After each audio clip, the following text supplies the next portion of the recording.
Okay, mic working. That's working. Okay, so I'm just waiting on YouTube to bring my chat up. Thorp news.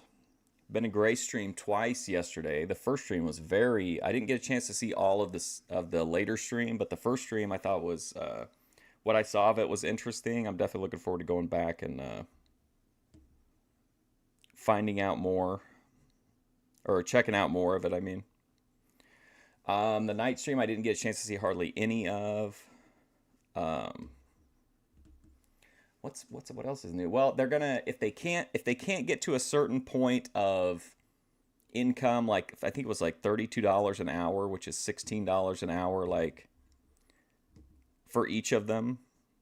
They're gonna shut down Thorp TV, stop streaming, get jobs at McDonald's.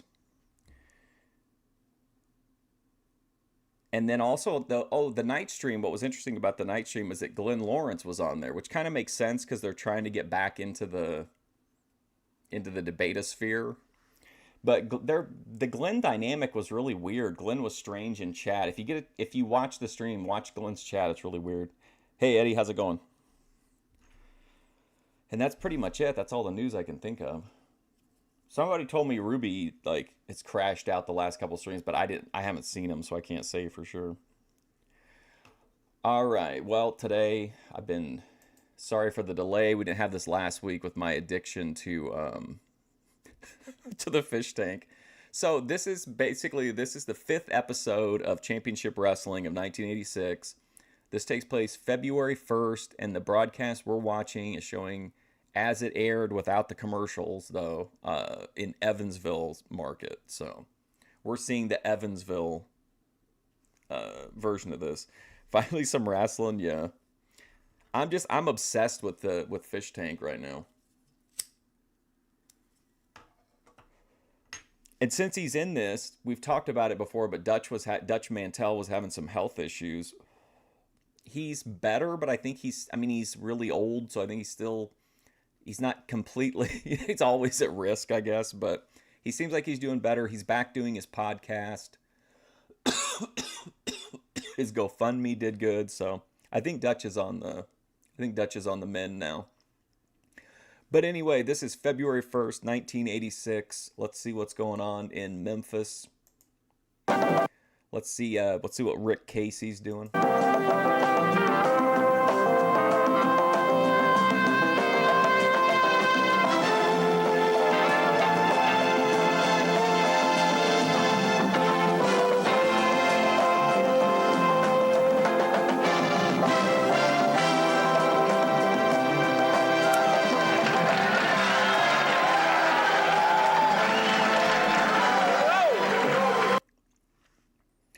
Yeah, I'm glad he's I know he was in TNA, but I think a lot of people don't really appreciate the work he did behind the scenes at TNA.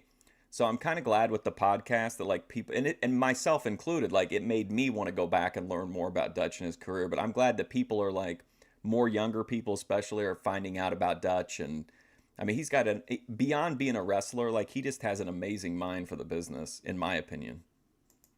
What a good group. How again, everybody?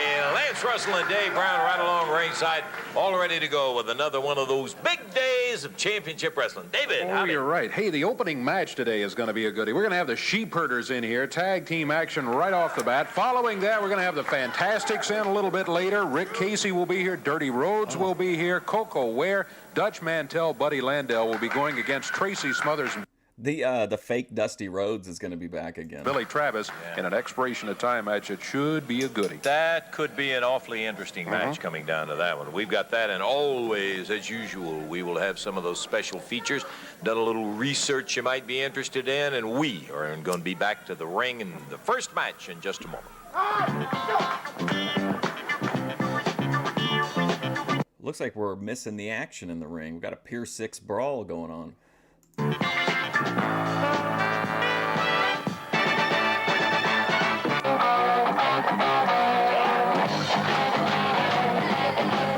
Bobby Fulton and Tommy Rogers, the Fantastics. And their opponents coming into the area right now.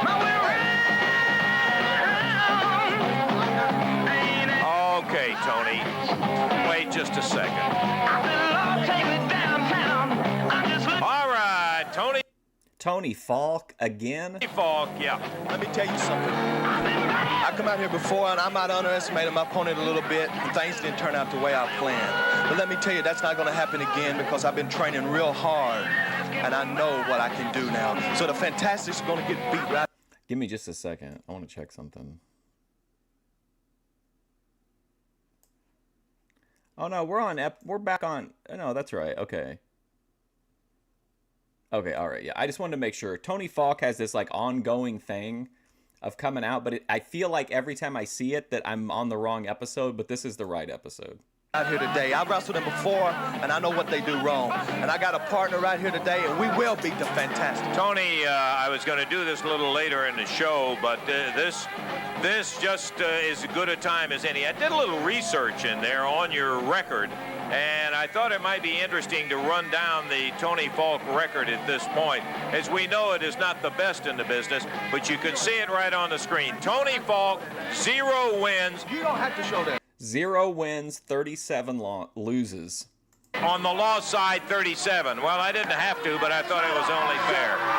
So today you're going to break that record. Let me tell you something, Lance Russell. You don't have to show that. Now you done made me mad, and when I get mad, I'm uncontrollable. Let me tell you something, Fantastic. You better look out because Tony Faulk's going to beat you today. Well, it was only simply a matter of a record that we wanted to bring the folks up to date with.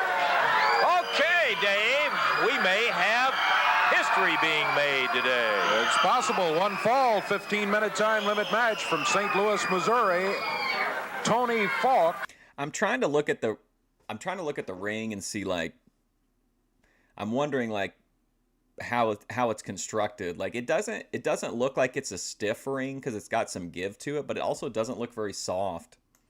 And from Memphis, Tennessee, Keith Eric, their total. It could just be like regular boards with like a thin. I don't think it doesn't look like it has a lot of padding to it. Weight 432 pounds. Going against him at a total weight of 449 pounds from the City of Angels, Los Angeles, California, Bobby Fulton and Tommy Rogers, the Fantastics. They wear the Southern Tag Team titles around their waist. This is a non-title match, one fall, 15-minute time limit. Referee Jerry Calhoun. Okay, Faulk and Eric representing one side of the ring, and Bobby and Tommy on the other side. Let's see who will be starting. Faulk, who is fired up. He said himself, ready to do it. We're ready to see him in action against Bobby Fulton as the Fantastics getting a little support from the crowd out there as Tommy Rogers drums it up. We've said this 2 or 3 times as he was taken over and down in there. Faulk has the physical stature, Dave. He's got the size, the son of a gun, makes some good wrestling moves, but he just makes mistakes, critical mistakes. Exactly. He makes mistakes at exactly the wrong time, and his opponents have been able to take advantage of him rather easily. Well, in some cases not easily, but they've been able to take advantage of them. Hey, the referee needs to get these guys back in the ring. They can't be out here glad-handing with the fans. And get the victory, and therefore Tony Faulk is, as you pointed out, winless against 37 losses. Tony Faulk's in here fighting for his career. These guys are out trying to find a date for the night. You can look at it 2 ways. In one respect, the fact that seeking that first win can fire Tony up, and he gets a little embarrassed and then mad because of that record and make him try harder. But on the other hand, it may make him press a little more than he normally would, and he doesn't need any help in making those critical mistakes that you pointed out.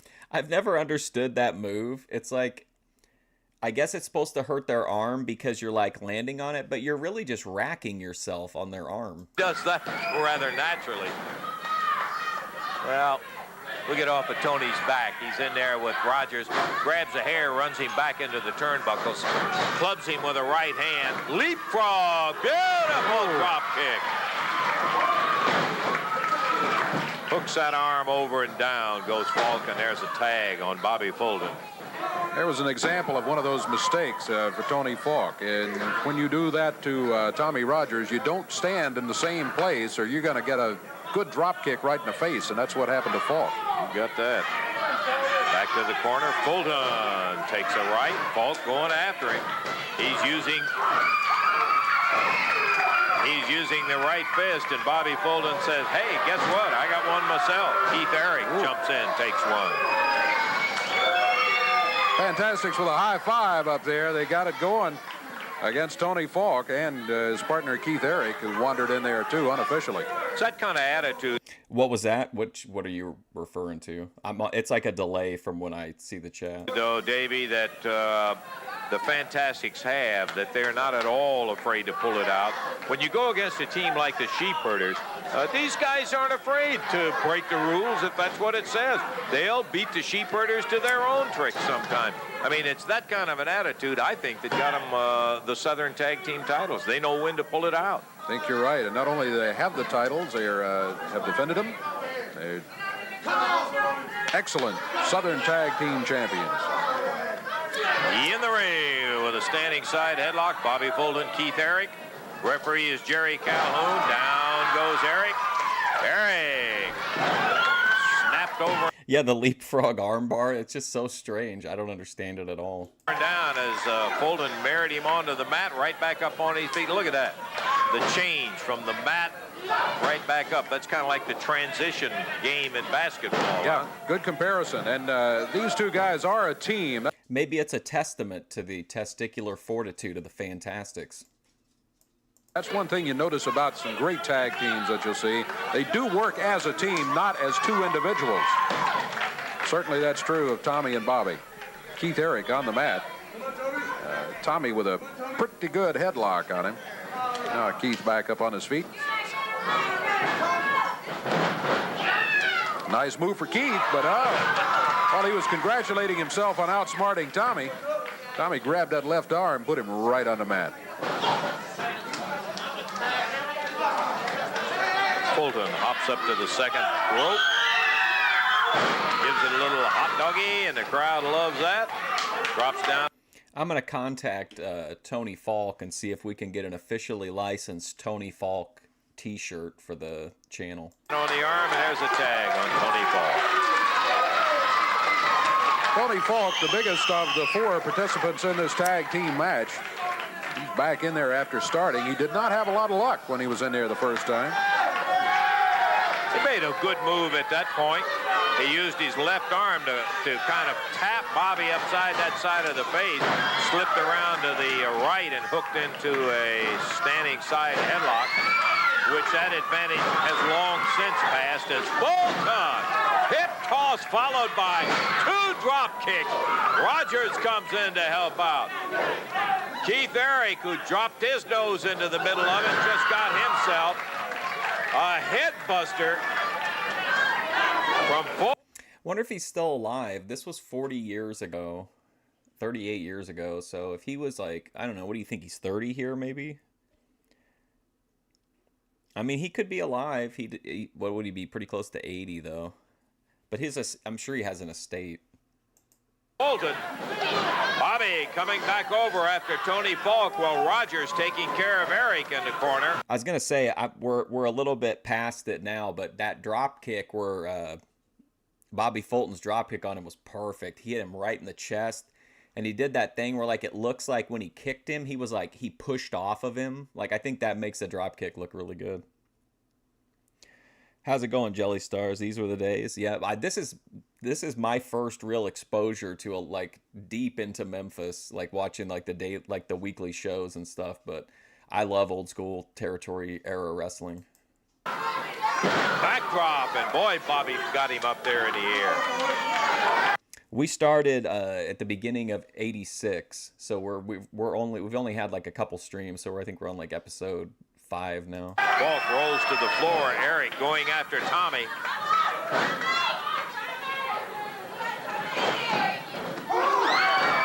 And down goes Keith Eric.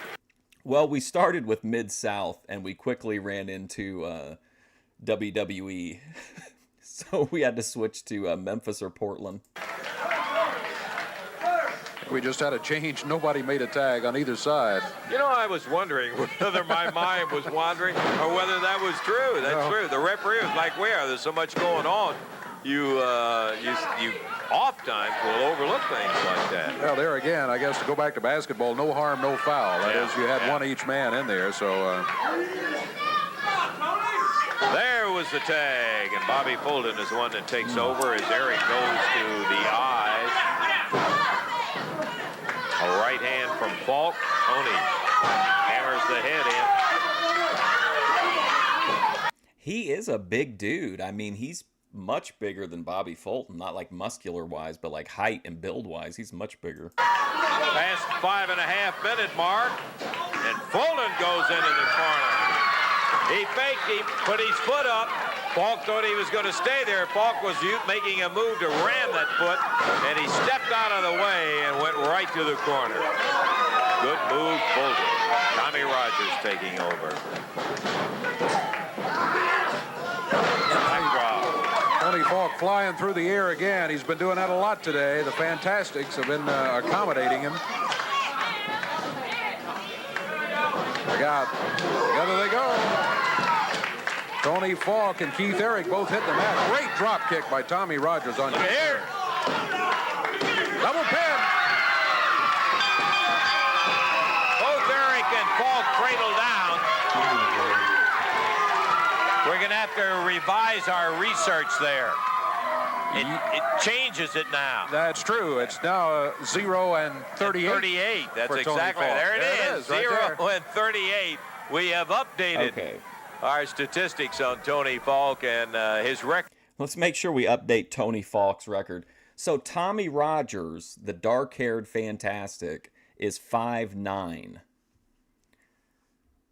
So what would that put Tony Faulk at? Well, this Record remains. This weed is messing with my mind. I should just looked up how tall Tony Faulk was. Why'd I look up how tall Tommy Rogers was to try to figure it out? Intact. He has yet to win out of 30. But for real, dude, being 5'9", stacking that much, like Tommy Rogers is pretty. He's pretty swole here. Like that's a lot on a 5'9" frame. 8 starts, and the winners, the Fantastics. So Fulton is definitely tall. He's got to be over 6 feet tall for sure. Take time and be back in a moment.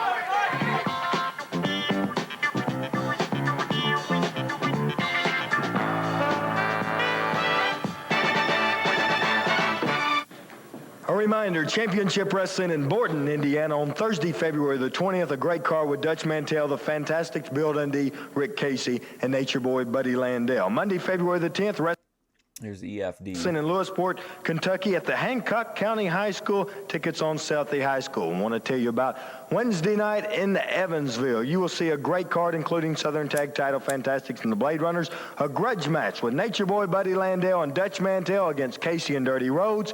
And a Southern Heavyweight title back in town. Universal Heartthrob Austin Idol against... Oh, shit. Look at what a difference it makes seeing Dutch next to somebody who's like a small person. It makes Dutch look like such a badass. This man, the living legend. Get out of here, punk. Nobody wants to look at you, brother.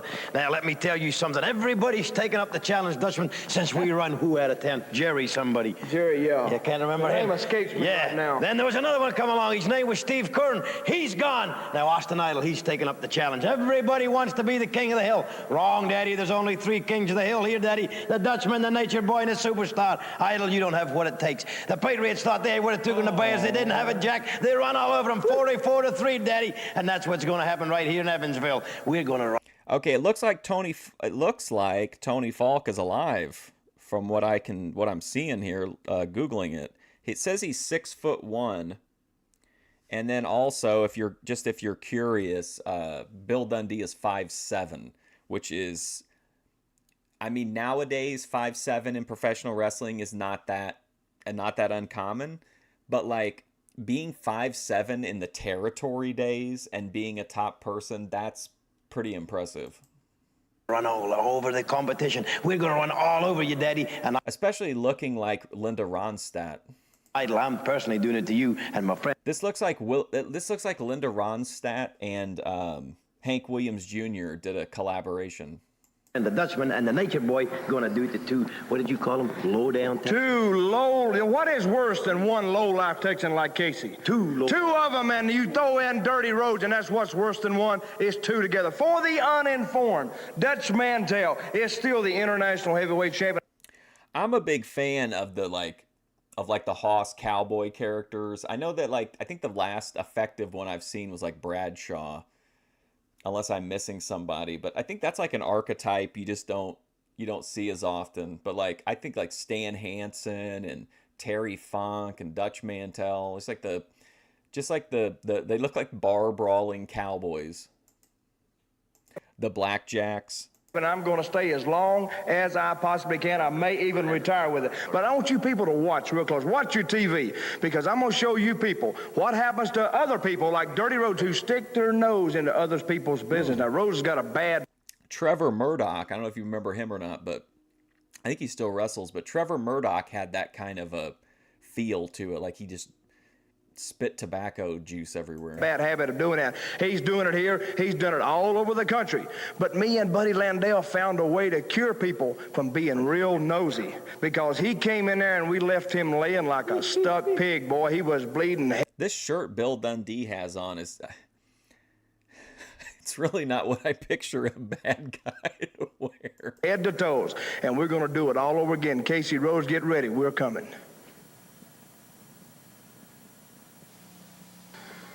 Okay, we're going to be back in the ring here in just one moment with the team of Rick Casey and Dirty Rhodes. Is there something off about the camera? I feel like the set is about to fall over. Rhodes getting together.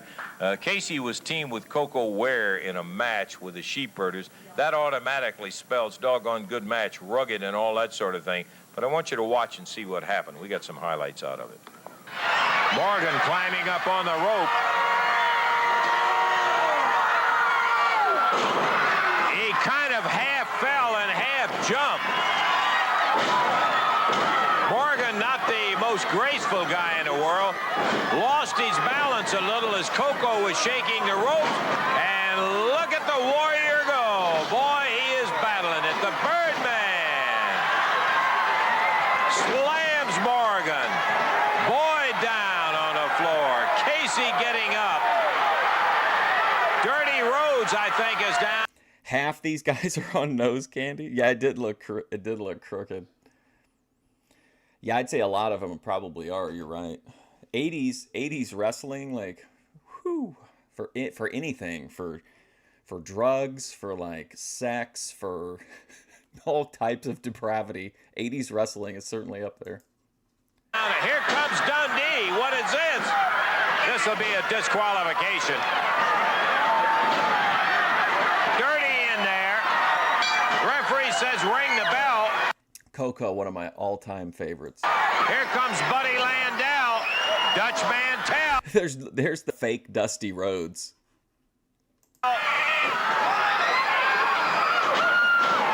Mantel after Casey. Dundee after Ware. Dirty Rhodes caught by Buddy Landel. Head slammed into the post. Morgan, what did he say? Disqualification for the interference. For the interference on which side? We had Dirty in and Dundee in. Casey and... Referee has lost any semblance of control in this match. Where's security? Coco are the winners on the disqualification. Dundee jumped in, I think, first. Dirty Rhodes came after that. I just can't take I can't take that guy seriously, the fake Dusty Rhodes. I just can't. It's hard for me to even believe that he's real or that he keeps getting booked here. He's part of storylines. Got Casey strung up with a whip over on the side of the ring. Dirty, whose face is messed up by Buddy Land. I miss this in modern wrestling too. They do it sometimes, but not a lot. But whenever there's a big, huge brawl at the end, a big schmaz finish, I love it when they just keep ringing the bell. Coco Ware being annihilated. by the sheepherders in Dundee. And Casey just being choked with that. Well, where are the Fantastics in the ring? Where are the good guys? Why aren't they coming out here? What's happening? Whip.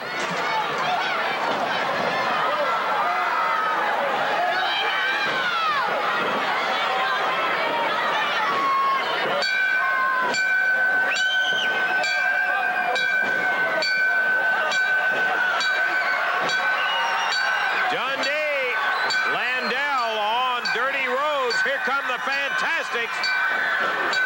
Rogers and Fulton going after the sheepherders.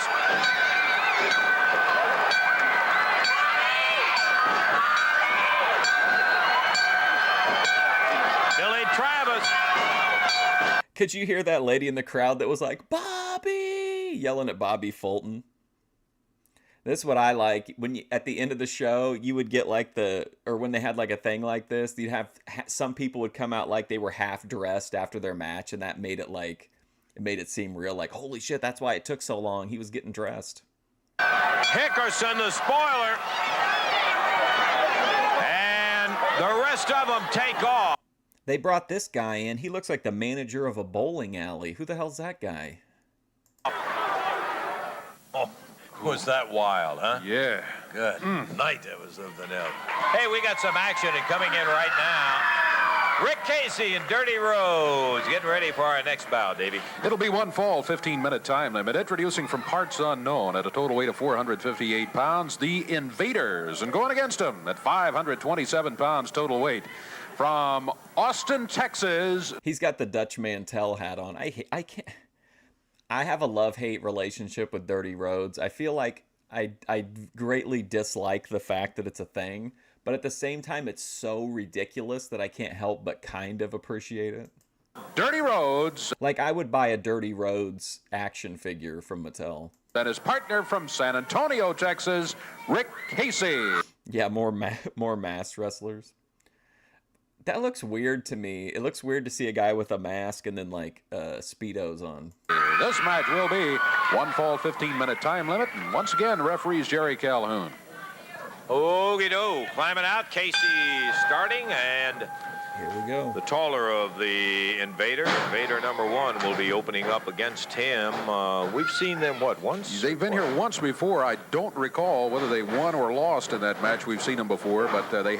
Brother, we've seen these guys on every single show. What's he talking about?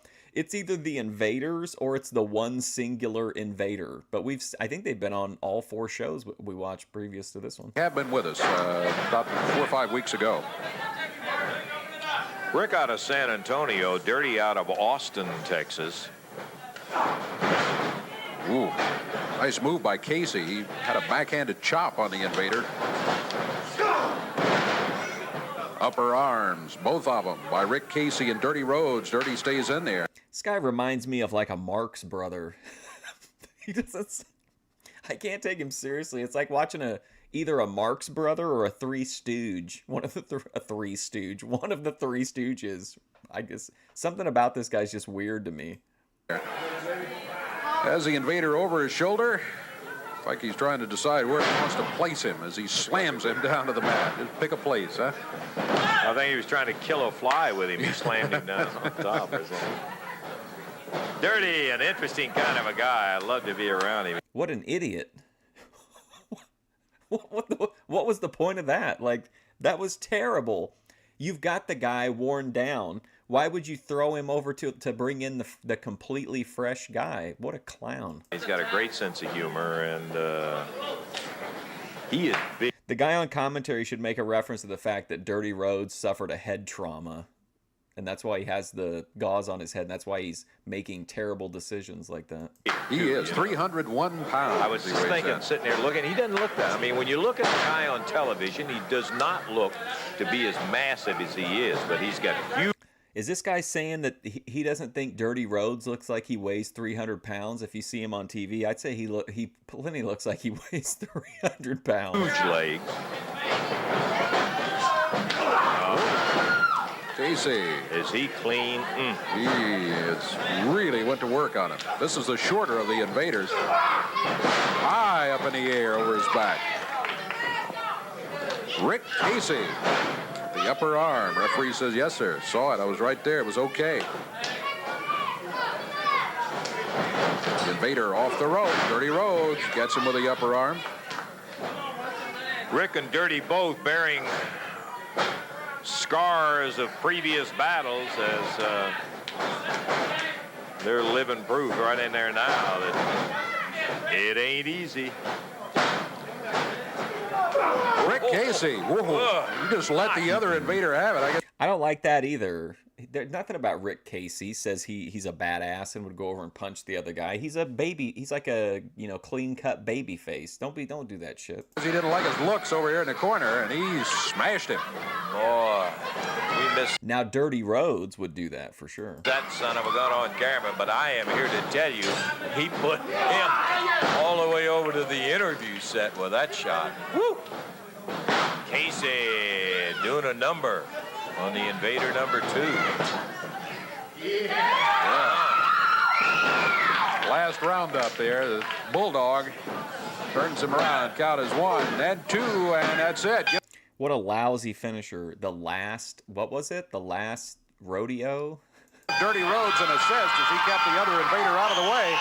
2 minutes, 29 seconds the time, and there are their hands raised.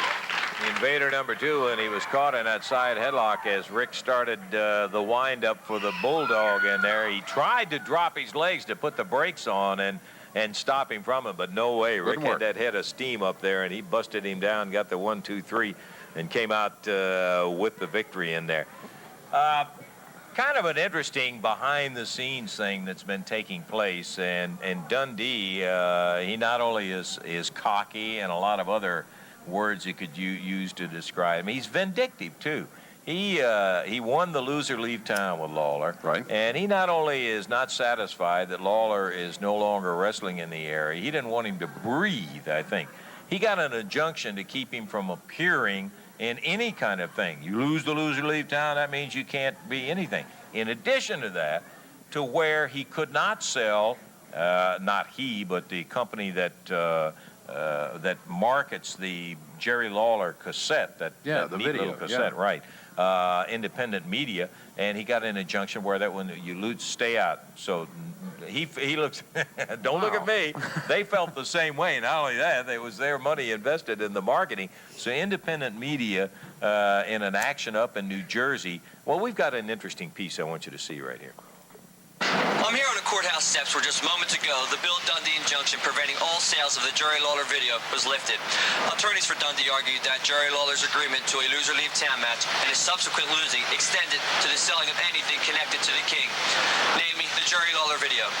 The tension-filled courtroom was packed with wrestling notables, including ranking members from the commissioner's office. During the court proceedings, the judge repeatedly slammed his gavel down, threatening to clear the courtroom if the attorneys for Dundee could not control their client's outbursts and unruliness. As attorneys for the cassette distributors successfully contended that Jerry losing and leaving town is one thing, but Dundee cannot force the memory of Jerry Lawler to leave as well. The Jerry Lawler video serves that right. Here with me now is John J. Berzachelli, Chief Executive Officer of the cassette distributors. Mr. Berzachelli, a happy moment for you today. I have to say that we're absolutely delighted with the outcome, judge's decision. It was a very lengthy battle, expensive one, but we were under mandate to do it. And also like to formally announce. It was a lengthy and expensive court battle to keep Jerry Lawler's video off store shelves in Memphis. The video cassette is being shipped as of today, and again available to wrestling fans and Jerry Lawler fans across the country. Thank you. Thank you, Mr. Berzachelli. I'm sure that's very good news for wrestling fans throughout the country. And I have with me Mr. Dennis Carluzzo, representative attorney for Mr. Bill Dundee. So Dennis Carluzzo was an NWA promoter in the Northeast. He, if you remember when Shane Douglas won the NWA title, and then he said, like, you know, he gave his big speech and threw it down and said he didn't want to be the NWA champion. He wanted to be the ECW champion. That was at Dennis Carluzzo's event. So, like, he's an NWA, you know, NWA connected dude, or at least he would be. I don't know if he is here, but Dennis Carluzzo's a promoter, and here he's playing a lawyer, so that's kind of fun. Your thoughts on today's proceedings? Jerry Lawler may have been a king in court today, but when it comes to Dundee really hated Lawler's guts. I can believe it if just because, like, imagine you're a huge star in your town, but there's one guy that's bigger than you. And no matter what you do, like, you can never, you're always like the second most famous wrestler, or, you know, in the area. But in terms of ring rats, I think Dundee had Lawler beat. To the ring, Bill Dundee is the new king of professional wrestling. Long live the new king. This is not going to end here. My associate and myself intend to impale this, and that's all we have to say. Thank you, Mr. Carluzzi. Well, there you have it. I'm sure this won't end at this point. This is Dominic Dean on special assignment, the courthouse. Thank you, Dominic. Hey, it looks like they had pretty good weather up in New Jersey, too. Yeah, That's the sun was shining back there. But that's kind of an interesting thing, but I think it does clarify any of this stuff, you know, about Jerry, because Dundee, every time we've seen the son of a gun, he's always, it's just absolutely unbelievable. I think what he also wanted him to do is make him sell any property that he had or anything like that, and the whole deal. He figured, boy, that's the whole thing. Proves out it is not. What all of this argument was about in terms of the cassette, I mean, money's great, fame's wonderful, but, I mean, ring rats, that's forever. oh, let's take a look. This is exactly what they're talking about.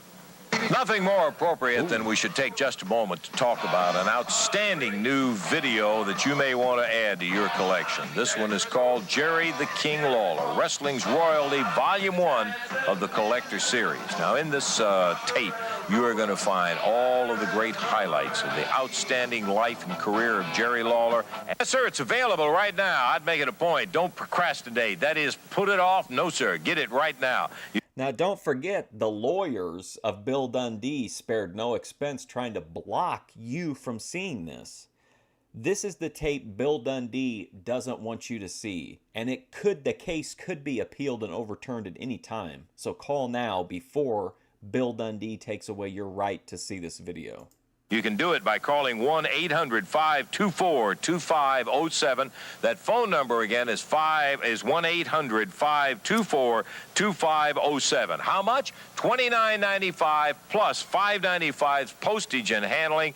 And actually, that is very, very little for all that you get in the Jerry Lawler collector's item. You'll want to get it and add it to your collection. Once again, the phone number 1-800-524-2507. You know, it's kind of a phenomenon that has come along, the video cassettes of wrestling, and it's great. I tell you what I do with them, Davey, and really enjoy. Some of my favorite, like, childhood memories are going to the video store, and they'd always have that WWE section. And, like, I grew up in the 80s, so videotapes, if you tried to buy them, they were, like, over $100. Like, they were super expensive. Like, no one had, like, a collection of original VHS tapes. Like, you could copy them. But, like, they were super expensive, and the wrestling ones were really expensive. And so I just remember, like, there'd be, like, all the Royal Rumble, or, like, they'd have, like, Royal Rumbles, and, like, I remember, like, they'd have weird ones, like bloopers, bleeps, and body slams, or, like, the biggest, smallest, strangest, and the tallest. Like, compilations of matches that were pretty terrible, but, like, you'd never seen them before. So it was kind of neat. Well, by the time Blockbuster came along, I think there was like, WWE had really embraced home video. So, like, they had, like, a full lineup of shit there. Like, tons of stuff. Enjoy doing is use the slow-mo. I remember seeing an old VHS tape at a, like, mom and pop video store.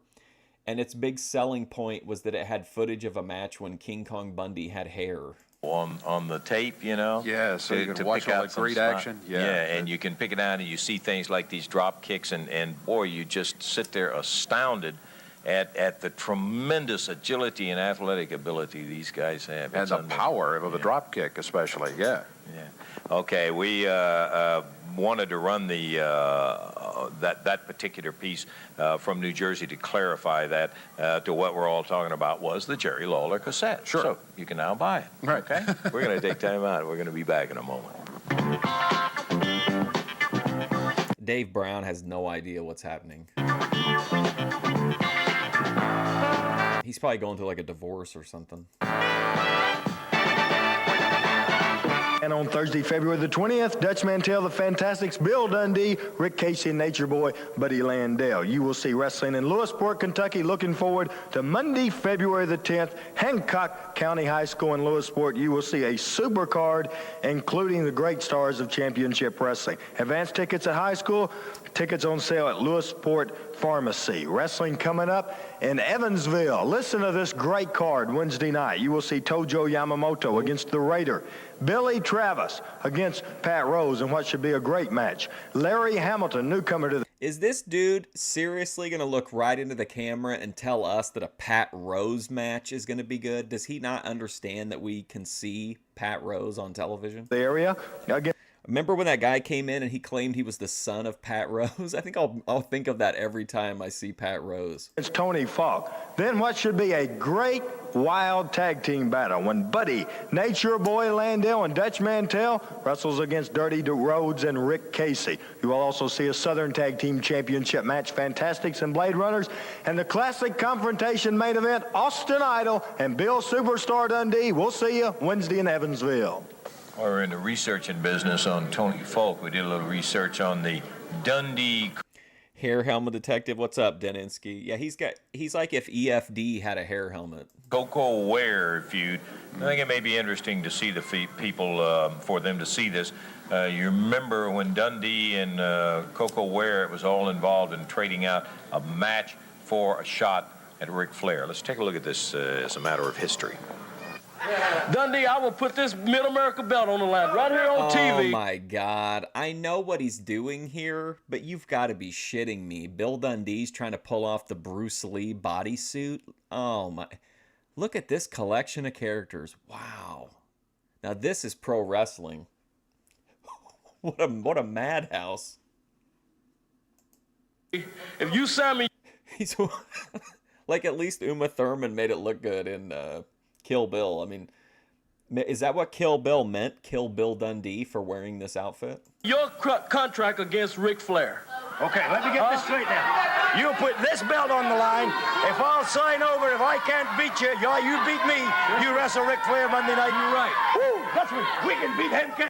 Okay, I'm going to look up. I'm going to see if I can find a Coco Beware versus Ric Flair match. I need to see that now that they've brought it up. Eddie Marlin knocked down by Dundee as he was shoved into Coco Ware. Here's Phil Hickerson.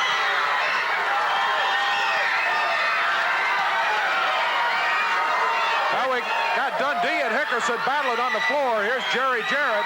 Dundee on the ropes. Jarrett shaking the ropes. Dundee falls. So there's Jerry Jarrett, Jeff Jarrett's dad, who would eventually, if he wasn't already, would be involved in like booking heavily in like the management side of Memphis. Down into the ring. Coco drops down on him. There's the cover. There's the referee. 1, 2, 3. Coco Ware beats Bill Dundee.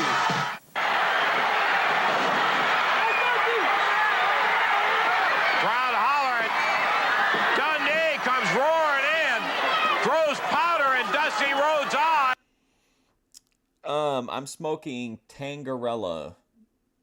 I think that's how you pronounce it. Like Tangerilla, I think. Tangerella. It says 24%. That could be probably right. I get pretty skeptical when it gets over 25% THC. I just kind of... The way the regulations work, too, I think you can do, like, you can be 10%, within 10% of that. So that's kind of what I just try to figure, like, an average between what they say and what they're legally allowed to... The lowest they're allowed to go with it.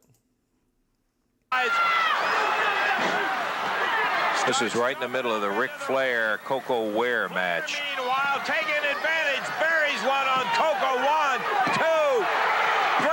Got him. Oh boy. 23 minutes and 14 seconds. Being distracted by Dundee. Ric Flair takes advantage of it. I can't blame him for that. Well, we got to see it. That's pretty neat. Like, that's an interesting combination that I don't think I'd ever thought of before. Coco Beware against Ric Flair. Hey, come on. Hey, Eddie, get somebody out here. Not Dutch Mantel. Hey, come on.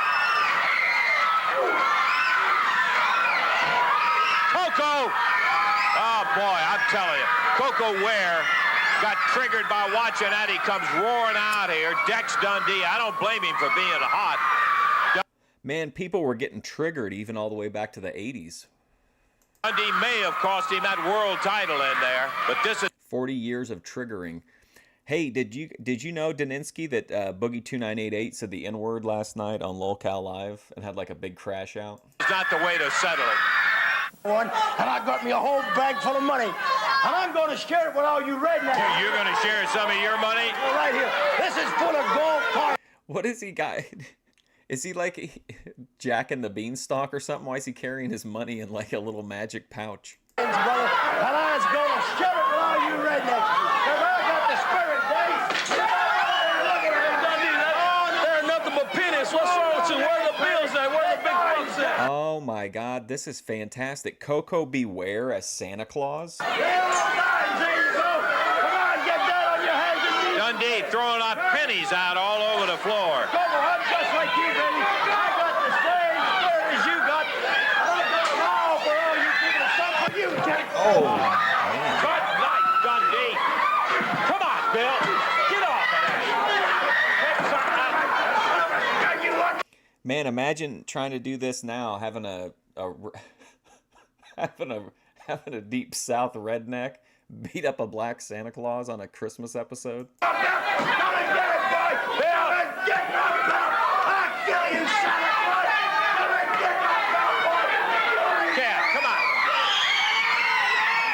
Also, for the Thorp viewers in the audience, notice that the Thorps aren't the only people who tried to use pennies as like revenge payment. And now, Landell has him locked down again with the figure four leg off.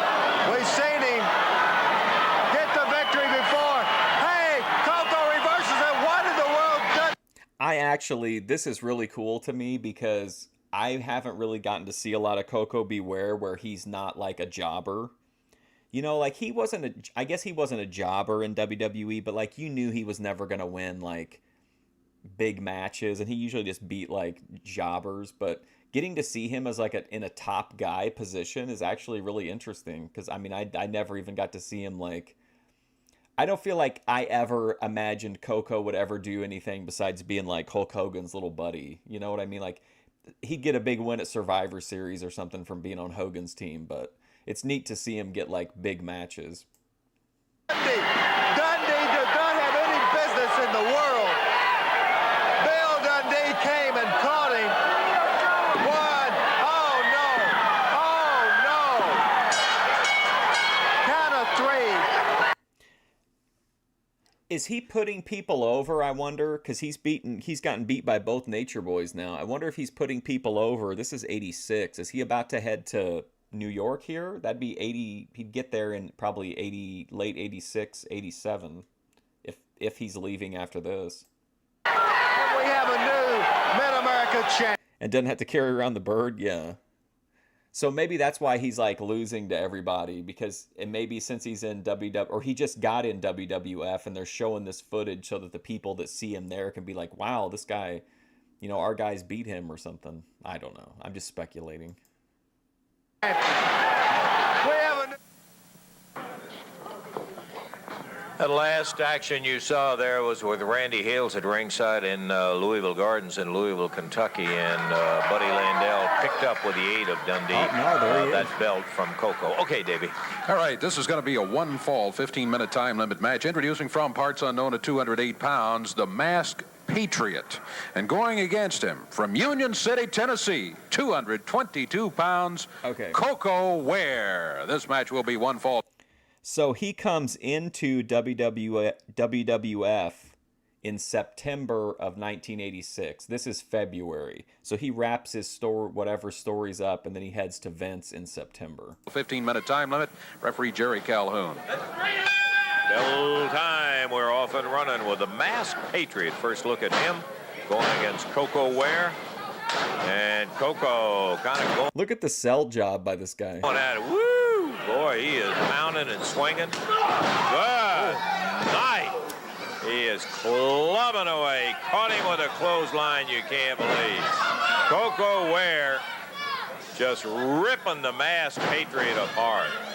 He really jumped on him, Davey. I don't know if Coco was able to see any of that. Doing the honors on the way out, yeah, that's what I was kind of wondering. But he's probably got enough time to do a couple more programs here, maybe. I don't know. Did they have non-competes back then? I doubt it.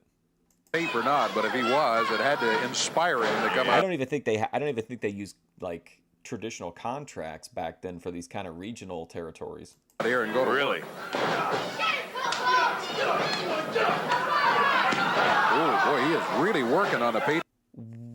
What? Let me take that back again. Just give me a second here for my own benefit. I just want to see that. I want to see those kicks again. Caught him with a clothesline you can't believe. Coco Ware. Watch when he kicks him in the square in the back. It's got a really good snap to it. Just ripping the masked Patriot apart. He really jumped on him, Davey. I don't know if Coco was able to see any of that tape or not, but if he was, it had to inspire him to come out here and go to really. Work. Oh boy, he is really working. Am I wrong? He's beating the shit out of this guy. He's legitimately beating the shit out of this dude. On the Patriot, top of the boot to the back. Patriot trying to hang on to the ropes, and Coco right there, jumping up and down on him. Coco Ware, I guess, is fired up and. Oh no! Oh shit! The way he was treating him during the match, can you imagine? He could kill the guy here. Going as we have ever seen him. With the Patriot. Oh my god. Dude, he destroyed this guy. He either owed him money or he had made somebody mad or tried to fuck somebody's rat. Holy shit. He drives him down into the mat. And that's going to be it. 1, 2, 3. And slapped him across the face during the 3 count? Oh my god, that was brutal. Holy shit. Wow. I'm going to clip that. What a beating. Not much of a contest. Not even close. Coco Ware just totally demolished him. I want to tell you, took him out of action. Ware the winner. What was the time? Minute 3, 1:03. And I mean a minute 3 of extra. That was the longest 63 seconds of the masked Patriot's life. Execution, too.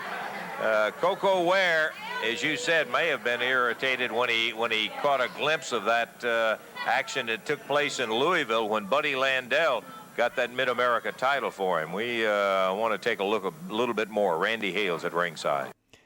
Apparently the jobber was sandbagging him during the match. Well, he must not have given him a second opportunity. When he had him when he was laying those forearms in and then just straight up kicking him, kicking him. Coco, what's going on, man? Now Landell with the comment.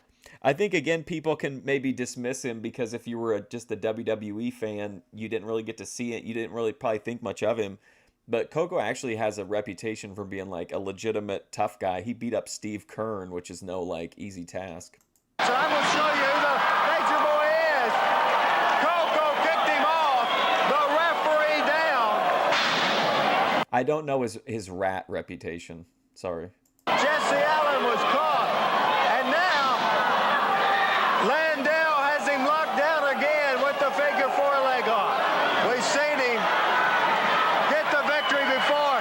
Hey, Coco reverses it. What in the world, Dundee? Dundee did not have any business in the world. Bill Dundee came and caught him. 1. Oh, no. Oh, no. Count of 3. And we have a new Mid-America champion. We have a new champion thanks to the interference of Bill Dundee.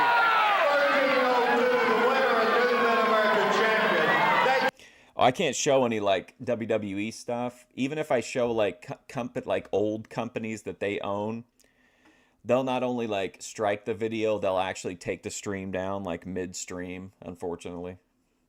Your boy, Buddy Landell.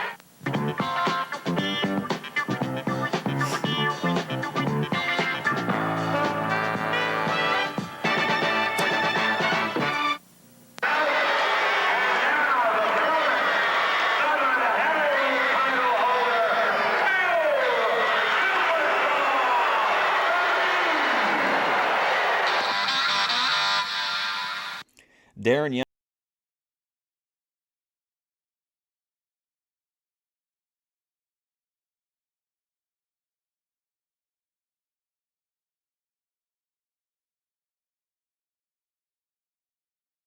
It claimed for sure. It always does, but it'll just they'll let it stay up. It'll just I can't monetize it.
Okay, Bill Dundee's bad to the bone. We're ready to go out. I want you to know that I was out with this broad last night.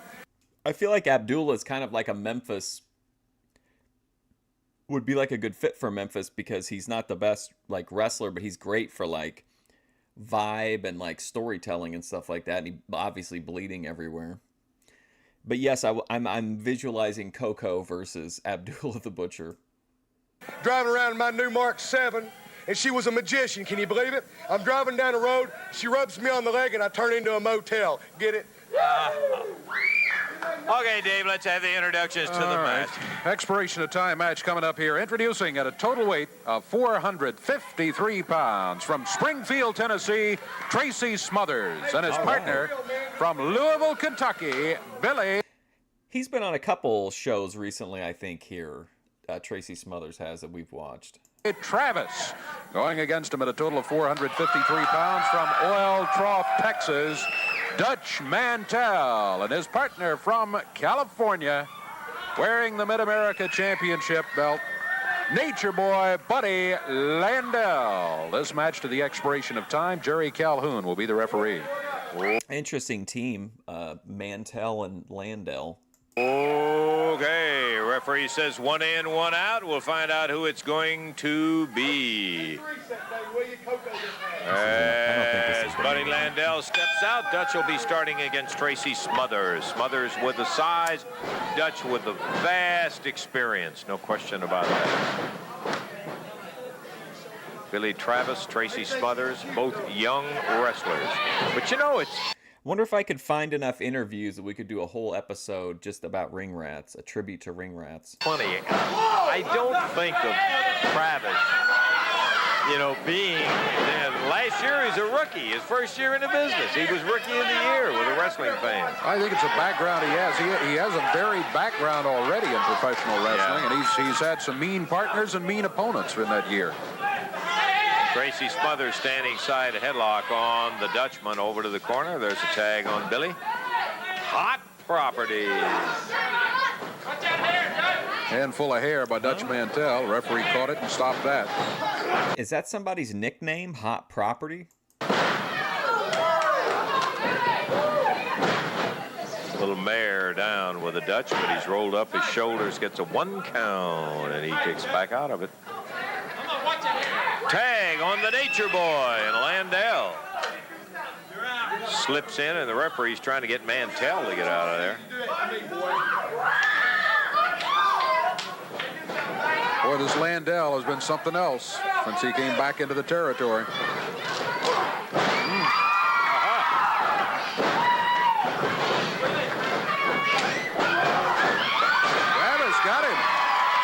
reversal. Yeah. Tracy. I actually really like that Memphis does that they acknowledge the fact that they're one territory out of a bunch of territories instead of trying to seem like, make their fans think this is the only wrestling going on. I just think it really, makes it a big deal when somebody comes back or when they leave because, I don't know, you think, obviously they'd have no way of knowing, so even if the person went and lost in the territory, you could, when they came back to yours, you could, only tell the good parts, you know what I mean? But I just appreciate the fact that they acknowledge, that there are other wrestling companies out there. What I like to see out of Tracy, a little aggressiveness, boy. He busted him with a forearm when Billy propped him up. That's great. I don't encourage rule breaking, Dave, but sometimes you got to do what you got to do. Well, Landel now is raising a protest. He's complaining about having his tights pulled, I think. Landel lodging the the informal protest with the referee. Ooh. He let loose with that chop. Mantel in those boots. Boy, he loves to put that boot in the midsection of his opponents, and he did it then to Billy Travis.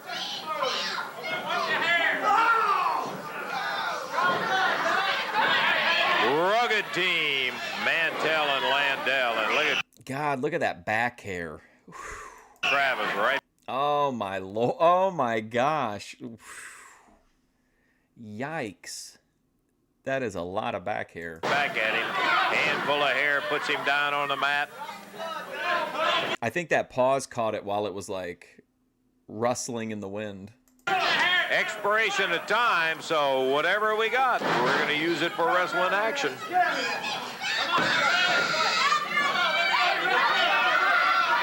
Mantel.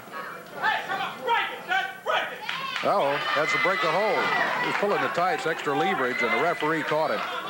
Made him give up the hold he had on him. Dutch tried to cut loose before the referee's eyes got around there, but not successful.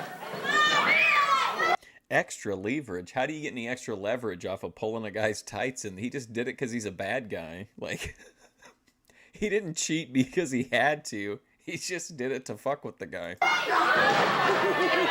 Landel. Well, that's a vicious move that Landel uses there. That side drop kick and close in. Well, it's interesting you mentioning that, Davey, because that move with Landel, that little standing drop kick when he is right next to somebody, in a sense, it reminds me of Mantel, the way he looks like he's going to start that whip off the ropes, and he's right next to you when he starts the whip, and then wham, he'll hit you with that clothesline, catch you unawares, and put you right off your feet. Good move, Billy Travis.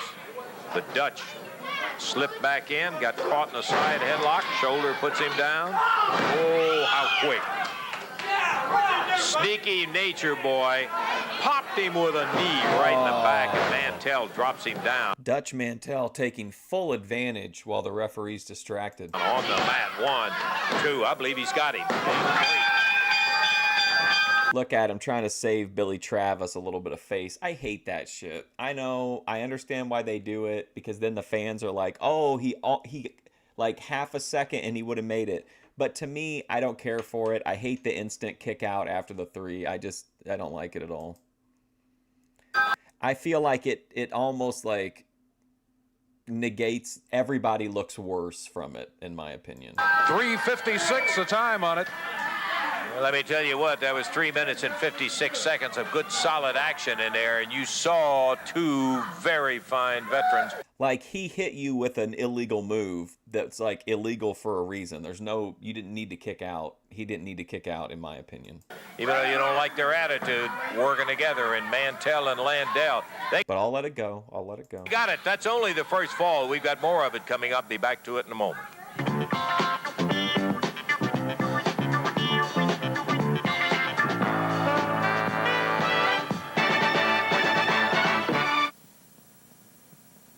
Young Dutch does have that crazy George Animal Steel body hair. Here's how I would have booked that, right? He hits his neck on the rope, devastates him, right? He's holding his throat, he's kicking his feet. Dutch rolls him up, 1, 2, 3. having trouble even answering the bell for the second round, right? Because we're getting another fall in this match, I think. At least one more fall. So, dude's on the ground. Billy Travis, he can't breathe. Dutch is just tormenting him. Then that's when you build up the heat. Then somehow or another, Billy Travis is able to do his little baby face roll, get the tag. Dude comes in hot. They end up getting like a schoolboy pin to even it up. And then I don't know after that. That's all I got.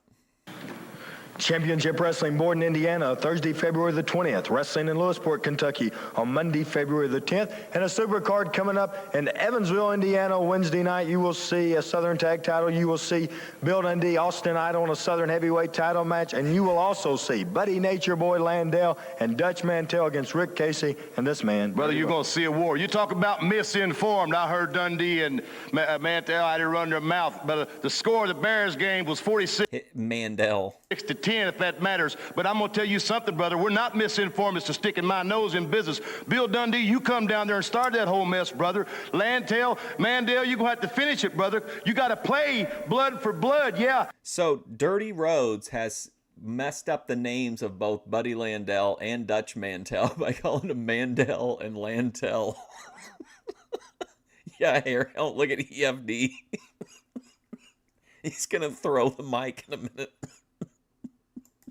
You got something for me now. You got to give it up Wednesday night in Evansville. Rick, tell him, baby. That's right. Wednesday night in Evansville, things are going to get wild. Now, you bleach. I'm going to look up the history of Dirty Rhodes, too, and see if there's like a documentary or something out there. Blonde imitation stuck your nose in somebody else's business, and now you're going to have to pay. You guys are tough when there's 6 of you on 2. Now, here's a word from Austin Idol. I'm going to be totally honest with you. There's very little This guy's got great taste in sunglasses. that Austin Idol does Hair, not so much. without receiving pay for. But I'm going to make one exception, and only one exception. I want you to take a good look what this says on this blackboard. You don't have to be an Einstein to read it. D-Day. It says D-Day. And the D stands for Dundee. You see, Dundee, you owe me something. You owe Jerry Lawler something, but Lawler can't collect. So I'm going to be the dude that does the collecting. And believe me, when I say I'm going to collect, Jack, I'm going to collect because, you see, you put a good friend of mine out of wrestling. And you're costing me money, too, because now I don't have half of the AWA Southern Heavyweight Tag Team Championships. D for Dundee, D for destroy, D for destruct, D for demise. I'm going to wipe you out, Jack. Doesn't make any difference where it is. Yeah. But when we lock up, I'm going to kick your butt all over that arena. D for D-cuppers. Okay, let's get them back in here. Here they come right now. Yes, sir. Second fall. Same song, second verse, Buddy Landell. No, that is a fact. All right, bell time. Fall number 2, and here we go. Billy Travis, Dutch Mantel, the winner and loser. Mantel and Landel up by 1 fall. Landell got the assist on that last one, an illegal assist, too, as he kneed Billy Travis in the back when he was over on the ropes. That allowed Mantel to take advantage of the situation and get the 3 count on Billy, and as a result, it's Mantel and Landell leading 1 fall to none in an expiration of time match. Mantel, whip across the ring. Travis ducks under. Nice press by Travis. Mantel on the mat. Counts at 1 and 2, and Mantel kicks out at the 2 count. I'd like to see you do that again. Landell issuing a challenge to Billy Travis. He said, hey, I'd like to see you do that again. Well, you may get his wish here. Billy Travis, fine young wrestler. Tag made. Mantel being sent outside. Landell, wow, what a chop he put on Billy Travis. Travis whipped into the turnbuckles. He's over there. Is he going to tag? Yes, he does make the tag.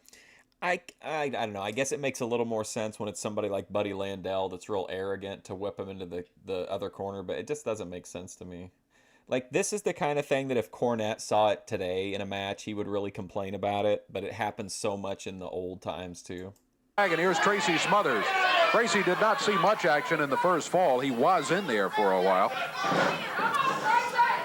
Landell flipping that arm up behind him. Tried to hammer it, couldn't do it. Tracy tries a reversal. Landel immediately heads for the ropes to get that hold broken before Tracy can set up on it. Minute and a half gone. Second fall of action. First fall went almost 4 minutes. Tracy Smothers. Caught in the midsection by Landel. Landel tags the Dirty Dutchman out of Oil Trough, Texas. He's in with that gloved right fist to the midsection. Smothers off the ropes. Hangs on to Dutch. Shoulders are down. 1. Down to 2 again. And Dutch Mantel able to roll those shoulders up and stop that count. Tracy Smothers. Good moves. Hair pulling. That's what put him down to the mat. Dutch Mantel caught at it. The referee made him break. Now backing him away. Referee stepped in between them because they both had their fists doubled. They tie it up, middle of the ring. Tracy Smothers. Tracy showing a bit more aggression today than we've seen from him in many of his past matches. Good sign, maybe, for Tracy Smothers and his partner Billy Travis back over in the corner. Tracy slipped away from him. He does not go all the way to the corner for the tag. I thought he was going to head for Travis and get a tag on it, but Tracy stays in there. Mantel back outside, and it's Buddy Landel facing Tracy Smothers. 2 minutes, 40 seconds gone. There's the I thought Dutch and Tracy worked pretty well together. Conference. Buddy Landel, Dutch Mantel. Buddy, the one in the ring.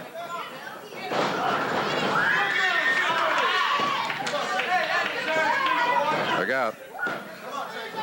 Landel locking those legs, putting the pressure on Tracy Smothers. All right, see you later, Jelly Stars. Appreciate you coming by. No way he's going to pin him with his hold, but boy, you can sure put some pressure on him.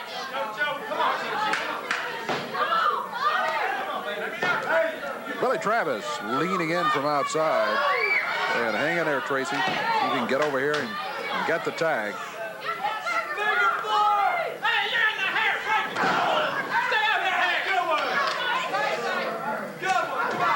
Something keeps freaking me out. I'm going to try to get it paused when we can see the other side of the arena.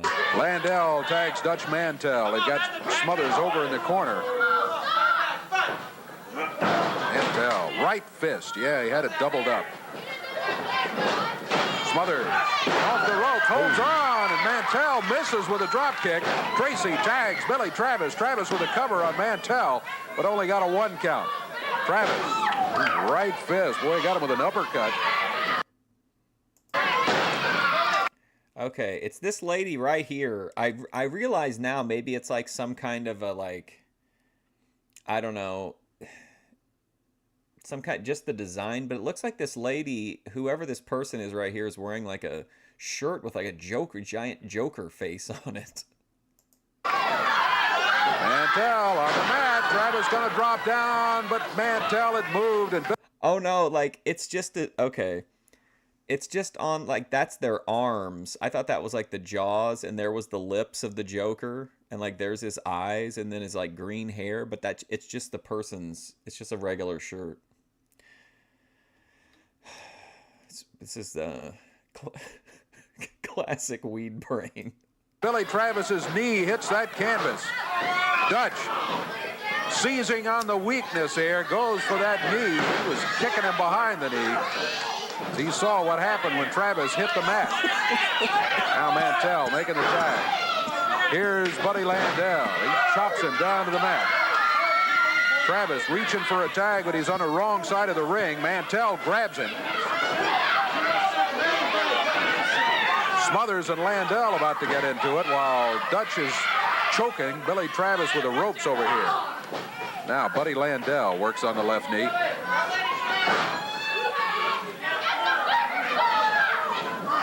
Landel, boy, just popped that foot out from under him. Spins the toe hold. Like he didn't have enough trouble. He had his leg kicked out. Spins on the toe hold as he stepped over on it. And Travis, having not a This was a really popular finisher back in the territory days, the spinning toe hold. good day.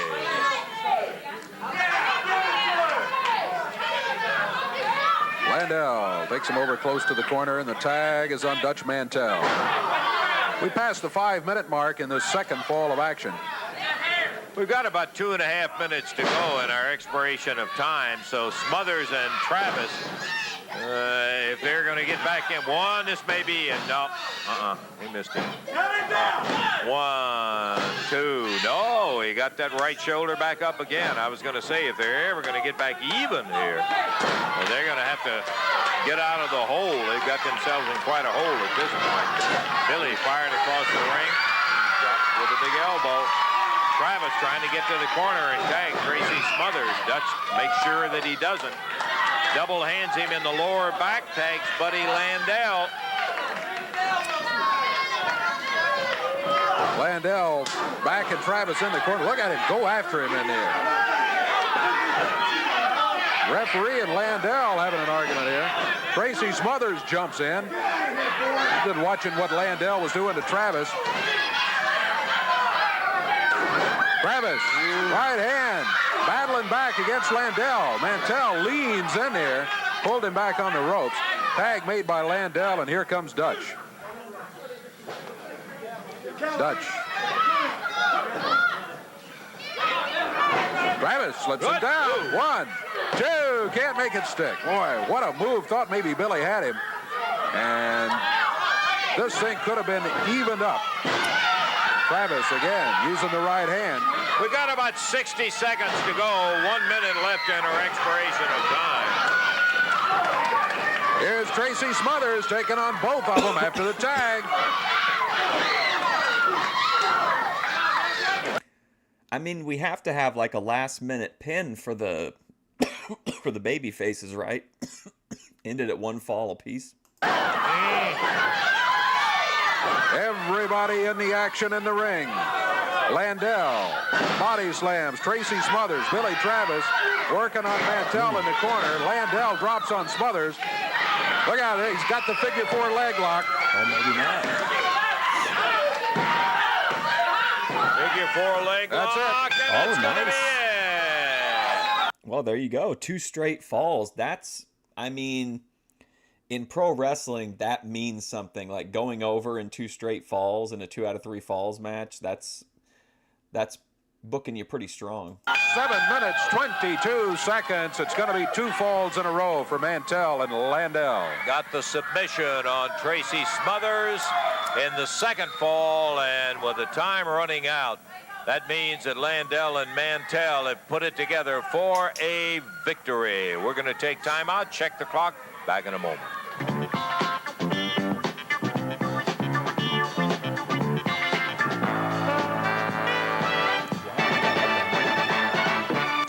By God, that's what we had today. I'm going to tell you, I love that last match. I mean, that's not to say I love to see Travis and Smothers got beat. They got beat by a better team, as a matter of fact. That's true. It was a good, experienced team against a relatively Finally, Lance Russell showing some respect to Buddy Landel. inexperienced young team, and good action all the way, David. Good, tough match. And also, Tony Faulk, a loser again. He's now 0-38 in the territory. Oh, wow. The one thing Dave Brown says the whole episode is to bury Tony Faulk as a loser. Yeah, we got that in the record book, so that is forevermore right there. We got to get out of here. Next week we'll be back. For Dave Brown, Lance Russell saying bye-bye, everybody. The announcers on this program are selected and paid by parties other than this station, namely...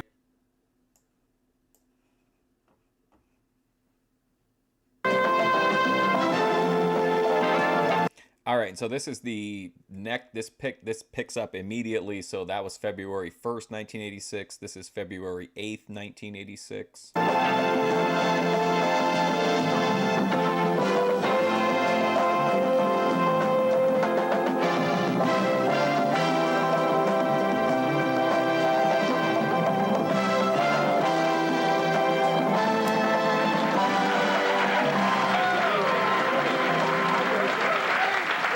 Everybody, Lance Russell and Dave Brown right along ringside. And son of a gun, we're waiting for another big one today, David. Oh, get ready. We're going to have Buddy Landel in here in our opening match coming up in just a few minutes. We will also be looking at some new faces today. Buddy Landel from main event to curtain jerker. We'll be looking at some other familiar faces, too, like the Fantastics who will be here in a tag team match. A couple of matches we're looking forward to. Bill Dundee and Dutch Mantel will be teamed up in a match, and also Billy Travis will be teamed up with the spoiler in a match, too. Yeah, we, as a matter of fact, have a bunch of matches scheduled here, and I tell you what we better do. Let's get on with it. We're going to be back and ready to go with Landell, the Nature Boy, in that opening bout in just a moment.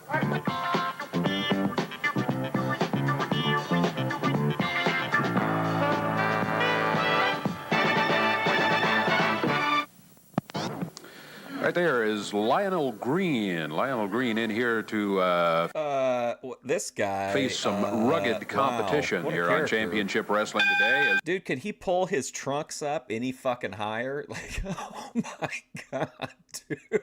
This guy's outrageous. He looks like a guy that works as a mechanic and is like a rapist on the side.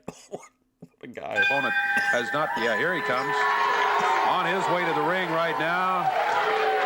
In the robe, the big L on the back of it, that is Buddy Landel. This will be a one-fall, 15-minute time limit match. Introducing from Gallatin, Tennessee, at 225 pounds, Lionel Green, and his opponent from Los Angeles, California, 226 pounds, Nature Boy, Buddy Landel. This match will be one-fall, 15-minute time limit. Referee there is Jerry Calhoun. And a guest. Well, I just dropped in to add a little class to this podium up here. No, I'm not saying you guys ain't good at what you do. I just said I thought I'd add a little class to it.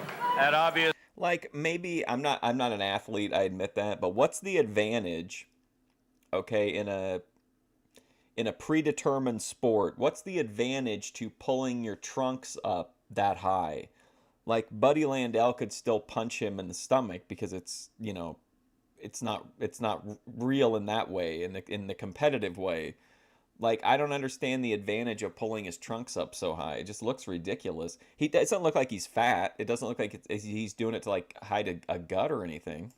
Obviously is the Southern Heavyweight Champion, Bill the Living Legend Dundee, who has joined us here. Poetry in motion in the ring right now, the Nature Boy. Look at that drop kick, baby. They don't call him the Nature Boy for nothing. I'm going to tell you something, brother. The Nature Boy's now the Mid-America champion, and he's going to be the world's champion. He's going to take it away from Ric Flair, because that's the only real Nature Boy. Well, I'll tell you one thing. He got a drop kick in there that was the beginning of the end. It hasn't come, but Dundee coming over there and slaps Lionel Green. Green's got enough trouble. He does not need any outside thing from Dundee. Landel caught him with a drop kick that set it up, Dave. He really nailed him with that 1 foot, the way he is able to do that. He splits his feet. One of them caught him right up in the head, and he is just pounding away on Lionel Green. Down to the mat he goes. He wants to avoid the surprise roll-up for the 3 count. That's why you think it'll be more difficult to pull the trunks if they're halfway up his back? With him, front face lock, he carried him into the mat with it. Looks like almost a chokehold, but the referee's checking it to be certain he's not across the throat. Lionel Green tried to take his feet out from under him, but couldn't do it. Landel stayed with him. If you don't watch what he's doing, come on, Nature Boy, take him out, Daddy. There's a shot of Landel holding that front face lock down on, yeah, now you can see it squared away in a authentic. Now, that's a theory. That's a theory that sounds right. He wanted to hide the fact that his belly button is an outie, not an innie. There, I believe that. That's plausible. Genuine as he picks him up. Like it's the one part of his body that he's like, you know, sensitive about, so he has to hide it. Slams him down on the mat. Big elbow, and down with a hip and the elbow, going for the figure. Buddy Landel should pull them down to normal level and then like tell the crowd to look at his belly button. 4 leg lock. That is going to be all she wrote. Buddy Landel will write that. Look at it. Look at his belly button. It's an outie. He didn't want you to know that. Moment. Get the victory. Minute 44 seconds the time of it. Referee trying to get him untangled there as Buddy Landel got the figure 4 leg lock. Difficult hold to break. Lionel Green in some pain there, especially the right leg. There's the hand raised, and Buddy Landel has the But they hated this guy. win. Minute 45 seconds, again the time. 1 minute, 45 seconds, and the winner, Nature Boy, Buddy Landel. We usually do, we're following like Memphis chronologically on Fridays. So it's typically every Friday we do old school wrestling, but sometimes it's more, it just depends. Like, I'm gonna do. It's not like a wrestling matches, but I found a really cool old interview with Randy Savage that I want to watch sometimes. Like, there's other wrestling stuff, but usually every Friday, unless I'm like in a full-on manic fish tank mode. And gave the Lionel Green quite a unwelcome welcome as he brought him in here in his first match. Buddy Landel, the winner. You know, Lance. You know, it's a funny Oh, wow. Did you hear that guy in the audience was like, I hope you show up Sunday, you jerk. thing that the Nature Boy has to come out here and wrestle guys that can't even lace my boots. But that's okay, because I'm going to take them out of the picture. Another thing, you've seen how the wheelbarrows have been coming in with all the letters, right? Oh, yeah. They're bringing in the letters for Buddy Landel. There's so many of them, they have to bring them in wheelbarrows. Yeah, buddy, I sure have. So this two-letter stuff don't hold anymore, right or wrong? Well, you got a little more than two. Everybody wants to get on the Nature Boys bandwagon. You know, I bet there's nobody around that has more letters than the Nature Boy, okay? Let me tell you something. I gotta wrestle this geek. It's always important to him that he has the most letters. Remember in the dating contest, he was upset because he didn't get as many offers as the Fantastics did. That could be a good heel turn angle, that he wrestles and his innie gets exposed. The crowd laughs and then he does a heel promo. Yeah. He said, I have to wrestle this geek. Named Dirty Rhodes. And I don't like anything about the Rhodes. Buddy, before you get into that, how about let's telling the people what you're talking about, and that is the date with Buddy Landel. Hey, I've already Here we go. come out here week after week and told you that the girls, all they got to do, no rules. I don't care if you're married, single, divorced, whatever. Just send an 8x10 color photo of yourself, and you might be lucky to win the date with the Nature Boy. Now that's interesting because remember it was a big deal in the Fantastics date that you had to be single. They like emphasized that over and over again. Buddy Landel doesn't care. Okay. There's where you send it right there. Yeah, don't wherever you are in our viewing area to Buddy Landel date, WMC TV 5, 1960. I don't care if you're married. I don't care if you're single. If you're looking for a date with the Nature Boy, come on down to 1960 Union Avenue. Union Avenue, Memphis, Tennessee, 38104, and that is the address. Now, Why doesn't I don't know if Rush Limbaugh is probably, I think, is the only Thorp person here, but we need to do a win a date with Ben Thorp. getting back one person who is not on the Buddy Landel bandwagon, but more like on your case is Dirty Rhodes. Well, Lance Russell, as you'll see in a few seconds when I'm going to have you roll the film, there's no doubt whatsoever that I did leave him laying in the middle of the ring, right or wrong. Roll the film, roll the film. Okay, let's take a look at what Landel is talking about. Dundee jumped in, I think, first. Dirty Rhodes came after that. They've got Casey strung up with a whip over on the side of the ring. Dirty, whose face is messed up by Buddy Landel. Coco Ware being annihilated by the sheep herders in Dundee. And Casey just being choked with that whip. Well, it's not win a date with Grace. It's win a date with Ben.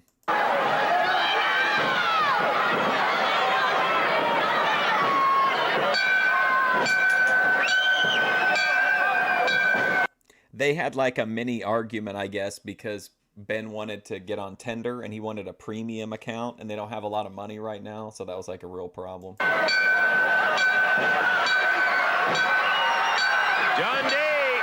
Landel on Dirty Rhodes. Dirty's in bad shape. Lance Russell, a picture paints 1,000 words. Do I have to say any more? Did I or did I not leave him laying in the middle of the ring? We said he was in bad shape, yeah. Well, I don't know what you were doing down there, but that's beside the point. Anyhow, you've made your point. Yes, in fact, you did mess his face. Look, Lance, I got to go make a phone call to Hollywood right now. Oh, I see. Well, I'll tell you, the reason he took off, Dirty, hey, we got to take a break right now, partner. We'll try to get to you in a little bit. I know you got rid of him. I don't know. I'm consistently surprised that this guy keeps coming back. Maybe he's just one of those people that I was unaware of who was like a regular, and I'm just shocked that like Dusty Rhodes ripoff was used so much. We'll try to get to you in a moment. We're going to take a break, and we'll be back in just a moment. If it's a must to go through Ben first to get to Grace, we have to make... Yeah. I mean, I think you definitely have to figure Ben out. You got to do something to get some space.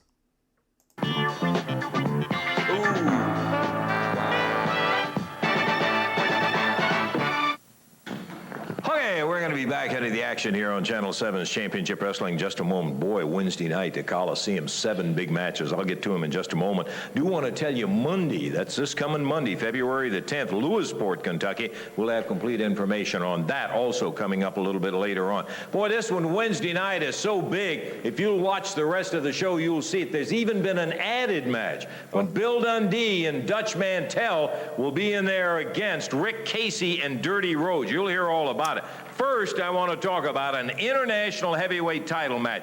Now, the champion does not have the advantage in this one of being able to get disqualified and keep the belt because it's no disqualification, no time limit. Rick Casey. Hey, I don't need any stipulation to help me hold on to this belt, Lance Russell. Now, you're an announcer. You are opinionated. Let me talk because the people would rather hear what I got to say and what you've got to say. Casey, here it is. The only thing between you and this belt is me. And, hey, baby, if you take me down 1, 2, 3, you can have it, but you're not going to take me down because you ain't the man I am, and never will you be the man that I am. Because, baby, after last week, I doubt if you can beat anybody. But I want you to climb in this ring and see if you can take this international title away from me, and that remains to be. Lalo won a date with Ben when he was forced to share a bed with him in the RV. Oh, man, that was such a trip. That was such a, like... it took me, like, 4 streams to watch that shit. But I know for one that you cannot do it. And Bill, we got an added mass. And that weird scene where they were eating whatever, they were at some kind of something late night diner or something eating, and like Lalo dissected his food like a serial killer, and the camera angle made Ben look like he was 40 feet tall, and Lalo was like a like a little gnome or something.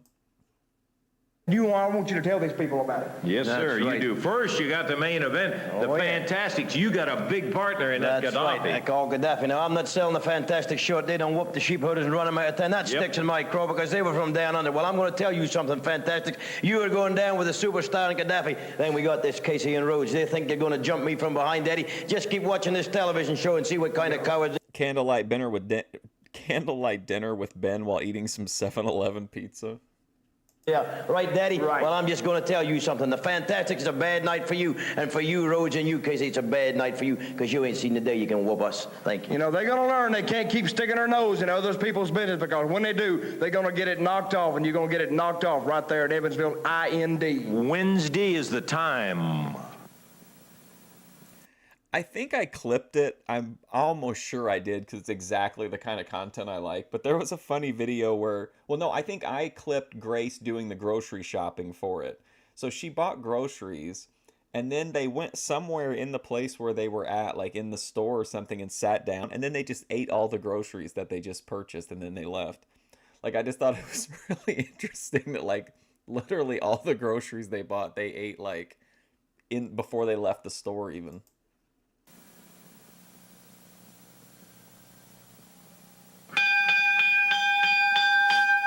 Bell signifying we have 1 participant in there, but not 2. So we need 1 more to get a match going here. And coming out right now, making his first appearance is Abdul Gaddafi, wrestling out. Uh-oh, watch out for Abdul Gaddafi. What a name. What a character. Out of Libya. Be the living legend for nothing. We're going to kill this. He's out of Libya. Dundee's got his non-stop talking points on today. This is a 1-fall, 15-minute time limit match out of Gallatin, Tennessee at 240 pounds, Bobby Fuqua, and going against him out of Libya at 282 pounds, Abdul Gaddafi. This match 1-fall, 15-minute time. Now, Abdul Gaddafi, terrible gimmick, but this dude, I think, I don't know who it is. He looks like he's like could be a good talent. I mean, he's this big, scary looking guy. Limit. Jerry Calhoun, the referee. And the living legend Bill Dundee is around ringside here. Yeah, there you see it. and expect to see maybe a little participation out of him before this match is over with. Fuqua just absolutely annihilated with a clothesline. Oh my God. Gaddafi going after that chokehold, and the referee breaks it up. Referee hollering, "You're breaking the rules." That's true. He almost broke his neck as he snapped him off that top rope. And Fuqua has not had a chance to breathe in this one. And down he goes on the deck. He's using that chokehold liberally here. He picked him up by the throat, and then he was choking him on the... So I tried to see if I could find anything out about this guy, and it's this somebody on... The only thing I could find was a thread on a wrestling forum that says, "I was watching some Memphis wrestling, and Abdul Gaddafi beat Rick Casey of the title. He was a big fella. Anyone know anything about this guy? I couldn't find much about him." It says later in '86 he went to Mid-South and wrestled as the Libyan. That's all I got. And then I guess the Libyan was a jobber in the Bill Watts' UWF. So I don't know who this guy is, but he's an interesting looking guy. He doesn't look like he's from Libya. The mat. Dundee distracted. An ancestor to Muhammad. That's the first thing I thought of when I saw the head. The referee is an elbow and another one, and then a chokehold. Fuqua has yet to make a decent offensive effort as Abdul Gaddafi has just been on top of him from the opening bell all the way. Gaddafi is huge, 282 pounds. Broad arm across the back. He sure is big. Come on, Jack. He is big, and I'll agree with you. I'd put my title on this guy. I build around this guy. I just bring in baby faces to throw against the wall. I think that would be a fun arc. Another statement, he has certainly not shown that he knows anything about wrestling. Loves a chokehold. All he's shown is the chokehold and the broad arm so far. There's the Irish whip into the rope. Power slam down to the mat. Might be it. Counts at 2 and 3. It is it. Some kinks to work out on that slam, but overall, I think he looks the part. I think he's got the potential. You need a manager probably. And the Libyan, Abdul Gaddafi, has his first victory here on Championship Wrestling against young Bobby Fuqua. Okay, so that one did not take very long. Minute 34. Minute 34, and that match is history. We've got other action coming up. Fantastics will be in a little while. Dundee and Mantel. Just keep the title on him until Lawler comes back, and then that's how Lawler can get over huge as soon as he's back, is by beating Gaddafi. Tell against Dirty Rhodes, and his partner will be Tracy Smothers. Lots of action still to come. Hey, a brand new team that's coming into the area with their manager J.D. Costello will be the Mod Squad. We got a little piece on them right here. Let's see who they are. For the first time ever, you're looking at the... Wow, this is an interesting team. Let's see. Let's see where all this goes. Oh my God. Newest and brightest wrestling stars to rule the world of professional wrestling. I'm J.D. Costello with Spike and Basher, two creations of Mother Nature gone wrong. Now, I don't look like a wrestling manager, do I? Well, I've never done it before. I'm used to playing polo and hopping on Mother's Lear jet, heading for the Caribbean. Well, I was in Jamaica just last week. Oh, the women were oh so fine, sipping on Kool-Aid at the beach. Actually, I come from a very prestigious family from New Orleans. Family that's rich in Southern tradition. My mother sent me to 14 universities, set me up in 12 different businesses. But for some reason, I couldn't find myself. I mean, this guy just don't have it. I'm not getting any charisma off of this guy. I'm getting that he wants it and that he's trying, but it just doesn't work for me. I'm not buying this character at all. It seems like a knockoff of Cornette with the mom and the rich kid and the privilege. Yes, this is This is Lala wants to be this guy. So, well, a month ago, Mother called me into the study. I sat down. I was real nervous. She said, JD, I'm going to talk to you. Mother to son, she said, you're the black sheep of the family. She said, all your brothers and sisters are successful business people, multimillionaires. You're nothing but a waste, JD. She said, I'm going to give you one more chance to be successful, or you're not going to get any of the inheritance. Well, I got real scared. I started crying. I ran outside the mansion down to the Bourbon Street bar. I sat down crying in my beer when in walked two of the biggest men I've ever seen. This is such a strange introduction. He's a trust fund kid who's going to get cut off because everyone in his family is successful except for him. He doesn't know what he's going to do to turn his life around. He meets, he goes to a bar, and he meets these two guys, and that's where we're at in his story. Seen in my entire life. They sat down right beside me. They said their names were Spike and Basher. They were crying, too, because they had just got fired from the New Orleans Police Department for misbehavior. They said they wanted a new job to get rich and to hurt people. I went to the bar and I met these two fellas. They was the hugest men I'd ever seen. And they were crying, too, and they told me, they said, we've been fired from the New Orleans Police Department for corruption. And I said, these are the fellas I need. Well, I thought what Mother had told me. I put two and two together. I got five. And I told Spike and Basher, let's form the perfect tag team to rule the world of professional wrestling. I'll pay you very good money to hurt people. They all agreed. We're all together now, and we're going to be on your way soon to crack skulls and to get rich quick. A word of warning. Don't forget the names. Don't forget the faces. We're the Mod Squad. Oh, we heard it in the comments about it, and we've heard a lot of that before, and the look is kind of familiar, too, Yeah, as a matter of fact. Yeah, let's talk about right now. Well, I got to compose myself for a second. It would be like the 80s sitcom thing would be like, you know, he comes from a rich family but can't catch a break. They're corrupt police officers waiting for a victim at a bar. Together, they're the Mod Squad. Sundays on ABC. Something that's coming up in the near future. This is something I don't believe a lot of the wrestling fans have heard about, but an exciting event that I can't wait for the son of a gun to get started. Anybody who likes action has got to feel that way about it. This is called the Battle of the Thunderdome. Now, what that is, there's so many guys that go around. You hear Dundee, Mantel, Landel, all of them, as a matter of fact. Most of the guys who are in professional wrestling, if they didn't believe that they were tough, they would be in some other kind of profession. This is kind of an effort to separate the conversation from the deed, and that is the Thunderdome, the Battle of the Thunderdome. In this, there's going to be a series of bouts. That is to say, wherever you're hearing wrestling, it could be in your town. I got some. Hey, what's up, Story Weaver Steve? You love these streams? I do too, man. I got some time today too. I can do a longer stream than normal.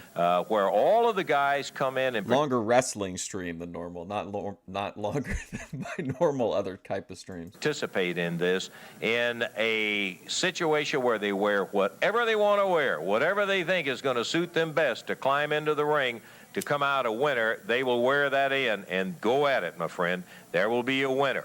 Then they're going to be compiling the win-loss of the different fellas in the different battles of the Thunderdome and the various... You know, like, Lance's dick is so hard waiting to tell everybody what a loser Tony Faulk is. That's why he's talking about win-loss records. It's all about him. He has to humiliate Tony Faulk every week. Towns, and the two guys that come up with the best record of Thunderdome battles will be meeting for not only the prestige of being the toughest of the tough, but in addition to that, they're going to come down with a heavyweight prize that I think that they will enjoy too. Money. All of that will be a near future thing, and we hope maybe that you, in fact, will be looking forward to come to your town. It's called the Battle of the Thunderdome. It will be some kind of an exciting piece of action. May not be the most artistic, beautiful wrestling piece you ever saw, but I guarantee you, you are going to love the action that's going to take place in the Battle of the Thunderdome. More about it as time... Look at this alcoholic Dave Brown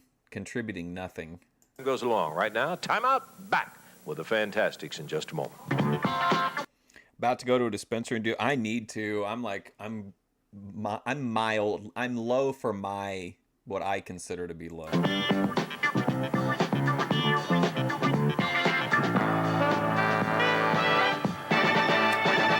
Take 60 seconds here to tell you that, again, Monday, right there in Lewisport, Kentucky, at the Hancock County High School, championship wrestling action will be coming in. Now, you can get your advance tickets at the high school, at the Lewisport Pharmacy, and at Cozy Kitchen. A lot of big...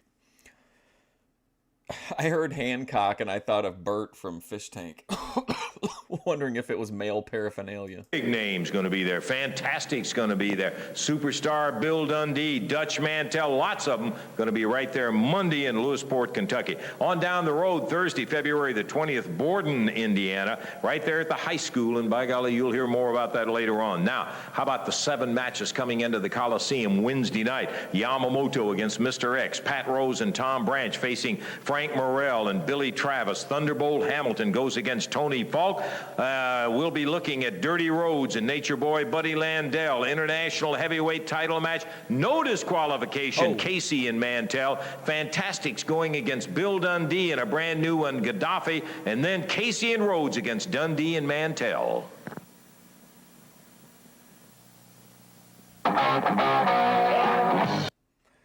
What's the most I've ever smoked at one time? Oh, I don't know. I mean, I'm high all the time.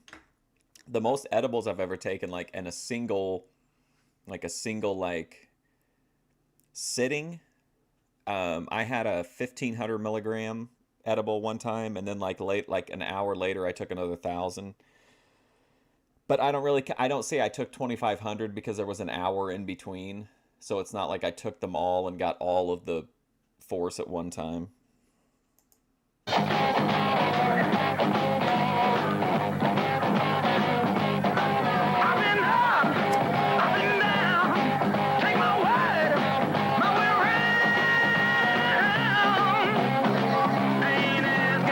Fantastics, Tommy Rogers, Bobby Fulton greeting the crowd.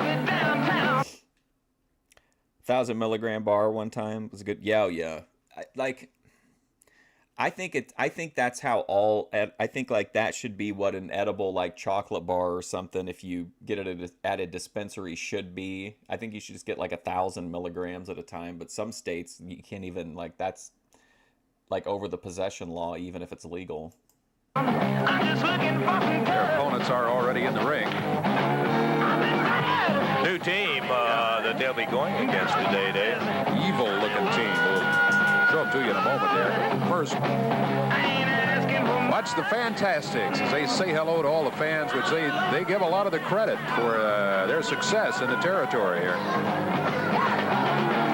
This is truly an example of where the enthusiasm, the exuberance that they show leads certainly to part of the result that they have had. They are indeed enthusiastic every time they climb through those ropes, and they really give. When you beat these guys, you're going to have to flat beat them in the ring. Whether there is no way they're going to tire out or anything else. They're in there to win it, and they've done. Man, look at this dude. Oh man, he is decked out. Now, see, I respect that. Getting dressed up to go down to wrestling, like, that's a vibe. Like, this is a look. An awfully good job of doing that. Popular team, the Fantastics, Bobby Fulton and Tommy Rogers. So, let's go to the ring for the introductions. David? It's going to be a one-fall, 15-minute time limit match, introducing from parts unknown. You can barely see them. They are robed in black over on the left of the screen. That is, at a total of 508 pounds, the Undertakers. And going against them at a total of 449 pounds, from the City of Angels, Los Angeles, California, Bobby Fulton and Tommy Rogers, the Fantastics. They wear the Southern Tag Team Championship belts. This is a non-title match, one fall, 15-minute time limit. Referee Jerry Calhoun.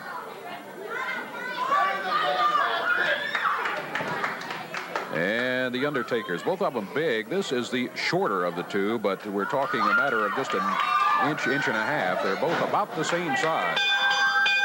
Both will weigh in right around the 250 mark.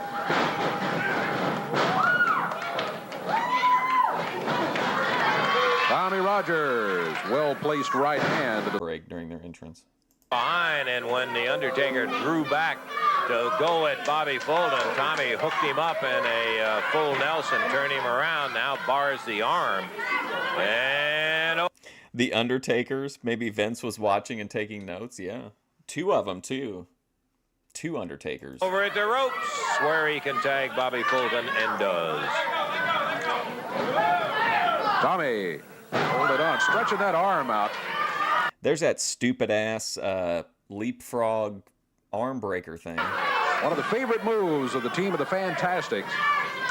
There had to be some issue too, because why are they wearing these like generic clothes? Where's their like blue outfits? Bobby, good drop kick on the Undertaker as he was coming off the ropes. Bobby Rogers picks him up. Body slams him. Wow.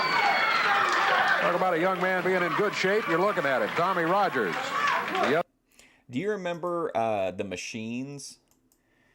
In WWF for a while, like in the 80s, they had the Machines, and it was like Andre the Giant, Hulk Hogan, and I think Axe from Demolition under masks. And it was like obviously them, and everyone knew it, and like Bobby Heenan would just say it, but they could never prove it.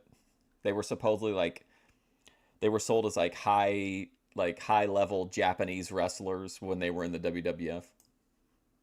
Other of the Undertakers jumps in. Tommy, round behind him, takes him down to the mat. Undertaker works his way over to the side of the ring. Got a foot under the bottom rope, and the referee called for the break. Tommy broke. Andre was Giant Machine. Yep. I have the figure. I have the Andre the Giant, like, with the mask and shit. I love the Machines. Clean.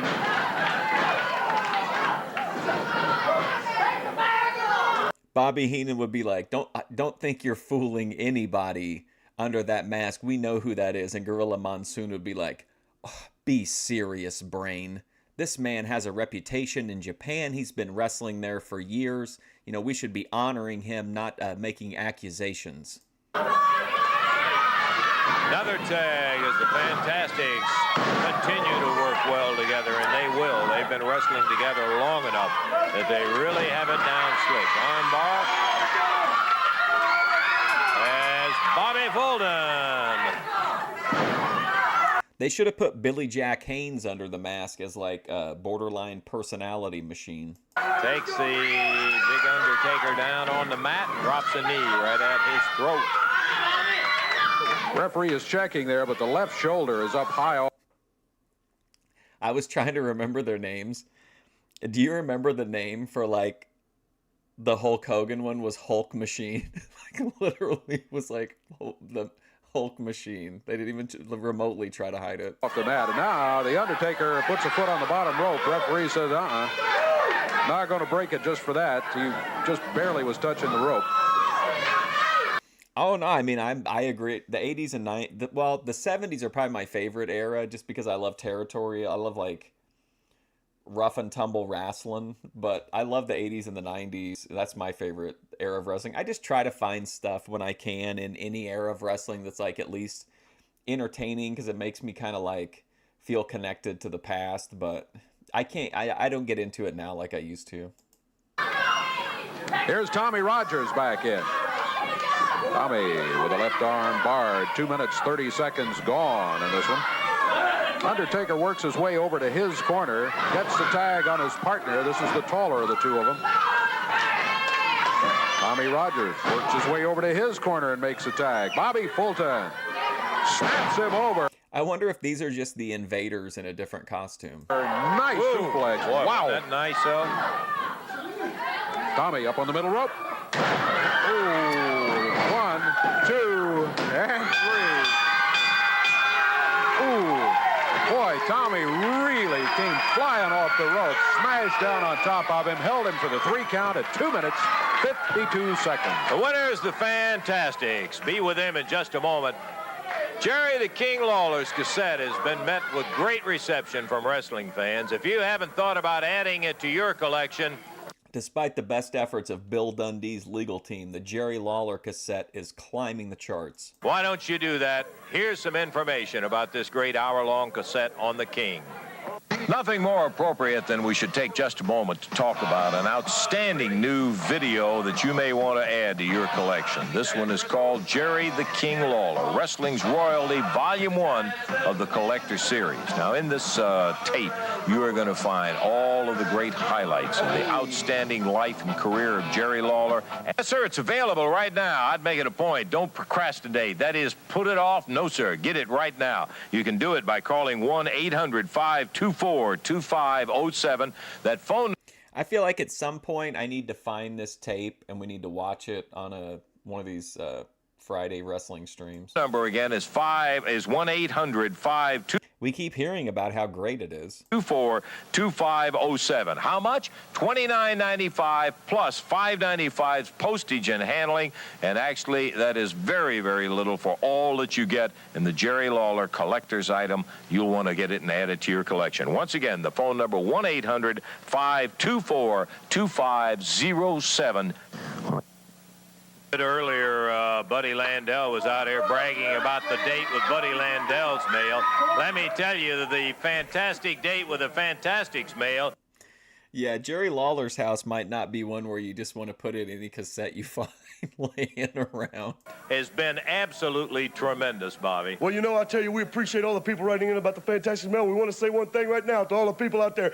Thank you for the support for the sheep herders, and we hope for your continued support, because without you, we're nothing, baby, and we're fired up about it. Now the date. A lot of names are coming in. A lot of girls are writing in. We appreciate that. You know, me and Tommy are tickled to death.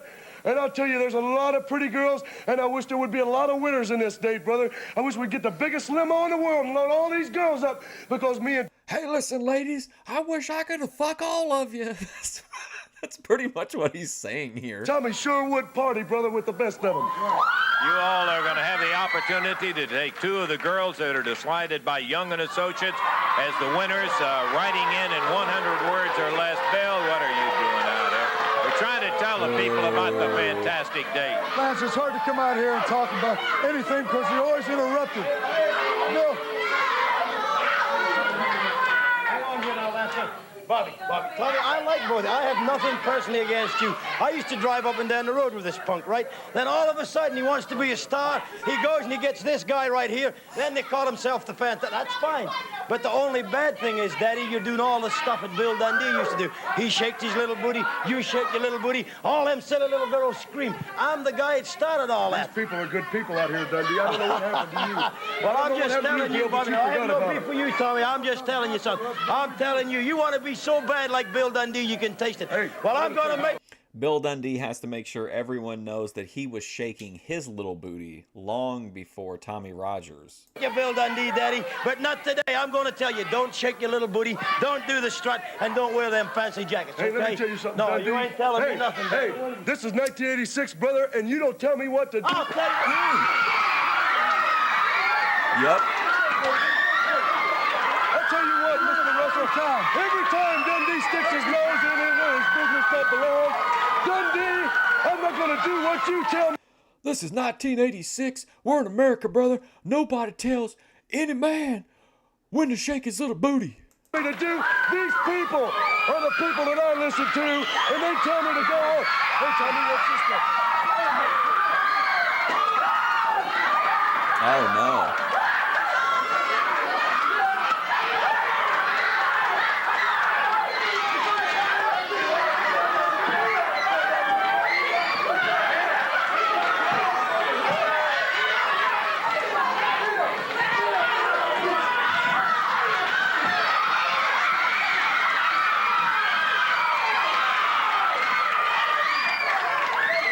Tell you one thing, if they thought they were dealing with a couple of guys they were going to back away and let them get away with that stuff, they got another thing coming. Buddy, I told you right now, Dundee, those sheep herders didn't walk over me, and you're not going to walk over us. Dundee, you've got a tiger by the tail, brother, and you better let loose because you ain't going to be able to hold on. Let me tell you people something right now. All the people out there, Dundee. You got a tiger by the tail, brother, and you better let goose. You know things are escalating when Gaddafi steps in. When he has to take a side, you know things are getting serious. You're in for it, boy, because we the Fantastics have now declared war on you. And Gaddafi, You just stuck your nose in the middle where it don't belong, and I'll tell you what, the Fantastic's gonna punch you right in it. Be fired up, because we're coming. You better be prepared, Dundee, because no longer will you be the legend killer, and you definitely ain't gonna tell me what to do. Is Tommy Rogers okay? I'm concerned about the guy. Let go. Let go and let loose. Let go and let goose is the new stand by and what was it? Stand by and stand down or something like that. Whatever this stuff is in my hair, blue, black, forget it. Because you're going to be black and blue Dundee, and so are you, Gaddafi, with the Fantastic thing. I'll tell you something, Dundee. Jealousy's not going to get you nowhere. Gaddafi, you all know about war. Well, let me tell you something. You don't know about the Fantastic, because they're coming fired up in this war, baby. All-out war. Let me tell you something, Dundee. That's a good T-shirt idea, though. Deninsky, let go and let goose. Gaddafi, tomorrow night is when it's all going to happen. Tomorrow night. Let me tell you something. You know, it don't matter where it be. Louisville, Memphis, Lexington, Evansville, Nashville, Dundee and Gaddafi. The war's begun. United States against Libya and Australia. Seeing these rednecks yelling about Gaddafi is hilarious. Dundee, your days are numbered, punk. Fantastics and fired up.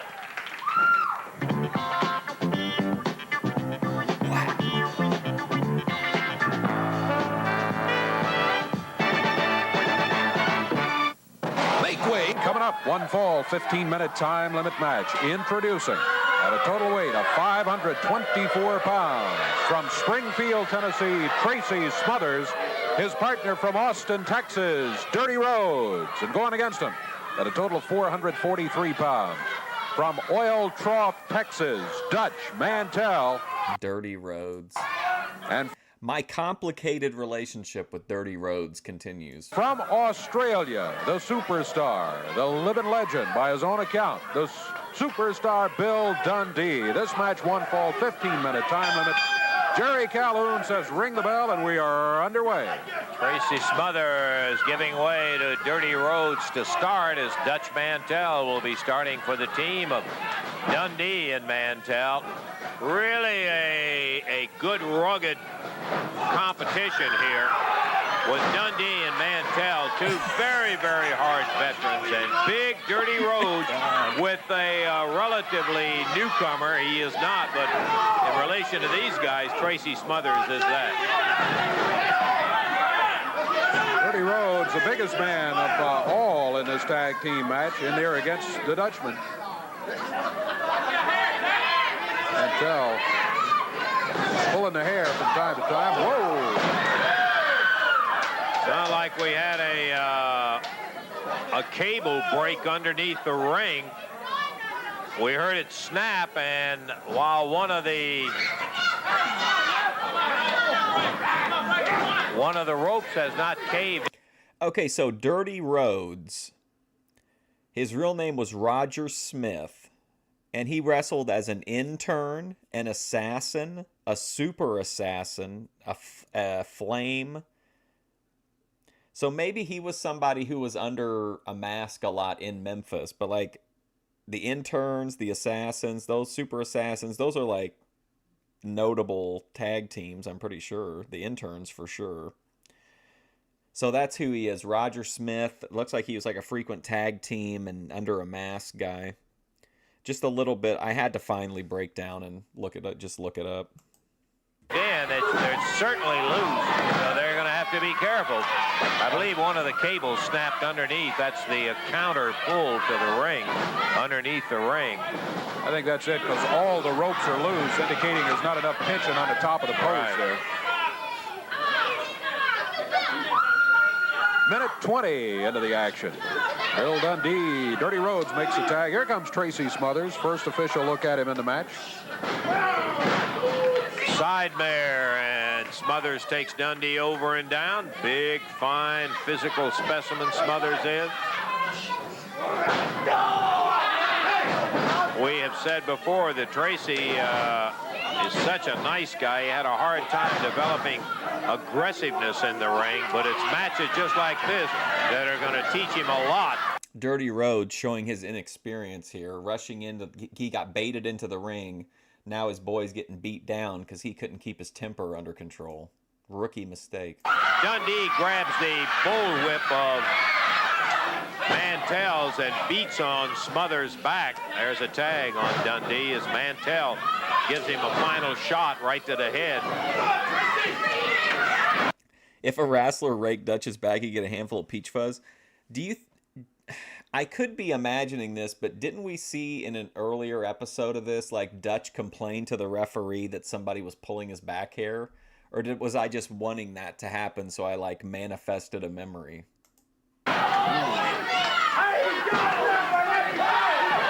Dundee across the lower back. Tracy was trying to get to the corner in the tag, but they held him back closer to their corner. They throw him out of here, onto the floor. Man. Look out, Dundee with a folding metal chair. Now, here in the CWA, we don't have those fancy blue mats on the outside. This is hard concrete flooring. Dirty Rhodes looking out for his young partner, comes flying around there after Dundee laced him in the back. Dirty goes chasing Dundee, and Mantel jumps down. Now they're double teaming. Oh, they slammed him right into the ring post. And Smothers, after being hit with that chair, slammed into the ring post. Boy, they have really been working on the small of the back. The ring post, the chair. Dundee had put a boot in his back and a lower leg. Tracy was getting into the ring. Dundee picks him up and slams him on this concrete studio floor. Concrete. Now, wasn't that like an amazing sound? It sounded so good and it looked so good. You just got to really make sure that your feet hit before your back hits. Covered by tile. Oh, man, oh, man, oh, man. Boy, they have really laid it on young Tracy. He gets back in the ring, and he's no better off up there because Mantel was waiting on him. Tag, and here comes Dundee. Double hands him right in that lower back, Dave. Well, they have really been working on that back on Tracy Smothers. They got him in there, went to work on him when they were able to hurt him in the back. They have just kept the heat on. Here's Dirty Rhodes coming in, trying to help out. Dundee was sitting on the small of the back and chin locked him, pulling up, so he just puts more pressure on it. Smothers trying to fight his way clear where he can get over to Dirty, but Dutch having no part of that. Dirty Rhodes trying to tell the referee what's going on across the way. Dundee was choking Tracy with that bullwhip of Mantel's that's hanging on the in the corner on the turnbuckles. Just me and my cat watching Dutch Mantel matches. And again, Mantel keeps Dirty Rhodes occupied while Dundee comes off the ropes onto Tracy.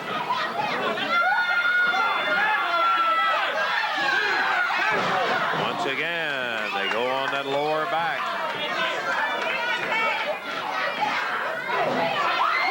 Mantel using the fist. There's that forearm right across the back. Boy, they have really been working on him. We're 5 minutes into the action. 5 minutes gone. Now Dundee takes over, pounding on that lower back. Snapped over the shoulder, a foot to the back. Dusty Rhodes run back out of there, and out on the floor goes Tracy Smothers. Did he say Dusty? I gotta know. I'll wonder if I don't. We're at 3:45. Let's go back to 34:45. There. We're pounding on that lower back. Snapped over the shoulder, a foot to the back. Dusty Rhodes run back out of there, and out on the floor. Yep, he dropped the Dusty. Floor goes Tracy Smothers.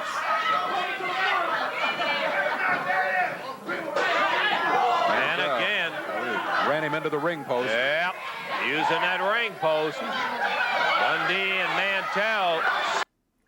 Now, see this lady here. I can appreciate. She's dressed up here. She's looking for love. Why are the Thorp streaming so early this week? I have no idea. Probably just that's when they feel like, well, I don't know, because they streamed late last night and then early this morning. I don't know. They probably just figure anytime they are like open to streaming, they probably just stream. Sadistic in their treatment of Smothers. They're not even trying for a pin. They're just trying to hurt him. Dundee with a slam. There's a cover. Picks him. They were probably like from last night too. They were probably kind of like their brains were probably busy processing the conversation with Glenn and where to go from there. Up at the 1 count. Picked him up by the hair.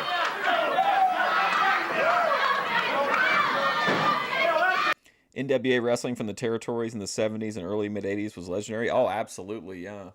I'm still catching up on a lot of it because I was too young to... I only got WWF where I lived at, so I've been going back and revisiting them, but I'm starting in Memphis.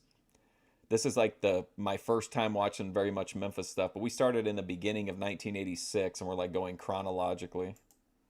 Dundee just trying to insult him. Open hand slap a couple of times.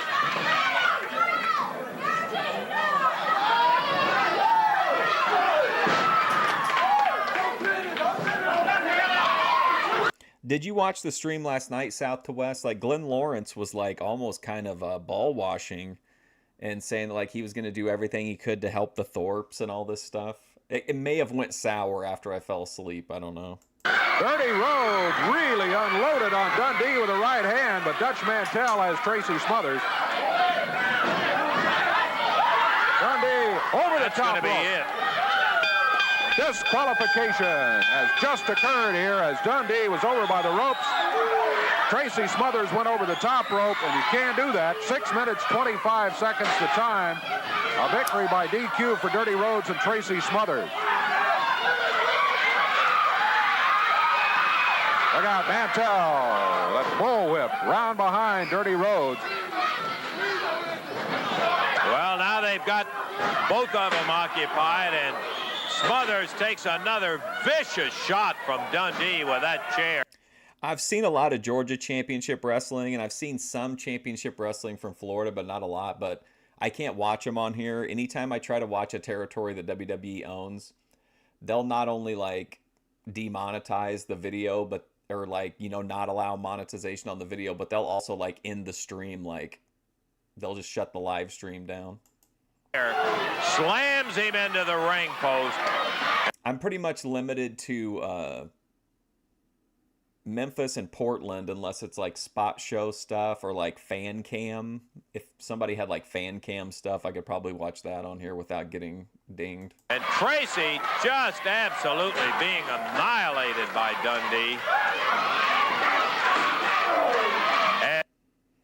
Oh wow, his grandpa made him a ring in the backyard. That's amazing. I'd probably be paralyzed if I had access to a ring. Your uncle used to take you to the matches in the late 70s in the Tampa area. Wow, that's a great era to be able to see live. As Dirty Rhodes being held by Mantel. Yeah, Mantel popped him with the handle of that pile driver on Tracy. Yeah, you're right. He busted Dirty's head open with the handle of that bullwhip. Tracy slammed in with a pile driver into the floor. Dutch Mantel again with that whip with a handle, busting Dirty's head open, and he's already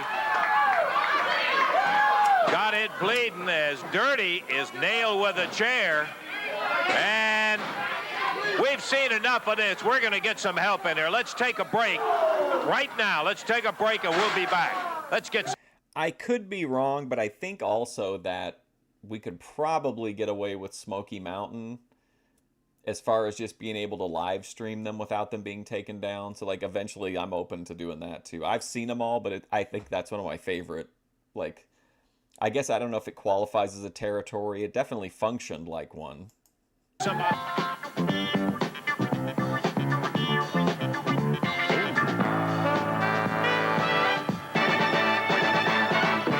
still some action to come. You better believe that, and we'll be back to it here in just... Dusty Rhodes and Ox Baker. I've got this amazing old Macho Man interview I want to watch sometime, and he spends a bunch of time in it talking about Ox Baker. Just a moment. Again, one final reminder. Monday, coming up this Monday, February the 10th, Lewisport, Kentucky. Big action of championship wrestling. Boy, the 7 matches, that's including this added match that'll be coming up. You have got a dynamite card coming in there. One of them is going to be a bout between Dirty Rhodes and Buddy Landell. Hey, also, Dirty, you're going to be involved in that added match that the promoter did sign with you and Rick going against Mantel and Dundee. Well, brother, let me tell you something. As the people just saw and witnessed, was not a very pleasant sight, and something that Dirty Rhodes is not accustomed to. Mantel, Dundee, things like that don't go on, brother, without being repaid. When you do something to the man like that, Jack, you have to come up and pay your dues when you're dead. These look like the cannon fodder enemies in Red Dead Redemption. Yes, brother, you got to put money in the jukebox.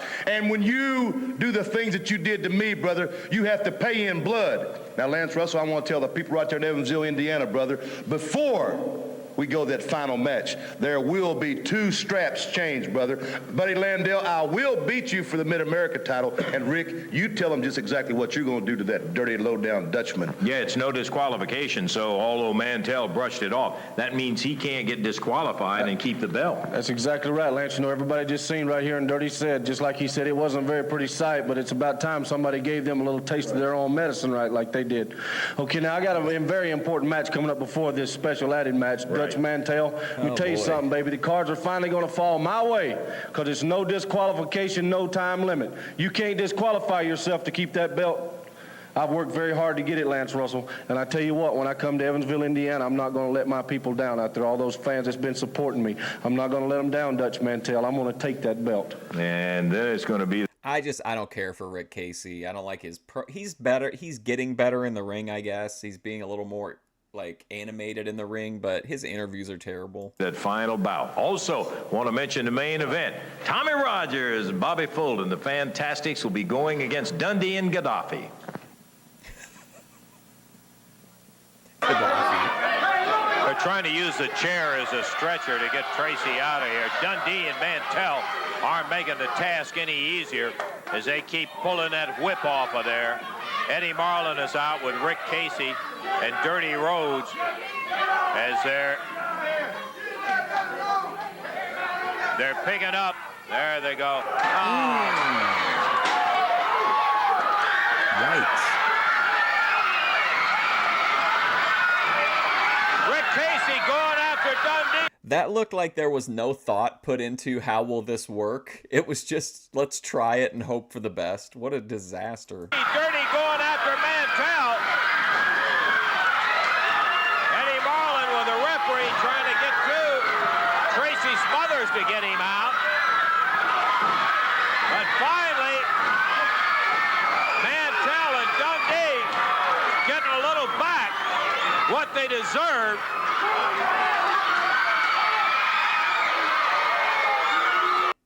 Does WWE copyright block on other platforms? I'm 99% sure that I could watch anything I wanted to, except for InfoWars and pornography on Twitch, and they would let me live stream it. Obviously, the VOD might get removed or something, but I feel like Twitch will let you do pretty much anything live. As far as I watched Lifetime movies on there and stuff like that. But when I came over to YouTube, the first time we did a movie, a Lifetime movie, Lifetime took it down 15 minutes into it. That got him out of here. But if we wanted to do a movie night or something and evade copyright, I'm sure Twitch probably wouldn't present much of a problem.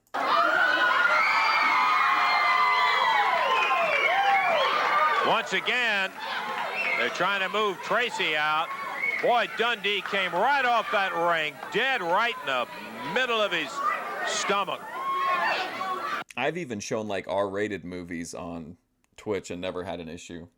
Rick Casey, Dirty Rhodes ended up taking care of. I think it would take someone to I think on Twitch, the only way they'll do anything is if someone were to message and say, hey, somebody's watching an R-rated movie and they just showed this, person naked, then they would come in and maybe take it down. But I think the only way you're really going to get taken down live is if you have like a big obvious TOS issue. Otherwise, Twitch probably won't take it down unless the actual copyright holder says something. And since Twitch doesn't have automated, it's not an issue. Mantel and Dundee.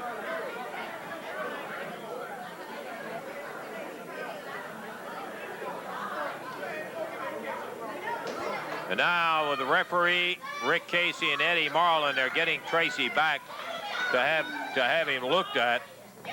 Boy, they just viciously, there's no reason to do that. I just can't understand guys like that. Dundee and Mantel, they fit the mold. Okay, I guess we'll need to we'll get somebody to get that whip out of there before we get underway with the next one. Let's get our next bout schedule. Tap Lance Russell trying to move the show along. the bell. Hey, Larry.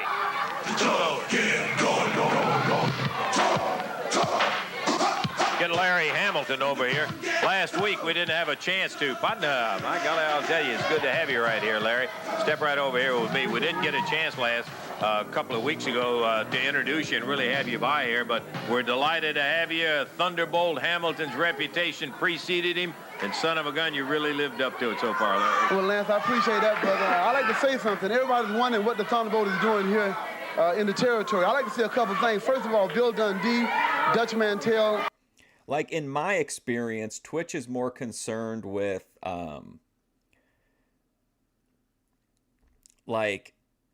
saying, if you say slurs or if you, say things that are like not, non-progressive things, or, you know what I mean? Like, I feel like they're more focused on like the language that you're enforcing, like kind of tone policing versus copyright policing, and YouTube is kind of like the complete opposite of that. Like, they really crack down on you for like doing react streams and stuff using copyrighted material, reacting to copyrighted material, or using it in clips or whatever. But then like there's very little like tone policing. And Buddy Landell. See, Bill Dundee, I think he must think he on some kind of travel agency because he's bragging about everybody he sent out. Dutch Mantel, I don't know what his problem is. He seems to want to spit and attack everyone. Well, I'm here for a special purpose, and sooner or later the people are going to find out.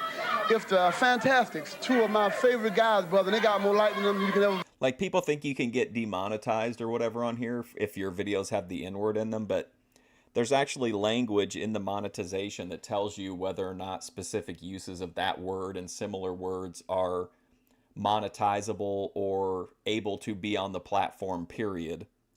But it has pretty detailed like guidelines on if it's used this way or this way or this way, and it has to be used in a very specific way to get you like removed. Now, if you use like a hard R, that's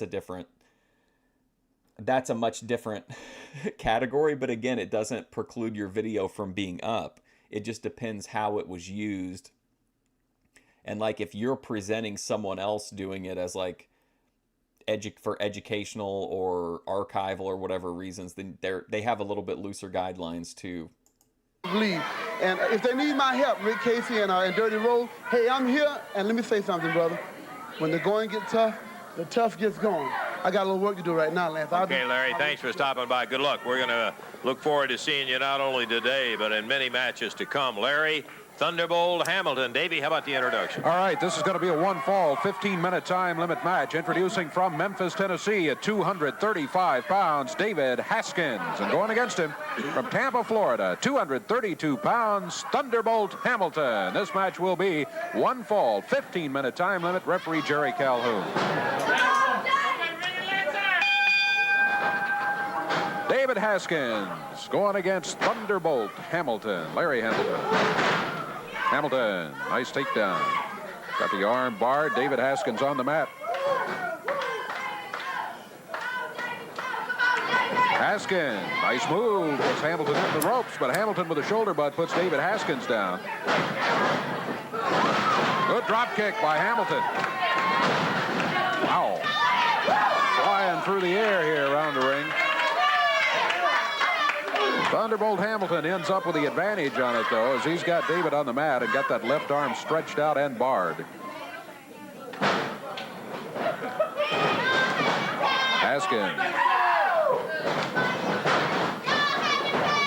Haskins sent Hamilton across the way into the turnbuckle. Off the ropes. Hamilton got him with a knee. Haskins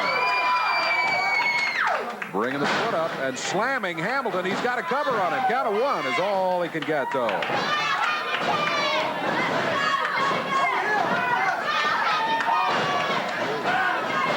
Haskins off the ropes. Hamilton powers him down to the mat.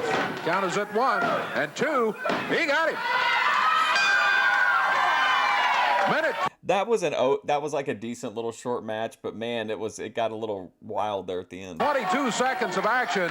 Good action too, as David Haskins going against Thunderbolt Hamilton, but Thunderbolt Hamilton ends up with the victory as he powered Haskins down to the mat, made the 3 count stick, and in a minute 22 seconds, the winner is Thunderbolt Hamilton in the match. There you see him as he heads out of the ring.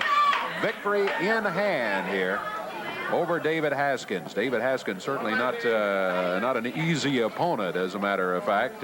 Former football player, collegiate football. He certainly is. He literally never wins. Football player, but Thunderbolt Hamilton. They're quick to point out that Tony Faulk is a loser, but then everybody else are like, oh, what a hard-fought victory over a worthy opponent. Got the win today. Let's go over to Lance right now. Okay, Dave, my boy, we're bringing in. One thing to start with, let's get the record straight. No more spoiler. My name's Frank Morell, and I'm making my home right now in Nashville, Tennessee. Lance, you know, a few weeks back, you fans know, Bill Hickerson and the spoiler had a lot of tough battles right in this area. Phil Hickerson's always been my partner. He's always... Oh, this is the guy that I thought looked like he was like a manager at a bowling alley. Always been a dear friend of mine, and he is to this day. A few days back, he needed a little help, and I come to his aid. And when I did that, Lance, I thought these guys was my friend, like Bill Dundee, Dutch Mantel, Buddy Landell, and the list goes on. When I did what I did to help a friend out, Dundee and them started calling me at home, talking to me every chance they got and telling me how stupid I was, what a turncoat I was. Well, let me get one thing straight, Dundee. I'm no turncoat. Phil Hickerson's my friend, and he's always one phone call away, so don't forget that. Now, Phil, this guy right here, I didn't know the guy all that well, but him and old Phil, I guess Phil sort of adopted him. And Phil... Man, this is a solid built dude. Look how wide this guy is. Jeez. Phil talked to me, and I says, I'll do what I can. This guy does not, he looks really nervous. It looks like that picture where Michael Scott's shaking hands with the manager when he's like a teenager. Everybody knows I've been around for a while, and Billy, I just hope a little bit of me will rub off on you. And I told Bill, I says, let's don't let old Phil down. You know, Lance, seems like everybody in the wrestling world today, the guys that really make a go of it, is guys that sort of got an image. You got the Road Warriors, and you got the Fantastic Ones, and you got the Fabs, and the list goes on. I said, Billy, what we got to do, we got to clean your act up a little bit. So we took him out and put some nice threads on him. I think it looks good. Boy, you're looking very sharp today, Bill, I tell you. You can, the fans, I don't care what you can call us. You can call us Beauty and the Beast. I don't care, because I know I wouldn't win no beauty contest. Never did try to win one. But I just like to tell Billy right here in front of all the fans that I will stick behind him. Hey, just look at this bum out here. I've been told he's trying to look like Tony Faulk in a cheap $7 suit. Look at him. He's even like... Oh, my God. Here's fucking Pat Rose. Oh, boy. Are we going to get Pat Rose's son in the chat again? Look at this jacket. I love it. Just Pat Rose.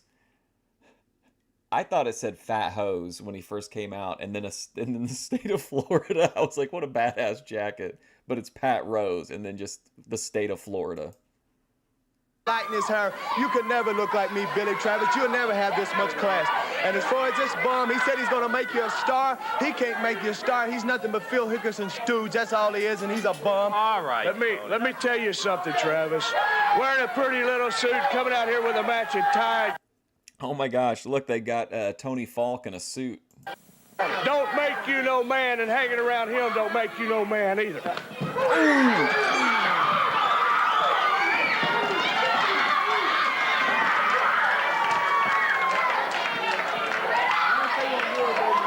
won't do it. I know. That Bill Dundee, Dutch Mantel, some of them guys put them idiots up there. They ain't got brains enough to come out here and do it on their own. For today, we're going to take time right now. We'll be back in just a moment.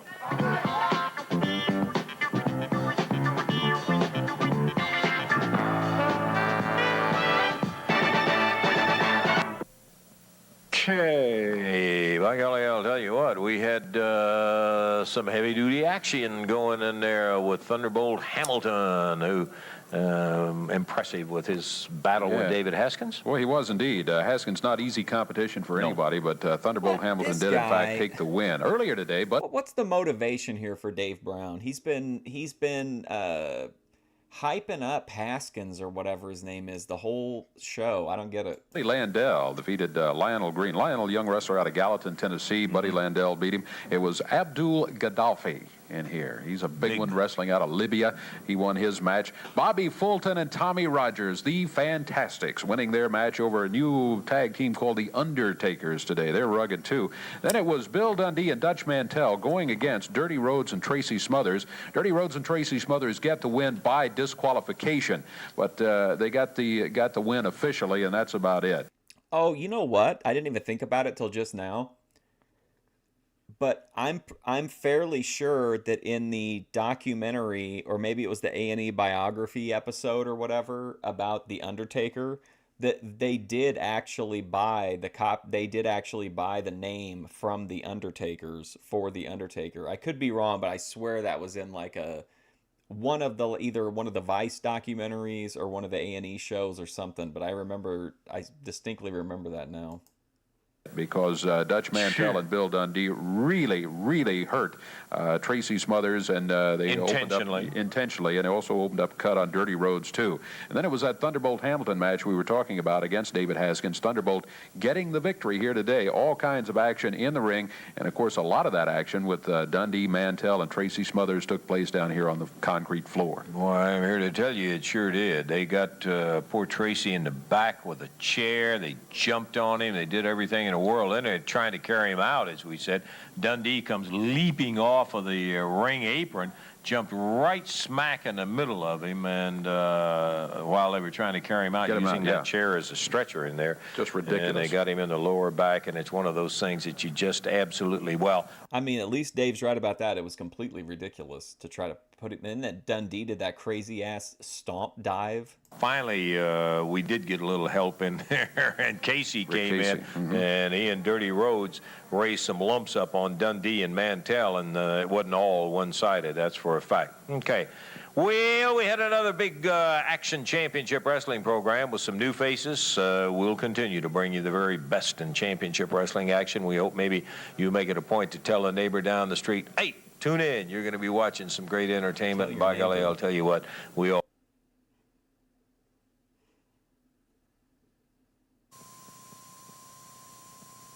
All right, so this is picking up right the next week. This is February 15th, 1986.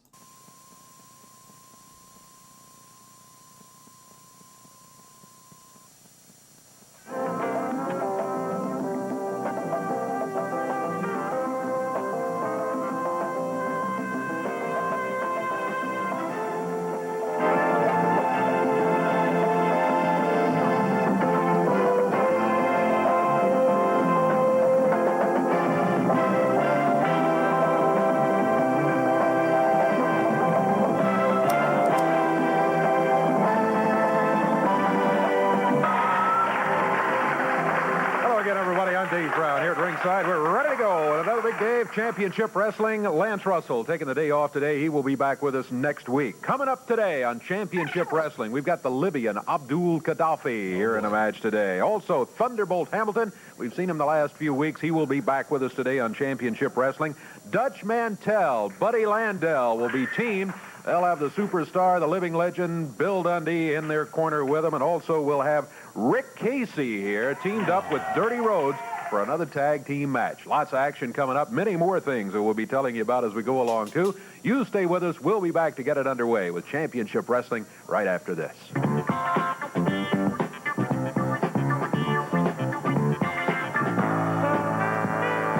I like how all 80s wrestling, like, show music all sounds like porno music. Some highlights from a wrestler who is one of the most popular ever to be in the territory here. Take a look at some highlights of action from the Universal Heartthrob Austin Idol.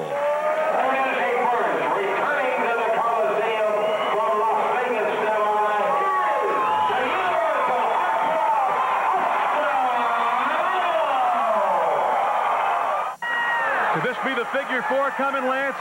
He loves that Las Vegas leg lock, and this is it. He's going for the submission, Freddie. Referee Jerry Calhoun asking Bobby Cole. I hope we, what was the name of the cop team, the mod squad? I hope we get to see them again. Oh, how about it? How about it? That's it. He got it. He got it.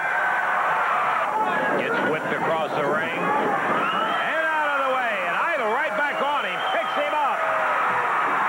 Body slam. Beautiful. Grabs the animal. Okay, so that's the Road Warriors that he's, like, throwing around. Austin. Battling his way. Bruiser Bro. Wow, what a lineup. Out. Max Brody into the ropes with a right.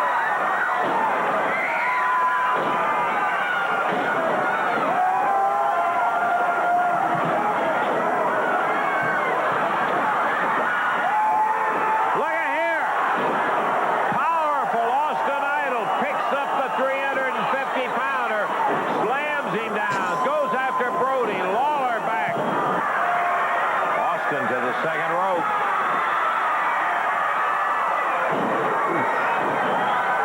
Drops that right hand in.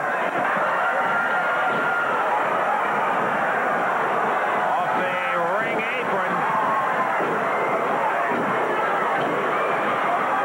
And this is the Freebirds. This is like an all-star lineup of people he's beaten up. Look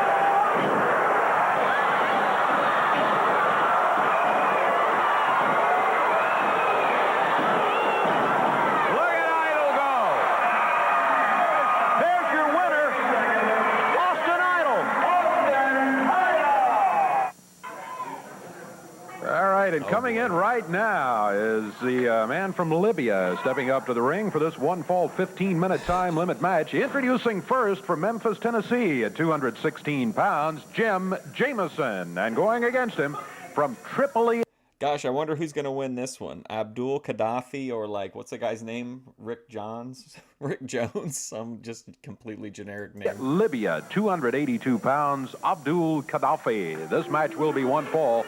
15-minute time limit. Your referee is Jerry Calhoun. We'll wait for the signal from the referee. There it is. And let's go. Abdul Gaddafi against Jim Jameson. Gaddafi we've seen at least once before here on Championship Wrestling. Boy, at 282 pounds, he is an awesome sight. Your money's on the little guy. This camera angle they use always throws me off because it's like, it really fucks with my the perspective of how, like, size difference perspective and stuff. Because sometimes they look like, when they're close to the camera, they look like gigantic. I don't know. There's just something, it's amplified though up from normal, I feel like. I would especially think so for, like, Jim Jameson, as he had to stand across the ring and look at him.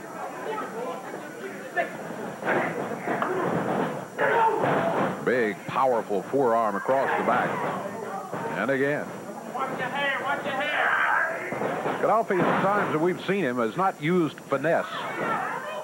Just used brute force. That's what he's doing right here against Jim Jameson. Picked him up by the hair. Referee warns him about it. Jameson. Wow. What a clothesline he ran into coming off the ropes. Gaddafi picking him up. Snaps him back into the ring. Just not letting up at all. Abdul Gaddafi. Picks Jameson up. He's choking him. Referee trying to get him to break it. He did break it before a 3 count, but not much consolation to Jim Jameson. Using the rope to choke. Boy, he's choking and using forearm so far. That wasn't a forearm. That was a fist. He just hammered him down to the mat.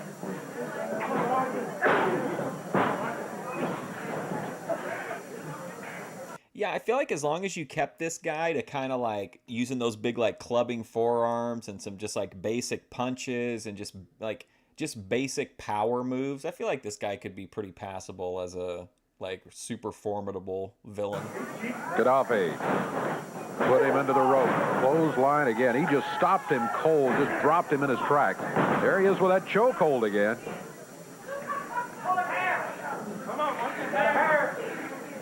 Gaddafi picking him up in the air.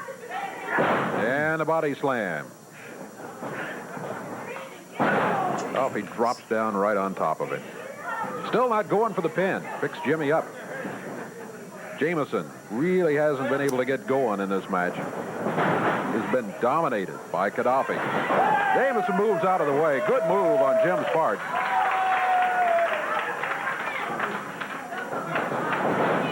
Off the ropes. Gaddafi with a power slam and a cover. Count is at 1, 2, and 3. And that's it.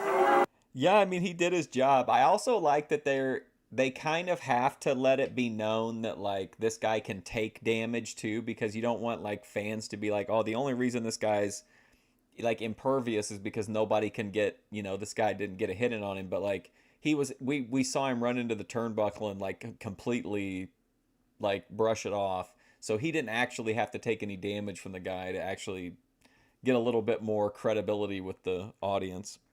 He was really bumping his ass off for him. I mean, he just ate him up. I mean, there was nothing. Did he get anything at all? Any offense? A minute 42 seconds the time on it. 1:42, and the Libyan Abdul Gaddafi is going to walk out of here with the victory over Jim Jameson. He did it by simply dominating Jameson all the way through. Didn't see a lot of wrestling moves, but I guess he felt he didn't need them. He just came in there and with brute force defeated Jameson, and again the time a minute 42 seconds. Did not take long for the Libyan to work out to extract the golden goo. Well, we took a look at him just a couple of minutes ago. Let's hear what he has to say about upcoming matches right now, talking about the universal heartthrob himself, Austin Idol. Oh, baby, talk is at a fever pitch. They're talking about Austin Idol in every street corner. They're talking about Austin Idol in the airports. They're talking about the Idol in the taxi cabs, in the restaurants, in the banks. Everybody wants a piece of Austin Idol. They say, oh, let me get a little bit closer to him. Maybe I can reach out and just touch him. And the girls are saying, maybe I can get a kiss right here on this cheek. Well, ladies, come on down. It makes no difference. When I say, I'm going to be in your town, oh, sweethearts, I'm going to be in your town. And you see, the good thing about Austin Idol is literally advertising that he needs ring rats when he comes to town.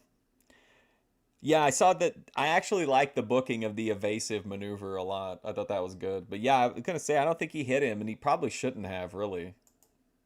I don't care who I'm wrestling, because it don't make no difference. When you're the universal heartthrob.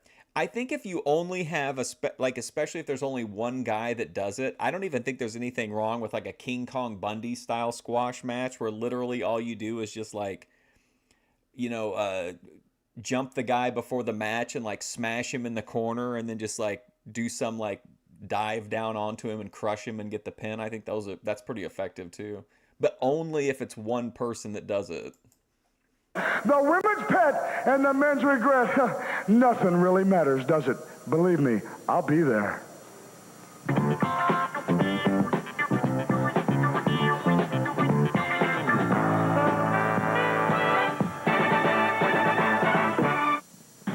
Great wrestling action coming up Thursday, February the 20th in Borden, Hey guys. Indiana at the high school, sponsored by the senior class and the band boosters. You will see the Oh my God, Memphis Wrestling, sponsored by the Band Boosters.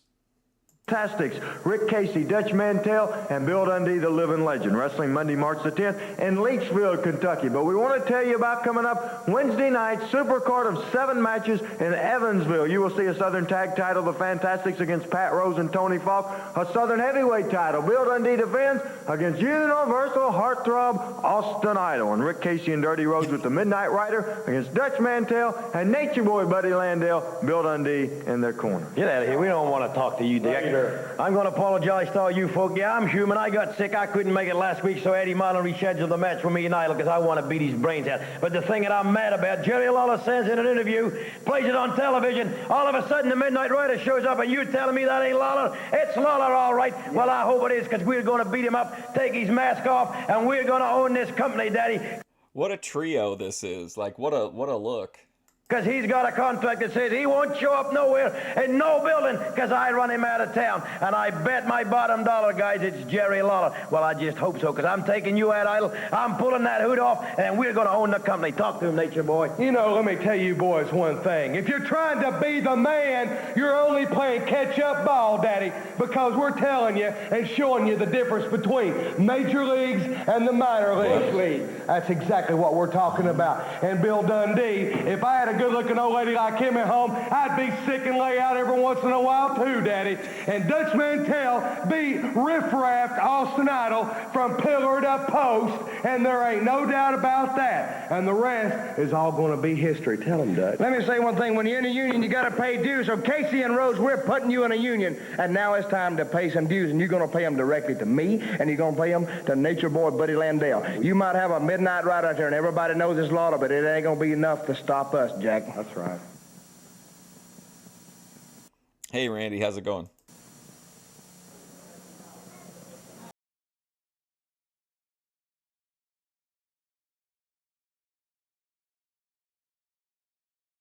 Now, hold on a second. Didn't we already see one Austin Idol glazing video? We have to sit through another one?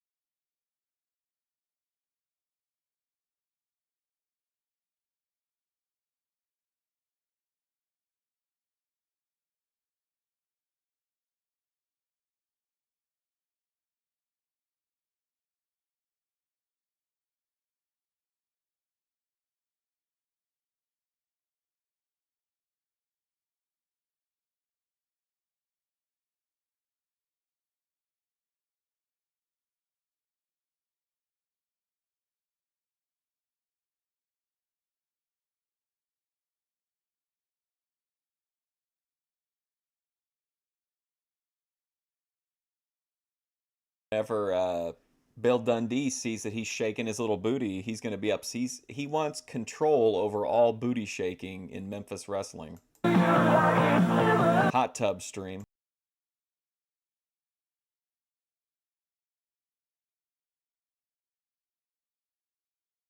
Coked up 9-year-old Jamie Dundee watching all this from the sidelines. That's my daddy. That's what I'm going to do. I want to get in the hot tub like Austin Idol.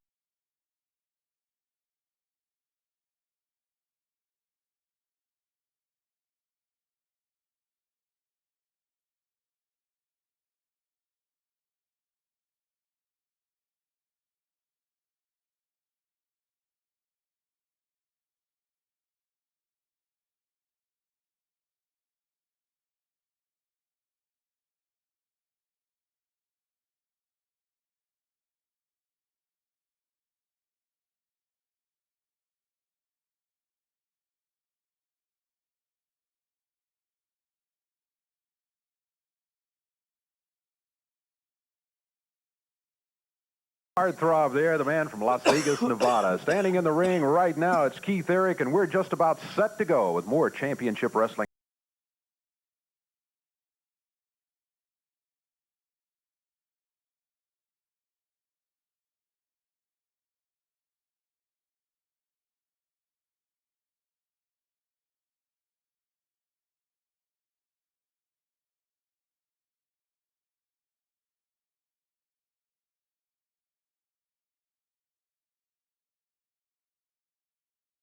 I feel like Thunderbolt Hamilton's entrance music sounds like what it feels like to try to walk when you're really high.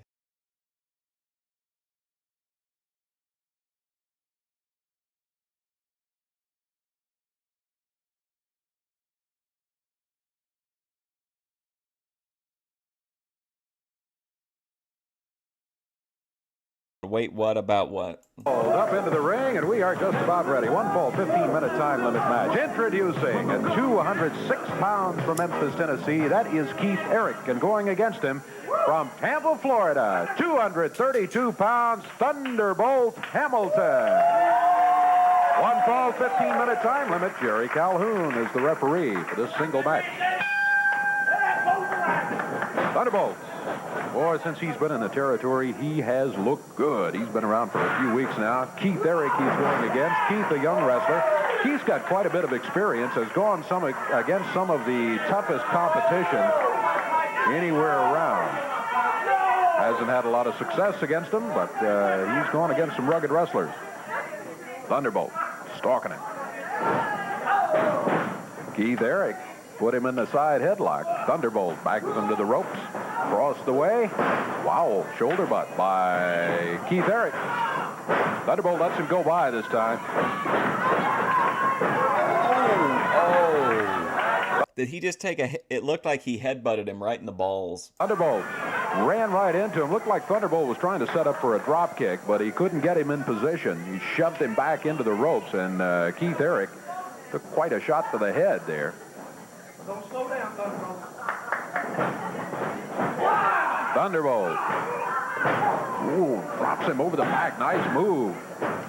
What a disaster this match is. What is going on here? Shoulders are down. Counts at 2, but he can't make it stick for the 3 count. Keith Eric still battling. On his feet, backs to the ropes. Thunderbolt. Yeah, looking good. Thunderbolt Hamilton.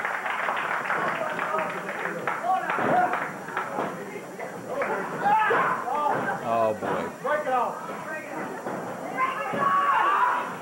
Thunderbolt wrapping up that left arm. Drops him down to the mat. Doesn't go for the cover this time. He tried it the time before and couldn't make the 3 count stick. Yeah, I mean, mistakes, you can't avoid them, but, like, those were a couple pretty obvious issues right in a row.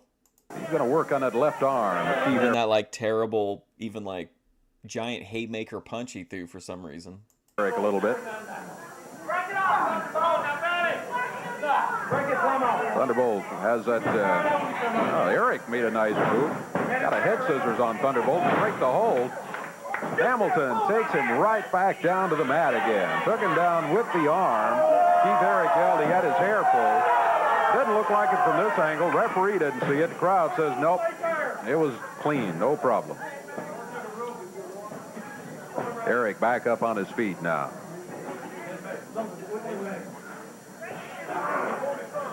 Scoop Thunderbolt, dropped him to the mat, but Thunderbolt Hamilton hangs on. Yeah, like that didn't look unsafe. I mean, he protected him, but like the body slam looked weird. Maybe because he wanted to make sure that he set him down in the right way to be able to take the arm bar, I guess, but it just looked weird. He's still got that left arm, still putting the pressure on it. We are 2 minutes, 25. Oh my gosh, yeah, Bill Watts would not have liked that. 5 seconds into the action here. Whoa, what's with this extreme close-up all of a sudden? Referee Jerry Calhoun with a very close look at what's going on. Thunderbolt Hamilton hooks him, and down to the mat goes Keith Eric. Count is at 1. At the 1 count, he breaks it. Shoulder came up off the mat. The left shoulder is up. Keith Eric had ideas of hair pulling, but the referee was about 3 feet away watching, and he says, hey, cut that out. Left shoulder is off the mat, so the referee has not started the count.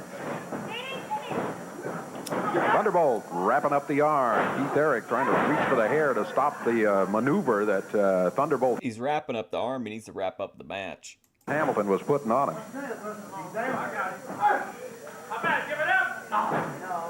Referee checking with Eric about possible submission. Eric says, nope, not giving it up. Staying in there. Thunderbolt. Hanging tough.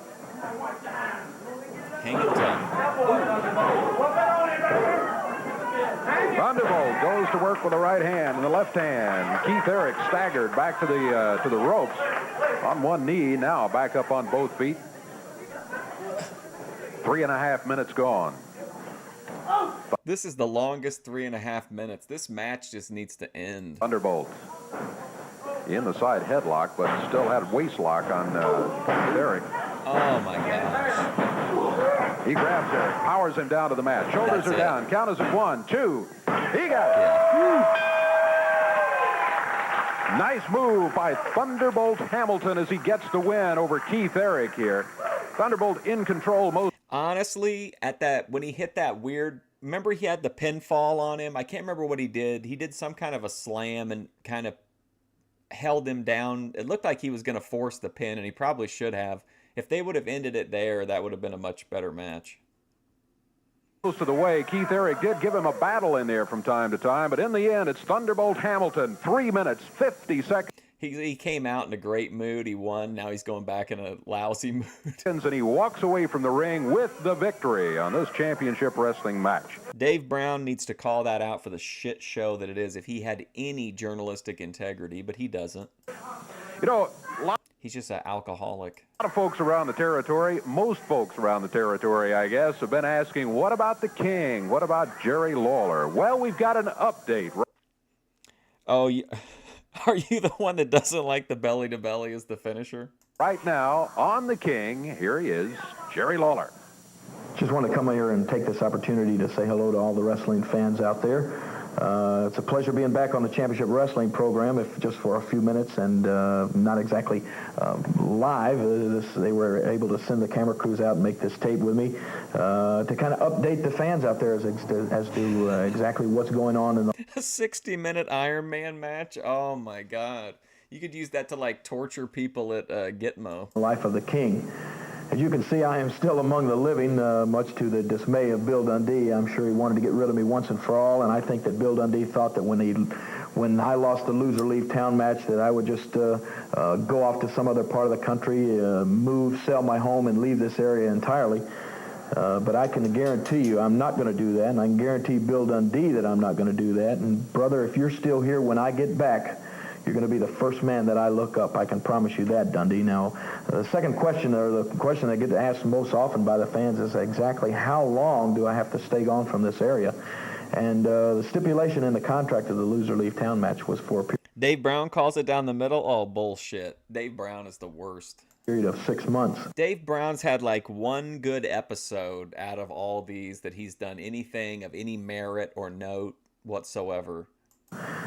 Some are different. Some are for 3. Remember last time he kept kissing Haskins' ass through the whole show for like no reason? 3 months, some 6, some like a year. And unfortunately, this one was for 6 months, so it looks like it's going to be sometime in June before I'm able to wrestle in this area again.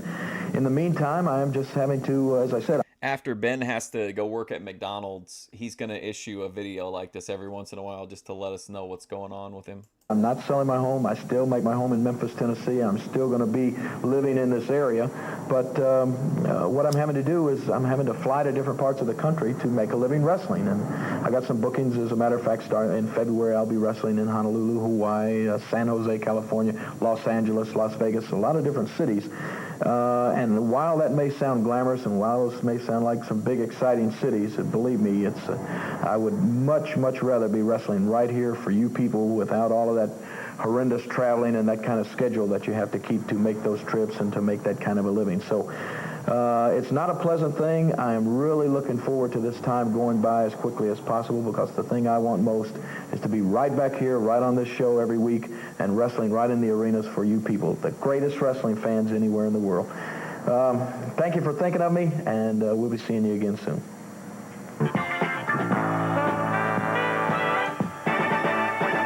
Thursday, February the 20th in Boynton, Indiana at the high school, sponsored by the senior class and the band boosters. The Fantastics will be there, so will Rick Casey, Dutch Mantel, and Bill Dundee. Wrestling Monday, March the 10th in Leakesville, Kentucky. Want to tell you about the great action of championship wrestling coming up in Evansville, Indiana. It's Wednesday night, 7 big... You want to see Ben wrestle Hormaxer? Doesn't Hormaxer like work out a lot? Isn't he like a steroid guy? Matches, you will see the Invader against Tojo Yamamoto to open up the card. Then Mr. X against Billy Travis. Exciting newcomer Ken Prince. He will be going against Keith Eric. Then you will see Abdul Gaddafi against Thunderbolt Hamilton. Southern Tag Team title, the Fantastics against Tony Rose and Pat Rose. Then you will see a Southern Heavyweight title match with Bill Dundee. He will be defending the title against the Universal Heartthrob Austin Idol. In the final match of the evening, Rick Casey and Dirty Rhodes with the men. They need to get EFD to do like things for this whenever they start doing the debates. He needs to do little promos and run down what's going to happen on the debates. Knight Rider in their corner. They will be going against Dutch Mantel and Nature Boy Buddy Landell with Bill Dundee. All the exciting action. See you in Evansville Wednesday. There's a tag team on the way, and they sent in a few comments. Let's take a listen to what they have to say. We're talking about the Mod Squad and their manager, J.D. Costello. Oh, boy. Oh, boy. Here we go. All right. Give me I don't want to miss this, but I need a drink. Give me just a second.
Yeah, Hormaxer takes the juicy nectar. Ben is 6'8". It should even out. No way. Ben's height I think would work against him in that scenario, because once you get Ben, it's just like in pro wrestling. Once you get Ben off his feet, like that advantage is immediately nullified. And I don't know how tall Hormaxer is, but he looks like he'd have a lower, like he would have like an agility advantage and probably like a balance advantage. So like if he could take Ben off of his feet, I mean, that would be a real neutralizer. Costello. Here we are, the Mod Squad. Take a look at this face. Now, do I look like I would lie to you? Of course I do, but this is no joking matter. The Mod Squad, the Masters of Disaster, Spike and Basher, and J.D. Costello are destined to be the most destructive force in professional wrestling history. I have no choice. I must be successful or my inheritance is gone. My mother doesn't care how I do it, but I have to be successful this time. Well, here's my answer for dear old Mom, the Mod Squad. Look at these two men, two former cops fired for kicking around winos in the back alleys of New Orleans. Look at these men. They make Dirty Harry look like a peanut vendor at the Sunday afternoon football. These two men were beating up winos. How many winos do you have to beat up before the police are like, hey, look, buddy, you got to quit beating up the winos? Let alone how many winos do you have to beat up before they're like, look, you've crossed the line with the volume of wino beatings. We're going to have to let you go. Games.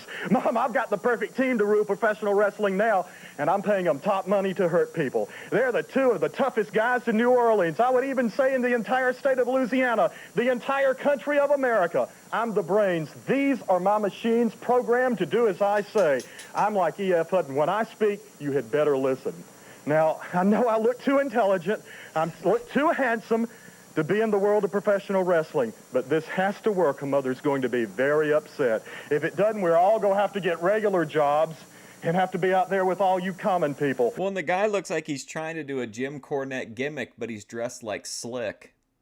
The one thing I hate about all of this is having to manage this team amidst all you redneck hillbilly scums. Mother always told me no job was perfect, though. A word of warning. The issue with this guy for me isn't even that he's bad at what he's doing. It's just it doesn't work.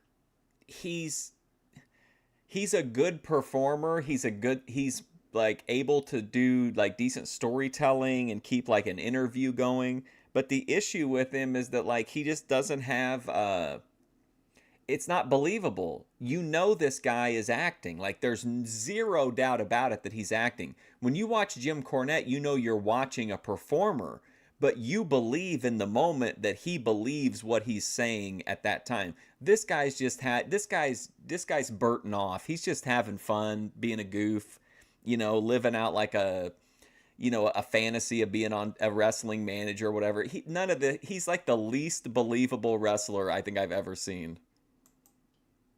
We're on the way in Mother's custom Learjet, and when we arrive, we're going to victimize and terrorize the Randy Hales is going to come back on and complain about the beating up the winos. entire area. Spike and Basher are hungry to hurt. We're the Mod Squad. This man goes on to beat Lindsey Graham. Watch out, because we're on the way. All right, thank you very much, J.D. Costello. Oh, cool. There, Jerry Garman and Benny Traylor. Oh, look at that tag team. And here comes the tag team that they are going to be going against. They're also going to have a third force in their corner, too. This is going to be a one-fall, 15-minute time limit match. Bill Dundee has the Bruce Lee jumpsuit on again, the Kill Bill suit. Total weight 423 pounds, both wrestling out of Mississippi. Jerry Garman and Benny Traylor. And going against them. This actually speaks a lot for Memphis in terms of like being like more open to black wrestlers, because if you read a lot of like the books or you watch the shoot interviews with a lot of the black wrestlers from this era, they'll say that like like each territory pretty much had like one main like black wrestler, and like they would even like openly, Tony Atlas, I remember in his book, would talk about like he saw any other, like if another black wrestler came into the territory, like he would always see it as like competition, because he knew they wouldn't like, there was only going to be room for one of them in the territory. So it's interesting that here, like we've had like just on this one episode, I think there's been at least 4 black wrestlers featured. At a total of 453 pounds, from Oiltrough, Texas, Dutch Mantel. From Los Angeles, California, Buddy Landell, the Nature Boy, and in their corner, the superstar, living legend in his own mind anyway, Bill Dundee. This match one fall, 15-minute time limit. Jerry Calhoun is the referee. Dutch Mantel out of... I wish we could, maybe I can try to talk to one of the people that have the Tony Atlas shoot interviews and see if we can get like a one-time permission to do a react stream to one of them, because his shoot interviews are really, really good. They're really wild too, with his crazy. He likes to have women put on comfortable shoes, and then, or I guess any kind of shoes, and then step on his face. The corner, and really has him tied up back in the corner here. Buddy Landell in quickly after the tag. Living legend in his own mind, yeah. OPC Don inspired. Jerry Garman and Benny Traylor, boy, they have a battle on their hands here this afternoon going against Mantel and Landel. This tag team, since it's been put together, has really, really been making noise everywhere. Both of them wrestlers in their own right who are capable of about anything. Yeah, it's on, Bill. Bill Dundee joining. Over here, Dave, trying to give you a now look at that. That's class perception in the ring right there. Buddy Landell, the Nature Boy, the only true Nature Boy in professional wrestling.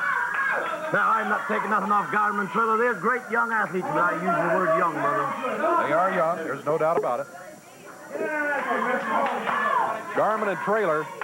If the boy had any sense, he'd quit now.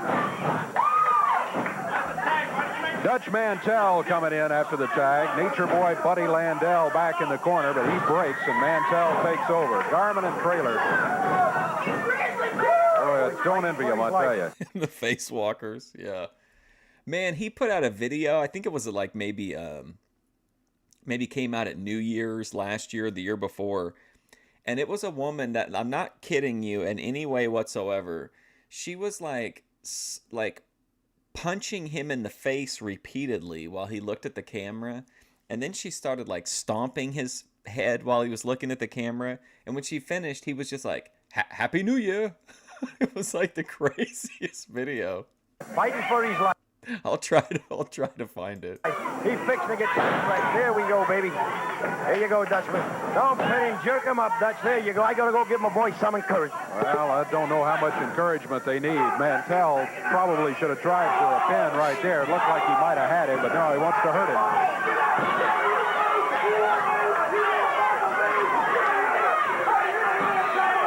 Here's Landel, the nature boy, Buddy Landel.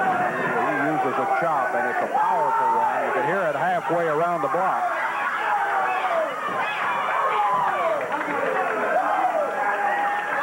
Buddy Landel with a face lock. Tag made. Landel steps in. We've passed the 2-minute mark in this one.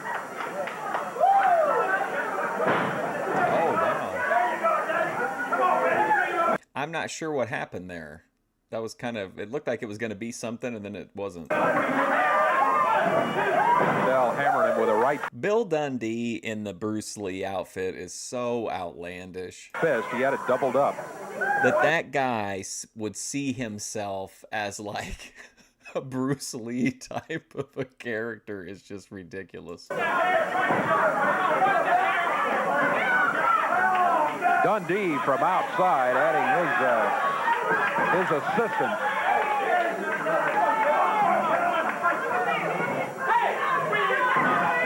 Referee running Dundee back to the chair, telling him to sit down over there.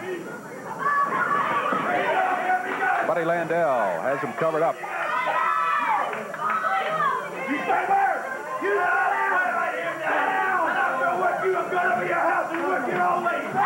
Mantel, Landel make a tag again. This time a little bit of a double team. Tony Atlas also in his book like vividly describes the sound it made when he and Virgil were in like one hotel room with like 2 beds, and they were each with a rat in each bed. And that Tony Atlas said that he got jealous because of the sounds that were coming from the other bed, and then he ended up not being able to finish. Landel looks like he's going. But he was much more descriptive, and he specifically describes like the sound, like the clapping sound, I guess you'd say. Going for it. Figure 4 leg lock. This probably is going to be it. It is. Buddy Landel gets the figure 4 when he gets it. He usually has victory in hand right there. Dundee over on the side over there, exercising more than his advisory capacity. Buddy Landel around to help him. Meanwhile, Dutch Mantel continues in the ring. Referee telling to get out of there. They do leave. Garman and Trailer really. He really does too, and I mean he has a much different, very unique view on things. Like he has a lot of kind of, I would say, like unexpected takes on wrestling. And don't forget, he was in the Vince McMahon documentary, and after Bruce Pritchard went on and on about what a great guy Pat Patterson was, Tony Atlas revealed that Pat Patterson had been grabbing his pekka in the shower. Really had a tough day here today. There goes Dundee, Landel, and Dutch Mantel after the win. 3 minutes, 13 seconds, the time on it. The win to them over Jerry Garman and Benny Tree. Dave Brown is at the point where they're like, the people at the station are just like, look, Lance, you got to do something with this guy. We got him under contract. We can't fire him. You know, he's drinking at home and coming in. He's not drinking at the station, so we can't fire him. And Lance is like, hey, Dave, why don't you just run the stopwatch and tell us how long the matches are? That's where Dave Brown is. Trailer. Well, this team of Dundee, Mantel, Landel, they've all been causing problems around here, and some problems on. Hey, what's up, Dan? Kendrick Lamar just dropped an album. Is it a Ben Thorp diss track? Championship Wrestling as Dundee and Mantel got involved with Tracy Smothers and Dirty Rhodes. Tracy Smothers ended up getting hurt. Take a look at what happened.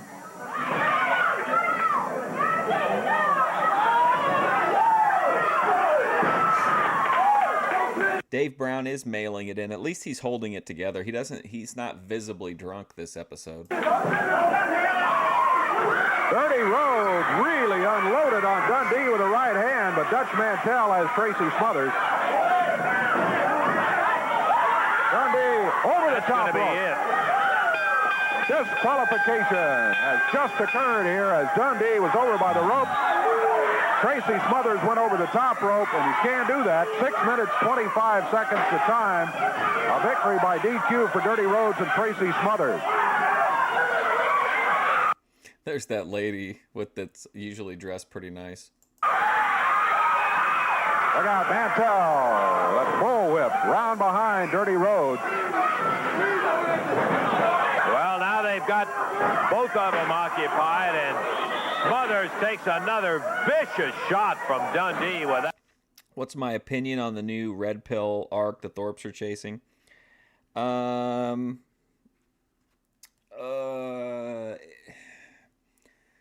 mean, it makes sense, I guess, for them to explore it, but it's not my favorite direction. But if they think that's what they need to do, then I mean, it's what they got to do.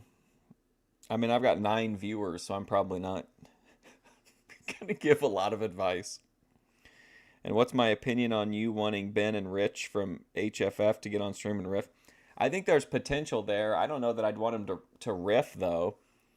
I mean, I think you could set something up between Ben and Rich that could be really, like, interesting content that would hopefully, like,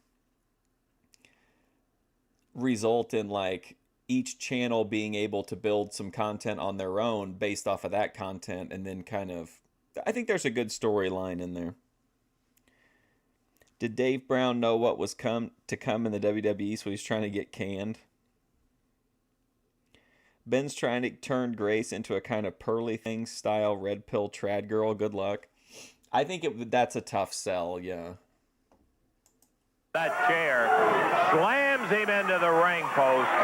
And I mean, I don't see her as a pearl type trad girl, but I mean, I already see her as like kind of in that. I mean, this doesn't seem like a shift to me. Does that make sense? Like, I don't think them going red pill to me will really make much of a difference in their content, unless it's that instead of doing like just sitting around talking about religion, you're going to talk about masculinity, or I mean, is that it? And are they going to start debating again? I did finally find out the Florida trip was to go on the Fresh and Fit, right? Gracie just absolutely being annihilated by Dundee. Grace will never be a trad girl. I think Grace has the image of a trad girl, and she has like the vibe of a trad girl, but then she's like has the personality of like the psychotic brat, the apex social predator. So I think that's what Dalmatian means when he says like that she's like perfect on the outside but a demon on the inside. He just puts it in like a meaner way. As Dirty Rhodes being held by Mantel.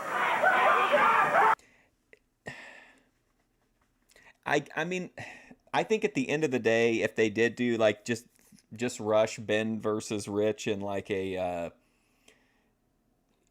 to try to get some content going, I mean, I do think that people would watch for a while, but I think there's more. It would be more interesting for them to oddly get along and then like slowly like turn the screws to like have them clash at some point. She's an ironic trad girl. Yeah, that's kind of how I view it, yeah. Mantel popped him with the handle of that pile driver on Tracy. Yeah, you're right. He busted Dirty's head open with the handle of that bullwhip. But I do think she has some qualities. Like she's not loyal to her friends, but I feel like if she had if she was married, like she would be like a faithful wife. I think she's got like the anti-woman, the anti-woman, and like her whole Logic series is very like judgy trad girl. Gracie slammed in with a pile driver into the floor. Fresh and Fit will be her coming out party for her new red pill trad girl gimmick.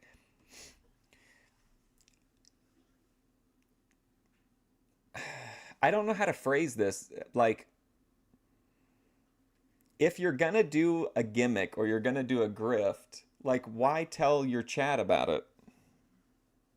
Why not just be on Fresh and Fit and just be like, boom, there you are. This is my new identity. I don't know. I'm a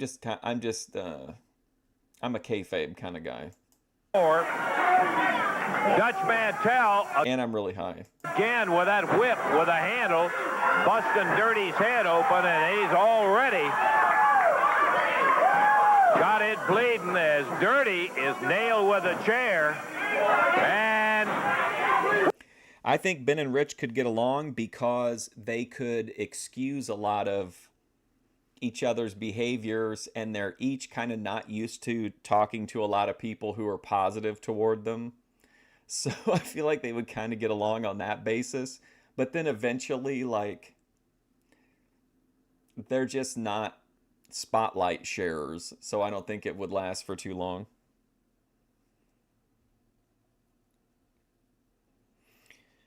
So I'm not surprised that Rich likes him. I did see that they that they messaged in to the Thorps.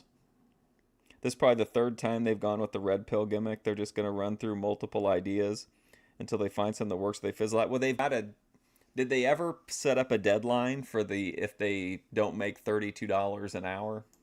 we've seen enough of this. We're going to get some help in there. Let's take a break right now. Let's take a break and we'll be back. They're trying to use the chair as a stretcher to get Tracy out of here. Dundee and Mantel aren't making the task any easier as they keep pulling that whip off of there. Eddie Marlin is out with Rick Casey and Dirty Rhodes as they're picking up.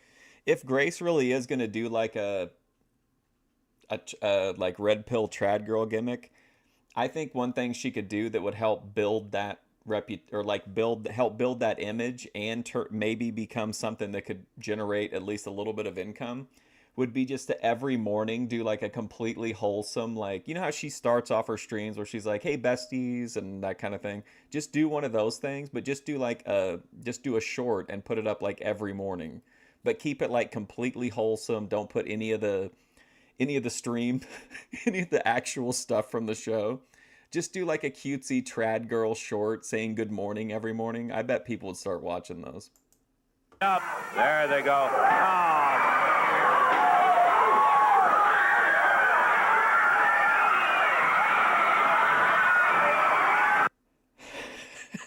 The current arc sucks. You don't like 2-hour conversations with Glenn Lawrence. Rick Casey going after Dundee. Dirty going after Mantel. Eddie Marlin with the referee trying to get through Tracy Smothers to get him out. But finally, Mantel and Dundee getting a little back what they deserve.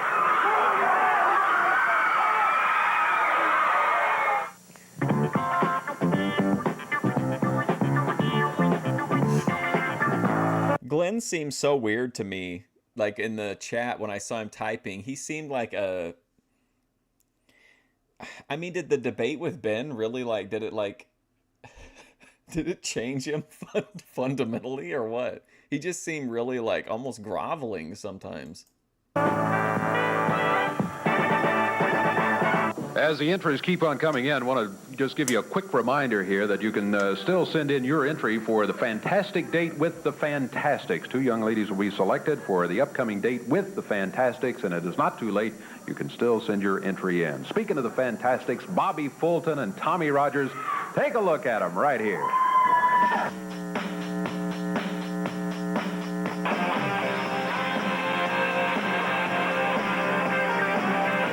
Okay, so they were going with the red pill thing, and then Grace trying to get on F&F, and then Ben kicked Grace. Okay. And then the content shifted to the legal issues, right?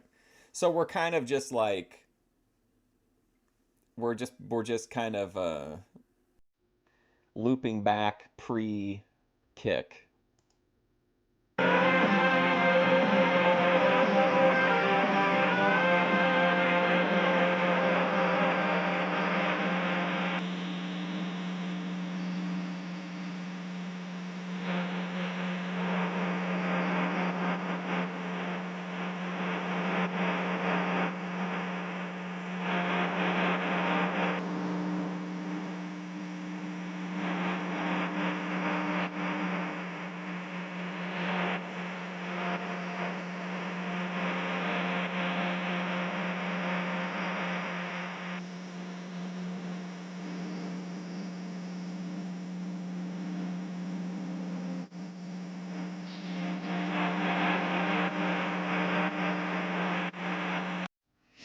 Point out a major problem. Trad Girl is a fantasy of sweetness and innocent and passivity. How long can Grace Thorp fake that?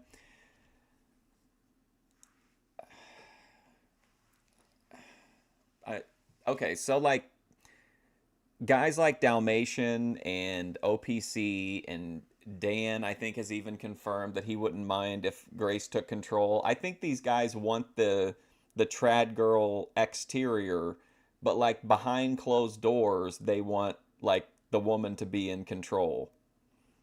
And if you'll notice, that's always kind of a point of contention, right? Is that Grace was always having to remind like all the guys that she doesn't want to be a dom, she's a sub.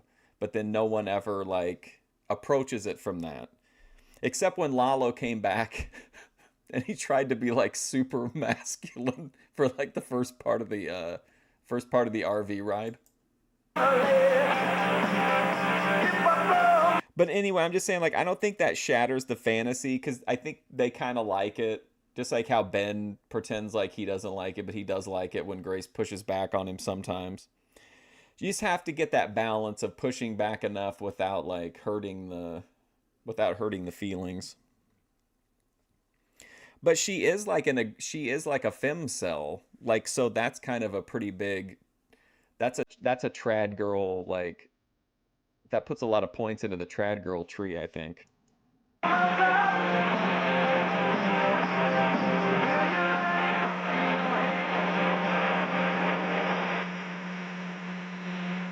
Aggressive virgin.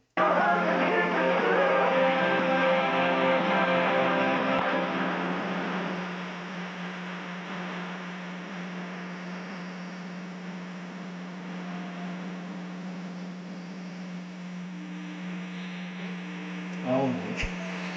Jesus. Oh my God.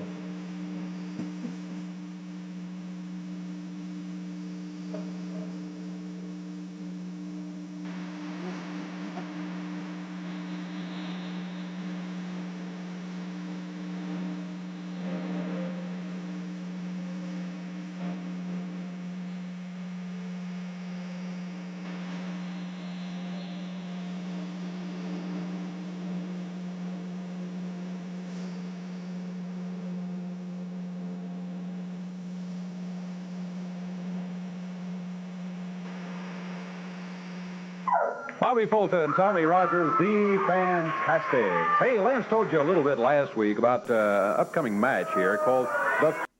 They hated Grace's true personality, yeah. It comes down to like the reality versus the fantasy. Like, well, Dalmatian says he doesn't like it when Grace leaks his DMs and everything like that, but then Grace says that he does, and he keeps sending them to her, like sending stuff that would be embarrassing if she leaked it.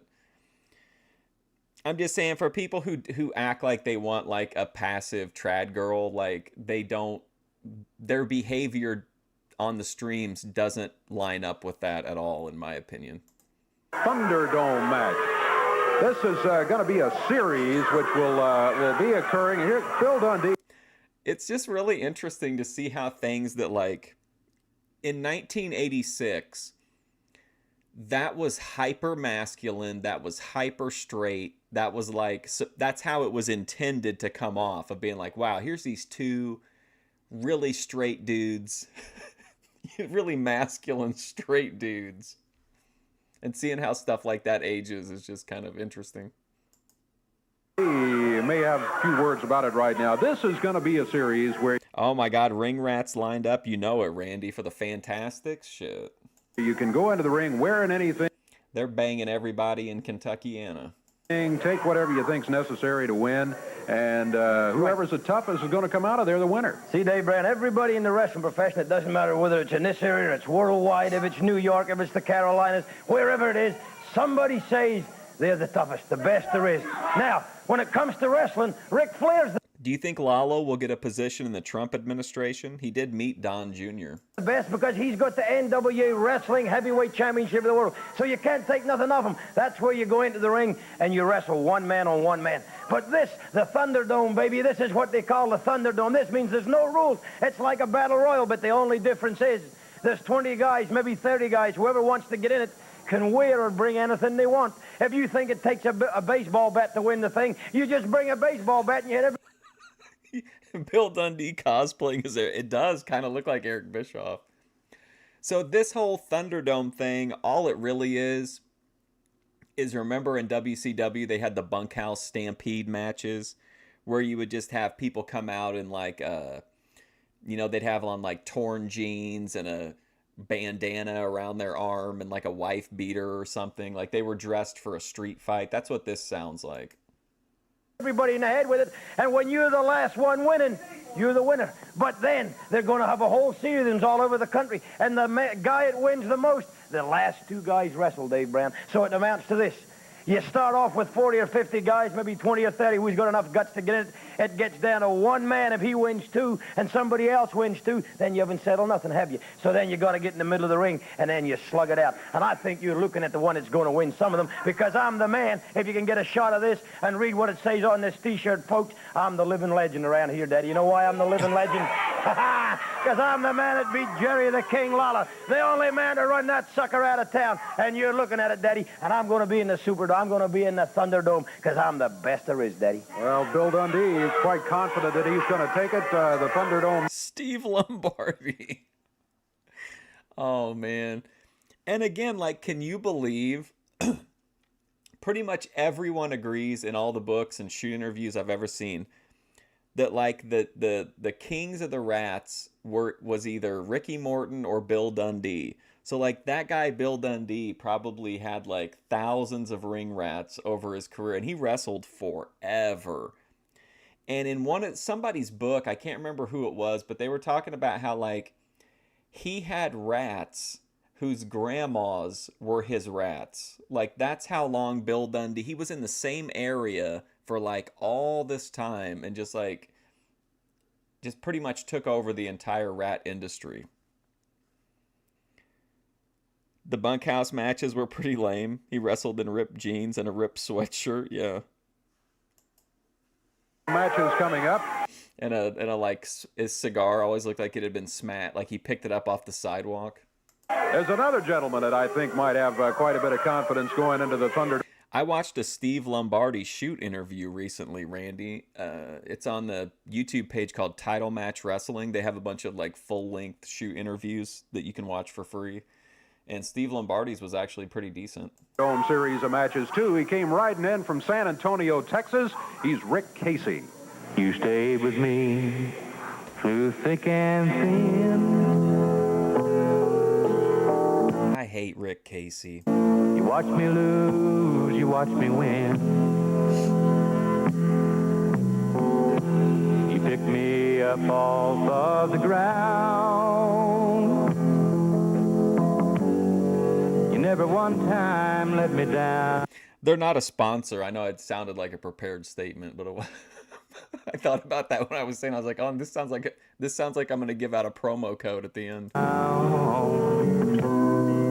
And you put me Rick Casey is a dork and a rotter. on a natural high, and I can fly. I can fly. See you make believe.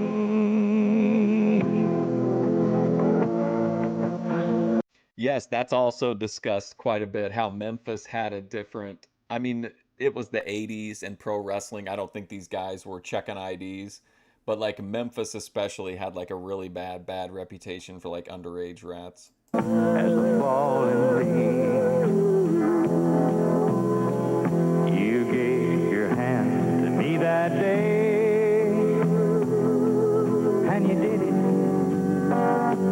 I bet Lance Russell picked this footage of Tony Faulk losing just to rub it in his face. 'Cause you made that Oh, I missed it. way, and you put me. What? Look at this shot. When I think of Americans, I think of I just think about a feller sitting up on the second story of his barn, just looking out on the land. On a natural high, and I can fly. Oh yeah, the backflip is impressive. I don't think there's anything wrong with like his like abilities. He's just not very charismatic, and I just can't really get invested in his matches. I can fly.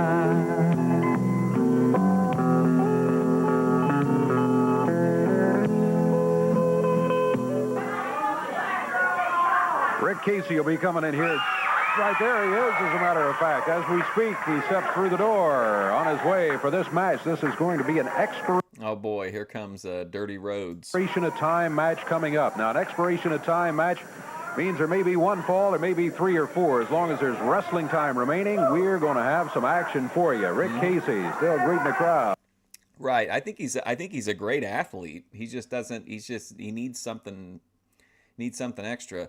And I'll be honest, I don't think sticking him with Dirty Rhodes is helping him any. But all the youngsters walks around just to say hi to him. He's got that belt around the waist.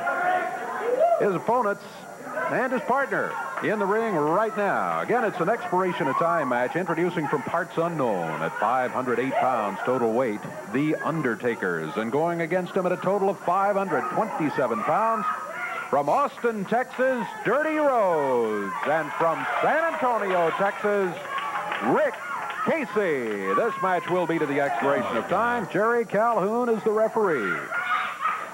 Undertakers. It never ceases to amaze me how ridiculous Dirty Rhodes is as a character. Wrestling under the mask here. Let's see who's going to be starting across the way. Looks like Dirty is going to start. It is Dirty Rhodes starting against the Undertaker, the shorter of the two Undertakers. Both of them about the same size. Both of them weighing just over 250. Undertaker going to take a swing at Dirty Rhodes, but nothing there but air. Dirty had moved. He needs a mouthpiece, yeah. Undertaker tried to plant himself so the Dirty wouldn't get. Because I do think, I think an audience, especially 1986 in, the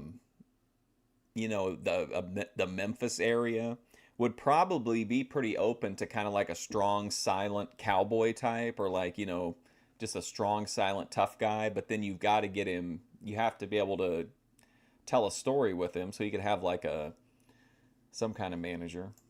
Get him off the mat. Dirty Rhodes took him up and slammed him anyway. I actually was going to say Dutch Mantel, but he's still young enough here that he's still wrestling.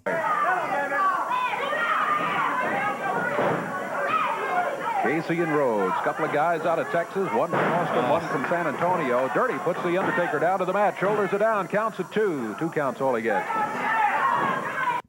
It's actually exactly what Dutch did for John Bradshaw Layfield. I know people think that whenever he had that Justin Hawk Bradshaw character and he was managed by Dutch, that was kind of a flop. And I mean, the character was, But spending that time with Dutch and learning, I think you can tell a big difference whenever I think they made him into the blackjack after that. And that was an immediate fail. That was never going to work. But then whenever he came back as like, started to develop his character, like I think that time under Dutch probably helped him out quite a bit. Dirty makes the tag. Our first official look at Rick Casey in this match. Undertaker whipped into the ropes. Rick Casey just dumped him over the shoulders. He came off of there over to the corner. He let the other one know that he was around too. He popped him with a fist. There's a cover by Casey. Counts at 1. Plus, if he's a bad guy, you can always do the whole thing where like eventually he starts like speaking for him in ways he doesn't like, and eventually he's like got to overthrow his mouthpiece and be like, I can speak for myself. 2. Undertaker able to break it just enough. Just able to get that shoulder up off the mat enough to stop the count. That's all it takes. Just get the count stopped is all you're worried about if you're about to be pinned and out of.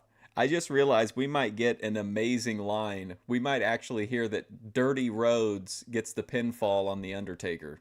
Here in the first fall of this expiration of time match. Minute and a half gone. First fall action. Nice move by Dirty Rhodes. Boy, Dirty doesn't give away weight to much of anybody. He weighs in at about 301 pounds. Give or take a pound or two. Tag made on the other Undertaker. This guy's got a lot of weight. They back Rick Casey into the corner. Casey reverses him back in there and starts firing away with a chop. Across the way. Chops him coming off. Rick Casey makes the tag on Dirty Rhodes. Double backdrop by Casey and Rhodes. Great teamwork by that team. He landed that right on his tailbone. Look at Dirty move. Boy, he's put some moves on his opponent's count of 2. He almost had him, but he only got the 2 count. Undertaker's still alive. First fall action in this expiration of time match. Had the makings of a good one going in. So far, we have not been disappointed.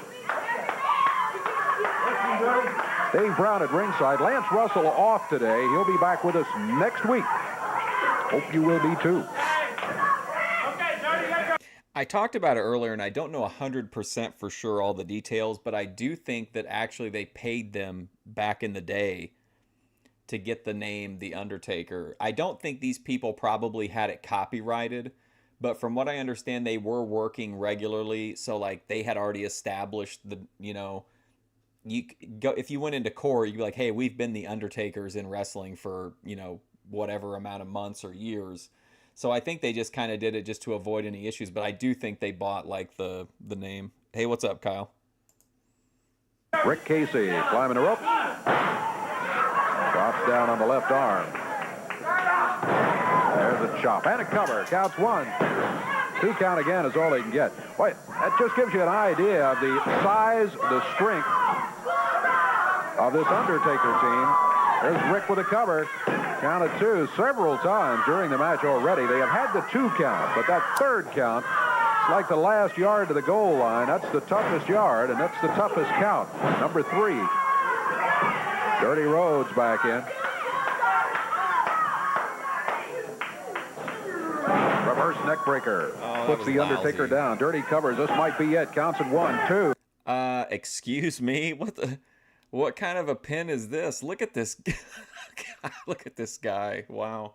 He got count number 3 that time. 3 minutes, 30 seconds of action. Dirty Rhodes smiling as his hands are raised there. He and his partner both victorious here over the Undertakers. Just the first fall, though. Remember, it is an expiration of time match, and as long as we got time... Well, what are we taking a break here? Come on. I don't like that. I don't like this way of doing it. I feel like you can work the finish of the first fall into the second fall and then like pay all of it off in the third fall. But if you break like this, then you lose all your momentum. You're bricked? All right. Are you burnt off? We're going to be here with the wrestling action. 3:30 again, the time. That pin was despicable. It was. I don't understand the purpose for it. Like, back for the second fall in just a moment.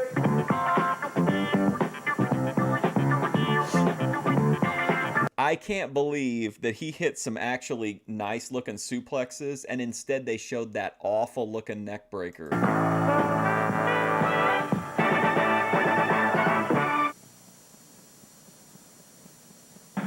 Great action of championship wrestling, Borden, Indiana. Here's the EFD to bring us up on when championship wrestling is coming to our town. Thursday, February the 20th at the high school, sponsored by the senior class and the band boosters. You will see the Fantastics Casey, Mantel, and Bill Dundee. Monday, March the 10th, Leachfield, Kentucky, championship wrestling there. Wednesday night at the Evansville Coliseum, you will see a Southern...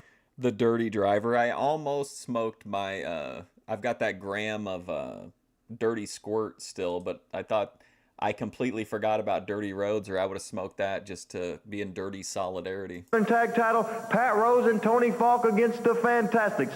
Southern heavyweight champion Bill Dundee defending against Universal Heartthrob Austin Idol, and Rick Casey and Dirty Roads with the Midnight Rider against Dutch Mantel and Buddy Nature Boy Landell. Yeah, but there sure wasn't any shake or rattle in that one. It was just a nasty looking, he barely even turned him. You got to do the shake, and then you got to really get the arms going, and then really get a nice crisp flip over. Dirty Roads and embarrassment all around. Landell with Bill Dundee.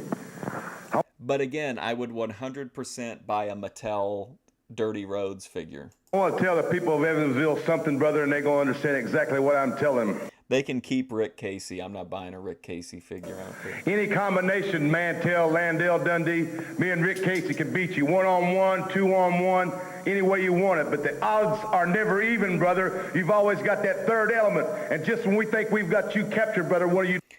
Yeah, there you go. There's a Gorilla Monsoon saying anytime someone would mess something up, it'd be a modified version.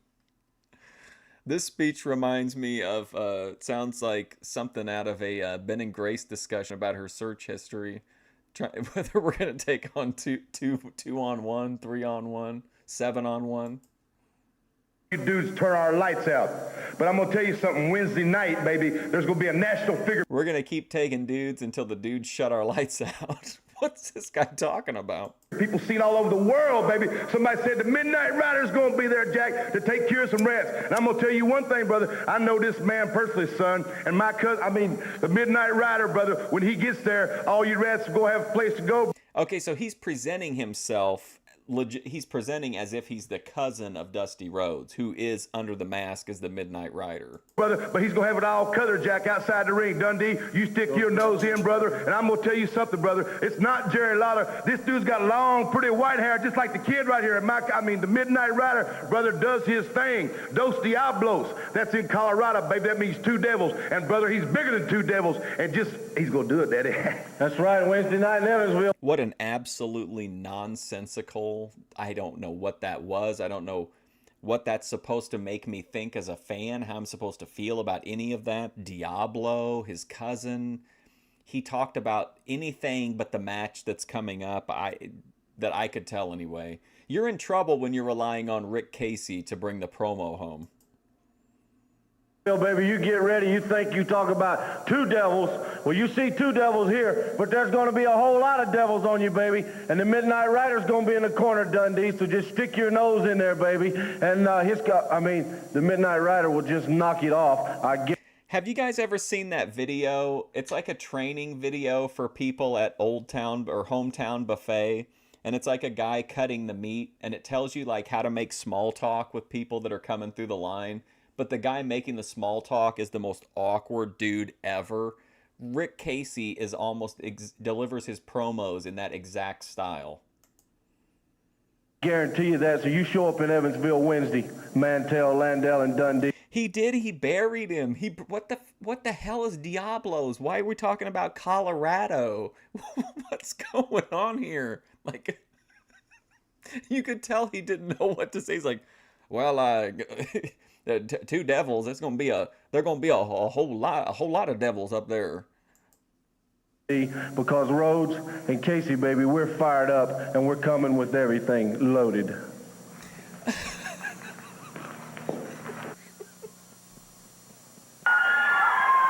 First ball went to Dirty Rhodes and Rick Casey in the match here against the Undertakers. We are just about ready to get underway with fall number 2. It is an expiration of time match. Here we go.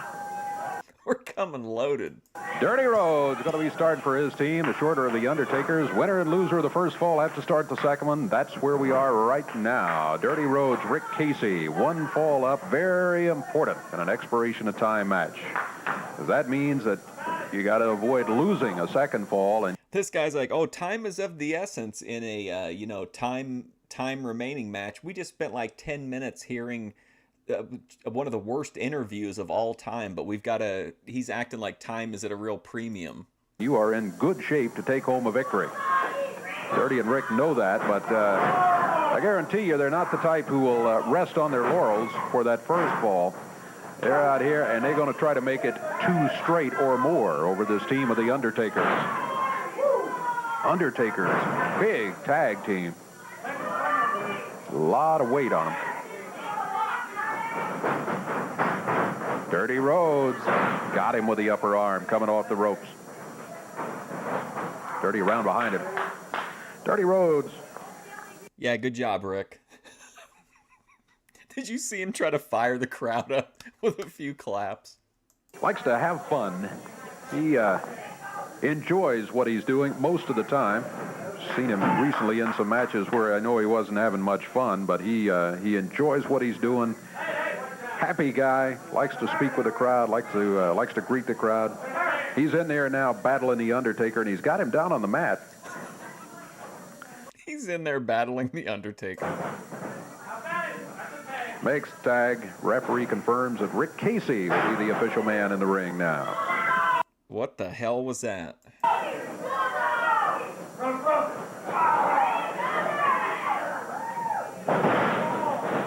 Rick Casey with that was a good body slam. The slam on the Undertaker.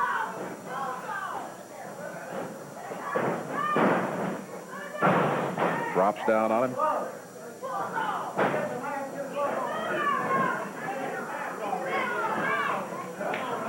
Tag made, and here comes Dirty Rhodes. Dirty Rhodes. Rick Casey held the Undertaker for him just for a second.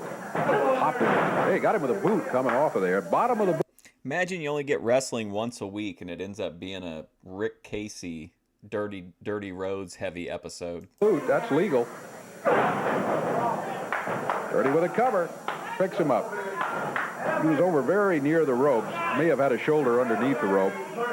Dirty didn't take a chance on it.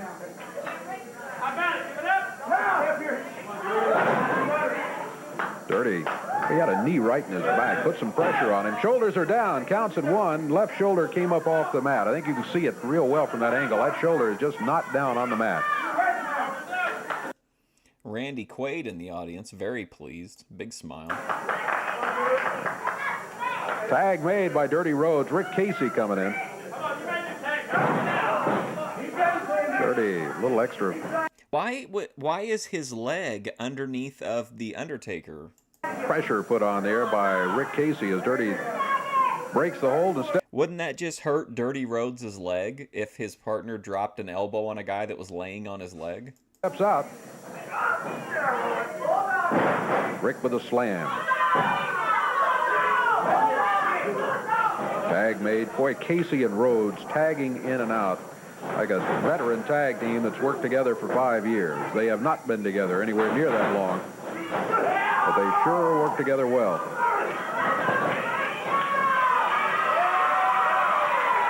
Roundup time. Oh, that's the name of it. His bulldog is called The Last Roundup. Bulldog by Rick Casey. There's a cover. The other Undertaker jumps in. Referee tolls the count, and that is it. In 3 minutes, 17 seconds of action, it is 2 straight falls so far for the team of Dirty Rhodes and Rick Casey. Dirty Rhodes got the win in the first one. as he pinned one of the Undertakers. Then Rick Casey, he said, hey, it's roundup time. The crowd cheers, and it was Bulldog and the cover, and the Undertaker Oh boy, look who's come to life now that it's quitting time. staggering as he gets out of there, but the Undertakers have lost the second fall, and they now found themselves 2 falls down. I want to take a look right now at the man who calls himself the living legend, the superstar, Bill Dundee.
Bill Dundee in the same match. Now that's like the Rat WrestleMania.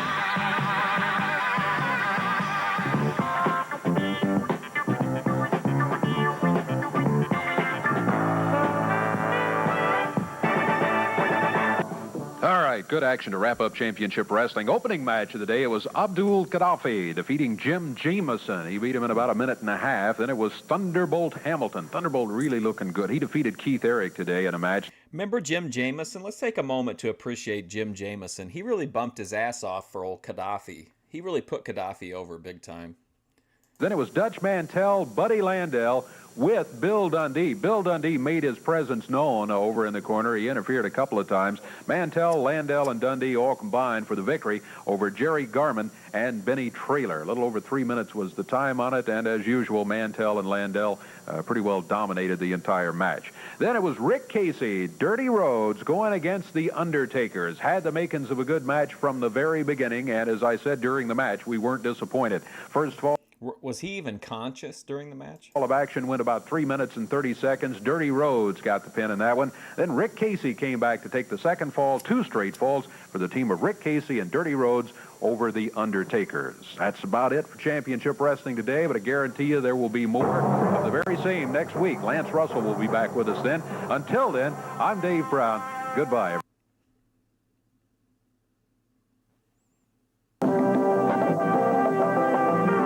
He's ready to go get a drink. Yeah. All right. So I'm gonna watch one more.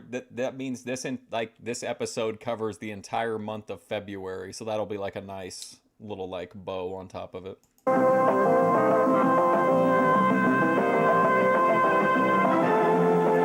He did have one really good episode that I've seen, and the rest of them just pure garbage for Dave Brown.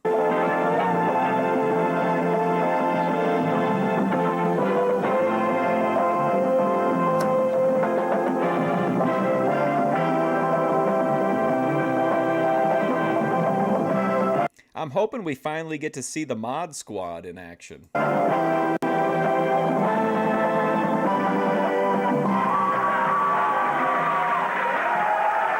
again, everybody. Lance Russell and Dave Brown right along ringside, all ready to go with another big day of championship wrestling. And by golly, I got the call from the Universal Heartthrob. Talked to Austin. He said definitely he's going to be right here with us today. We'll see him in the ring. First time in a long time he's been with us. Oh, you're right. Glad to have him here today. Austin Idol. In addition to Austin Idol, we're going to have Austin Idol in the ring. Wow. the Fantastics here. Bobby Oh, yeah. Fulton and Tommy Rogers. Also, we'll be looking at Buddy Landel. Nature Boy will be here today, too. Rick Casey will be along. Also, Thunderbolt Hamilton. We'll have Dutch Mantel, Bill Dundee going against Frank Morell, the ex-spoiler, and Billy Travis in what should be a great match. Those are just some. Well, fine. Look who's awake. Look who's sober. Dave Brown delivering, doing his job for a change. Some of the action bouts that you're going to be having, and right away I can see our day is made. Buddy Landel out making our day right off the bat. Yes, buddy. Hey, did I understand? Hey, listen, Lance. How many letters has come in for me in the win a date with Buddy Landel contest? You to say that Austin Idol was going to be here today. Yes, he will be in action right here today. Well, let me tell you something, Lance Russell and everybody out there listening. The nature boy Buddy Landel is the only heartthrob around here, right, girls? Hey, that says it all. Now, he's a goof, man. He comes from Las Vegas.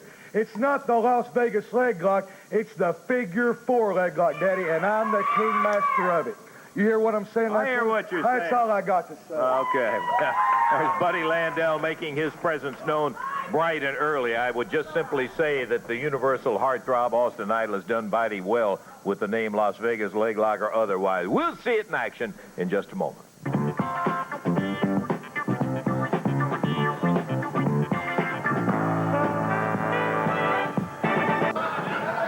Well, I hope that doesn't put a damper on the show right here at the top, Dave, with those black Undertakers. What? Well, I hope that doesn't put a damper on the show right here at the top, Dave, with those black Undertakers standing up in the ring right away. They're going to have more than a black dire outlook because you hear that music. They're coming in here. Tommy Rogers, Bobby Fulton, the Fantastic.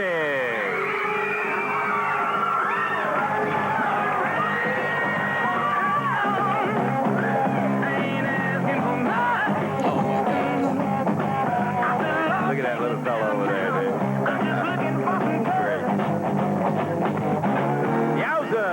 The folks loving to see the very exciting Southern Tag Team champion, Tommy Rogers and Bobby Fulton, the Fantastic. We are. Rich joined the Thorp panel. Oh yeah, any crossovers are always interesting. Dan's two favorite shows are coming together. Delighted to see Bobby back. He had a rather severe bout with the flu, and glad to see him back. Of course, so what else is new? Everybody else is It's been quite an outbreak this year. That's right. half of the states in the United States, I think, have been battling that very. I mean, it could be good for him. It seems like they've kind of mended fences with Glenn. Now they've got a potential collab partner in Healthy Family Force. Maybe they'll be able to turn some of this into some good content. Same thing. Bobby and Tommy head through the crowd here to shake hands and hug some of the young ladies. They'll be up in the ring and ready to go with the Undertakers and our. The Jetsons meet the Flintstones? Yes. Yep. Or what did we call them? Like Marvel versus Capcom crossovers? Opening tag match. Doggone good opener in case you missed it. Again, we will verify, having talked to Austin Idol, the heartthrob, said, yes, sir, he's going to be right here. We'll see him in action. They're ready to hit the ring. Okay, Dave. All right, this match is going to be a one-fall, 15-minute time limit match, introducing from parts unknown at a total of 508 pounds, the Undertakers, and going against them at a total weight of 449 pounds from the City of Angels, Los Angeles, California, Bobby Fulton and Tommy Rogers. Bobby Fulton has his entire forehead covered up with that gauze. The Fantastic. One fall, 15-minute time limit. Jerry Calhoun is the referee. Okay, and the Undertakers take time to throw a rose to the. So I'm not super familiar with Healthy Family Force, so I'm trying to ask this in like a non offensive way, but like, are they like a content-driven show, or are they more like what level of like asking for money is there? Like how much of a like focus on monetization is there with like within the content? Crowd as they're ready to go, and we'll be starting out here with who's it going to be? Bobby Fulton starts out as Tommy hops over that top rope. Bell time, and here we go. All right. Bobby Fulton going against one of the Undertakers. Both these guys coming in big. They'll both go over 250 pounds. Bobby over to the corner.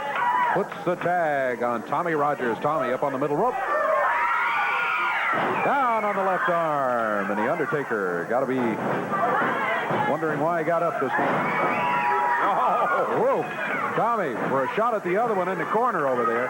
Tommy will do that from time to time just to make sure you're paying attention, I guess. Bobby Fulton back in after the... That stupid leapfrog into the armbar crotch thing is so weird. Undertaker back to the ropes, whipped across the ring. Good drop kick by Bobby Fulton. He was really able to get stretched out there and got the Undertaker with a good drop kick.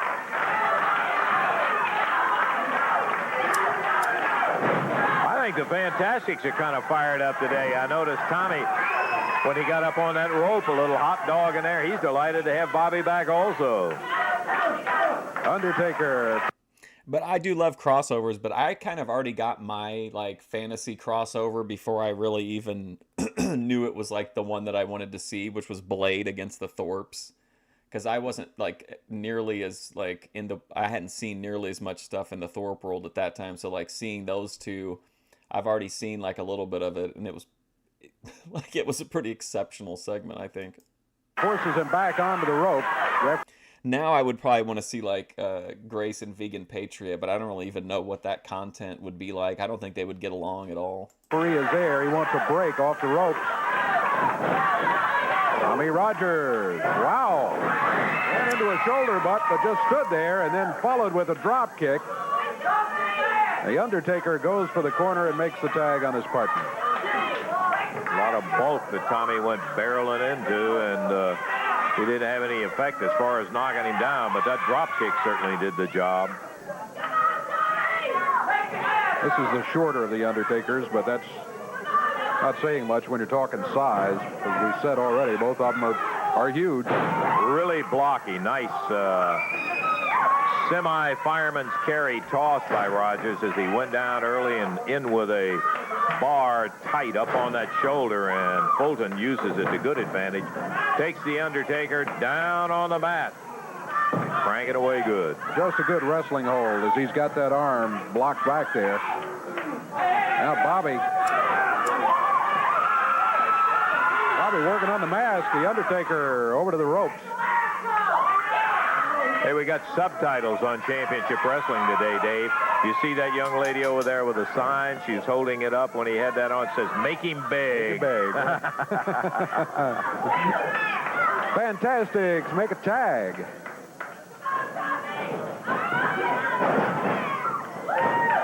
Little mare that puts the Undertaker down on the deck, and Rogers hanging on to the head.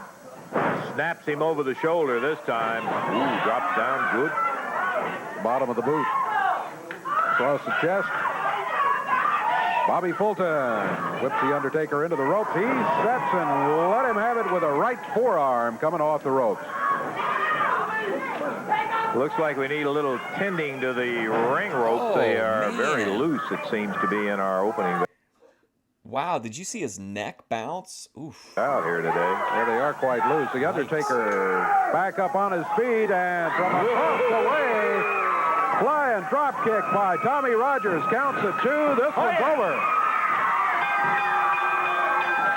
3 minutes, 23 seconds. What a drop kick Tommy Rogers hit him with as he sprung out of the corner. Nothing slowed down the Fantastics. Boy, they looked very, very strong as they went through the Undertakers with no real trouble at all, even though they were totally outweighed. We indeed had an excellent win from the Undertakers. They were the official winners in that one. Okay.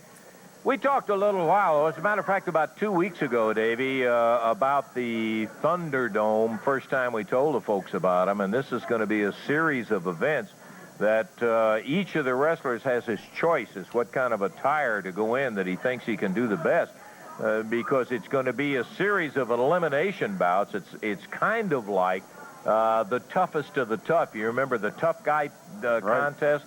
Well, this is going to be within the professional wrestling ranks here, and any guy goes in there with whatever.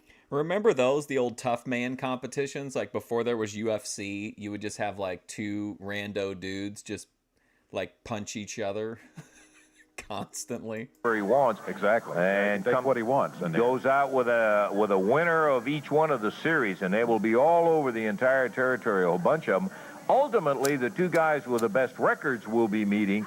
And they're going to be meeting for a big trophy filled with money. Yeah. Let's take a listen to what some of the fellas had to say about the Thunderdome Invitational that'll be coming off all around the territory. Okay, I want to say something about these Thunderdome matches because they come right down my alley, baby. You know, back from Texas, we used to have them all over the place in Texas. I've had a lot of success with my cowbell, and these type of matches here, you can wear anything you want to. This is like a regular Saturday night for Rick Casey. In the ring, you can bring anything you want to in the ring. And I dropped my hat in this book. I'm going to bring my cowbell because I've had quite a bit of success with that. What do you mean you've had quite a bit of success with your cowbell? What does that even mean? So it's like he getting into bar fights and being like, hold on a second, and going and getting a cowbell? What is he talking about? I'll tell you something, brother. When you get down to the Superdome and you got $10,000 on the line and you can bring anything in the ring and you can wear anything, you better believe, brother, this old dude's going to be there with something. The first is with the mostest take that 10 grand to the house. Well, I've been around. I won quite a bit in my career wrestling. And I guarantee you $10,000 is a lot of money. And the biggest thing on my mind right now is getting that big purse in this Thunderdome match. And you can believe one thing when I tell you, $10,000, boy, it can make a lot of things happen in that big, beautiful trophy. Take it from Thunderbolt Hamilton, brother. I'll be there with bells on for $10,000. You can believe all of them going to be ringing. Thank you very much. See you there. Challenge you to a WWE match on a trampoline. I'm going to enter this $10,000 Thunderdome tournament, and I'm going to be the same old Tojo. I'm going to carry my salt bag and also my shoe as a weapon.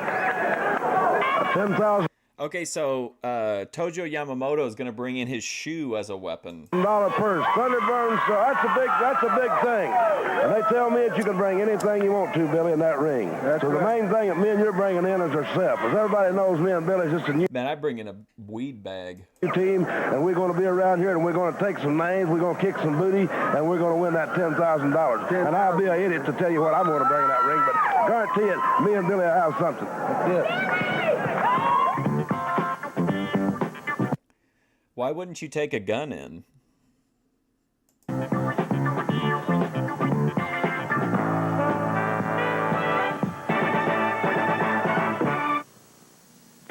Ooh, Wednesday night, Coliseum, Evansville, Indiana. Son of a gun, 7 big matches, and I mean a ton of it going to happen, including a Mid-America title match with Buddy Landell trying to get it back from Dirty Rhodes.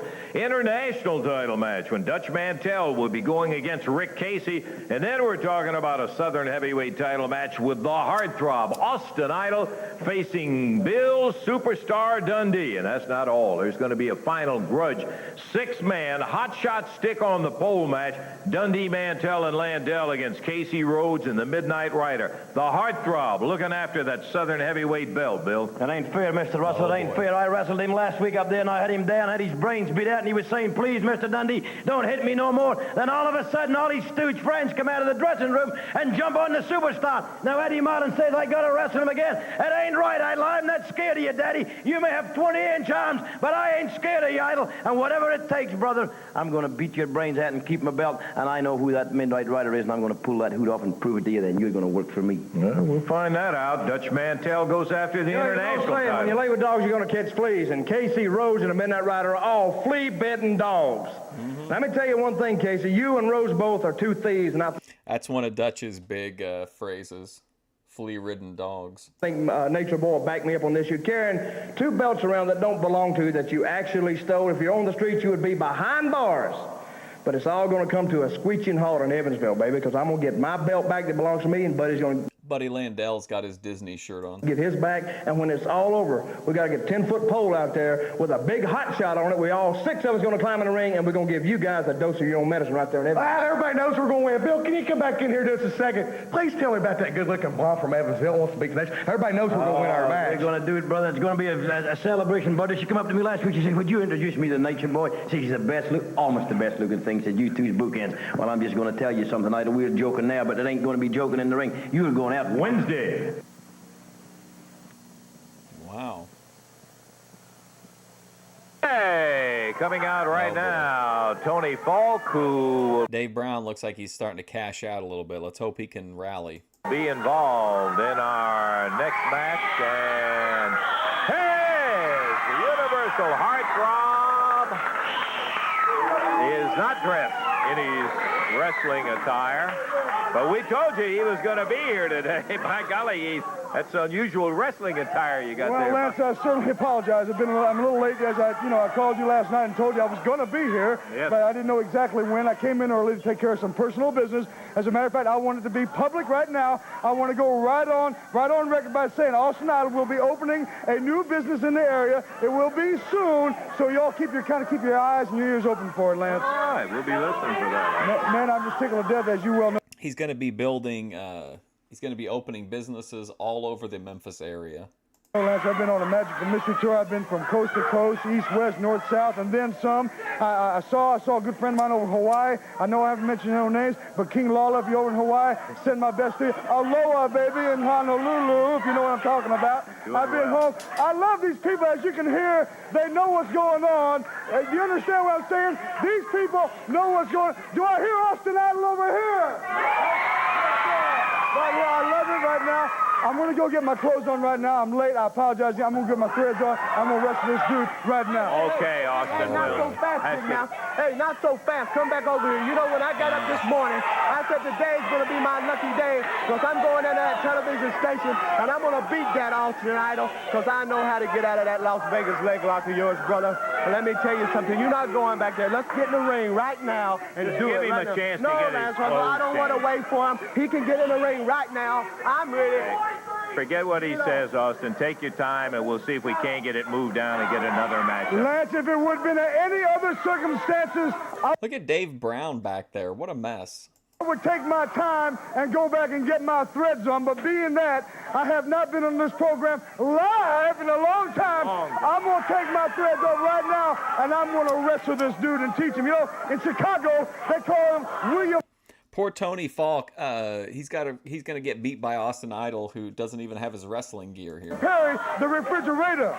But in this area, they're going to call Austin Idol the microwave. I'm going to heat him up, and then I'm going to melt him down to nothing. Well, okay, Austin. The microwave. He's going to heat him up and melt him down.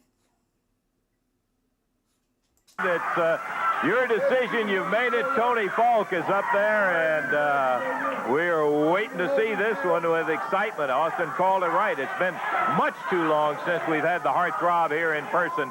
He's peeling down. Off go the shades, and now the jacket comes off, revealing that incredible torso of the heartthrob.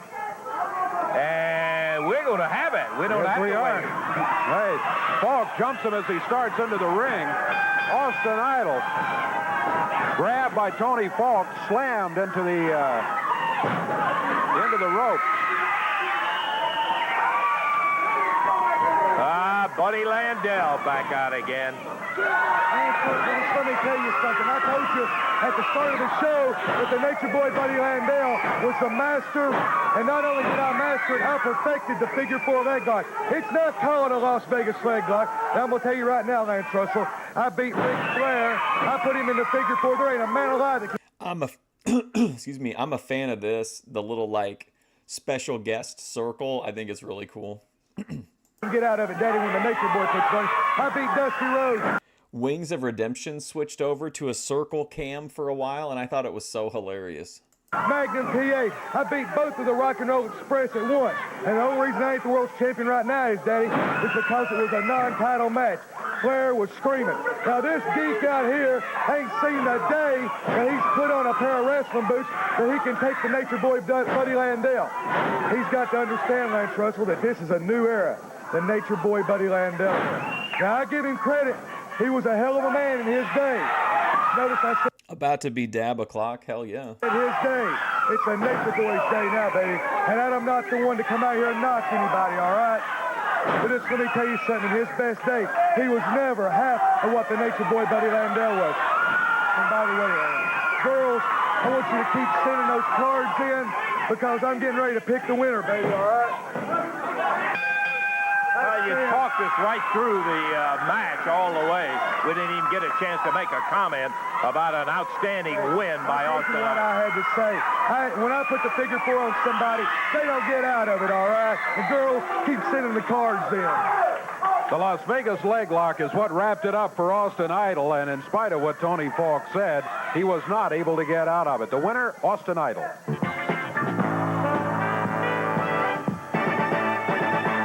The action being to Evansville's Wednesday night, and boy, there's a bunch of it. 7 big matches in just a moment. Monday, March the 10th, Litchfield, Kentucky at the Grayson County High School, sponsored by the Football Boosters. Tickets on sale at Horns Key Market. Thursday, March the 13th, Ramsey, Indiana at North Harrison High, sponsored by the Band Boosters, and tickets on sale there at the high school. All right, Wednesday night.